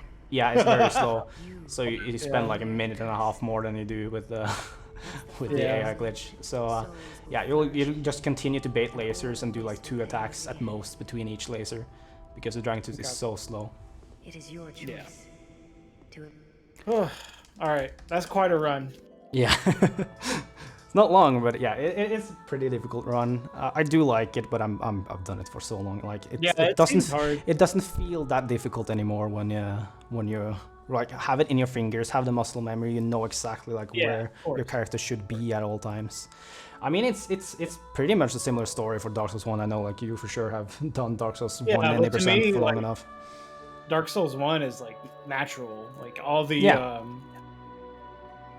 movement and stuff and everything is just like, oh, this is just, I've done this for hours and hours and hours. But doing Dark Souls 2 is like, wow, this game is so different. Yeah, especially when you do this, which is not how people play the game normally either. Right, exactly. Finding boosting all over the place, parry walking, etc. Yeah, it's completely... Cool. The parry walking and bino boosting is really cool. I like that, especially the bino boosting. It's really fun. Yeah, it's fun. A lot of stuff you can do with it as well, like the small, like using buffs while you're boosting and stuff like that. Like when you're really comfortable with getting the full length, you can go for strats like that because you already know where you'll end up doing it. Right, and like you said earlier, like you do it so often, like that probably doesn't take too long before you become like. You'll probably be like pretty proficient at it in like a week's time, and you'll be golden. Whereas for Dark Souls 1, you probably like run pretty seriously for like a month before you feel like you're good at move swapping. Like move swapping. Yeah, exactly. Yeah. Okay. Yeah, we're gonna. I guess we're gonna call it there. Yeah, gonna end the stream there. I hope you guys enjoyed, even though we spent quite a lot longer than I first expected. But you never know with the kind of like techie speedruns how easy it is for someone to pick up. But we got through the game at least, got to show everything, and I'm not sure what we have lined up for next week. We'll probably fill the stream with a lot of other stuff until the Dark Souls 1 tournament begins. So do stay tuned for the weekend updates. All right, I'm gonna raid Bathhouse Owner because Bathhouse Owner is Dark Souls. Bathhouse Owner was a runner as well in the Dark Souls 2 tournament. So go give him some love. And I'll see you guys later. And thanks for the help, Dennis. Good job. Yep, you're welcome.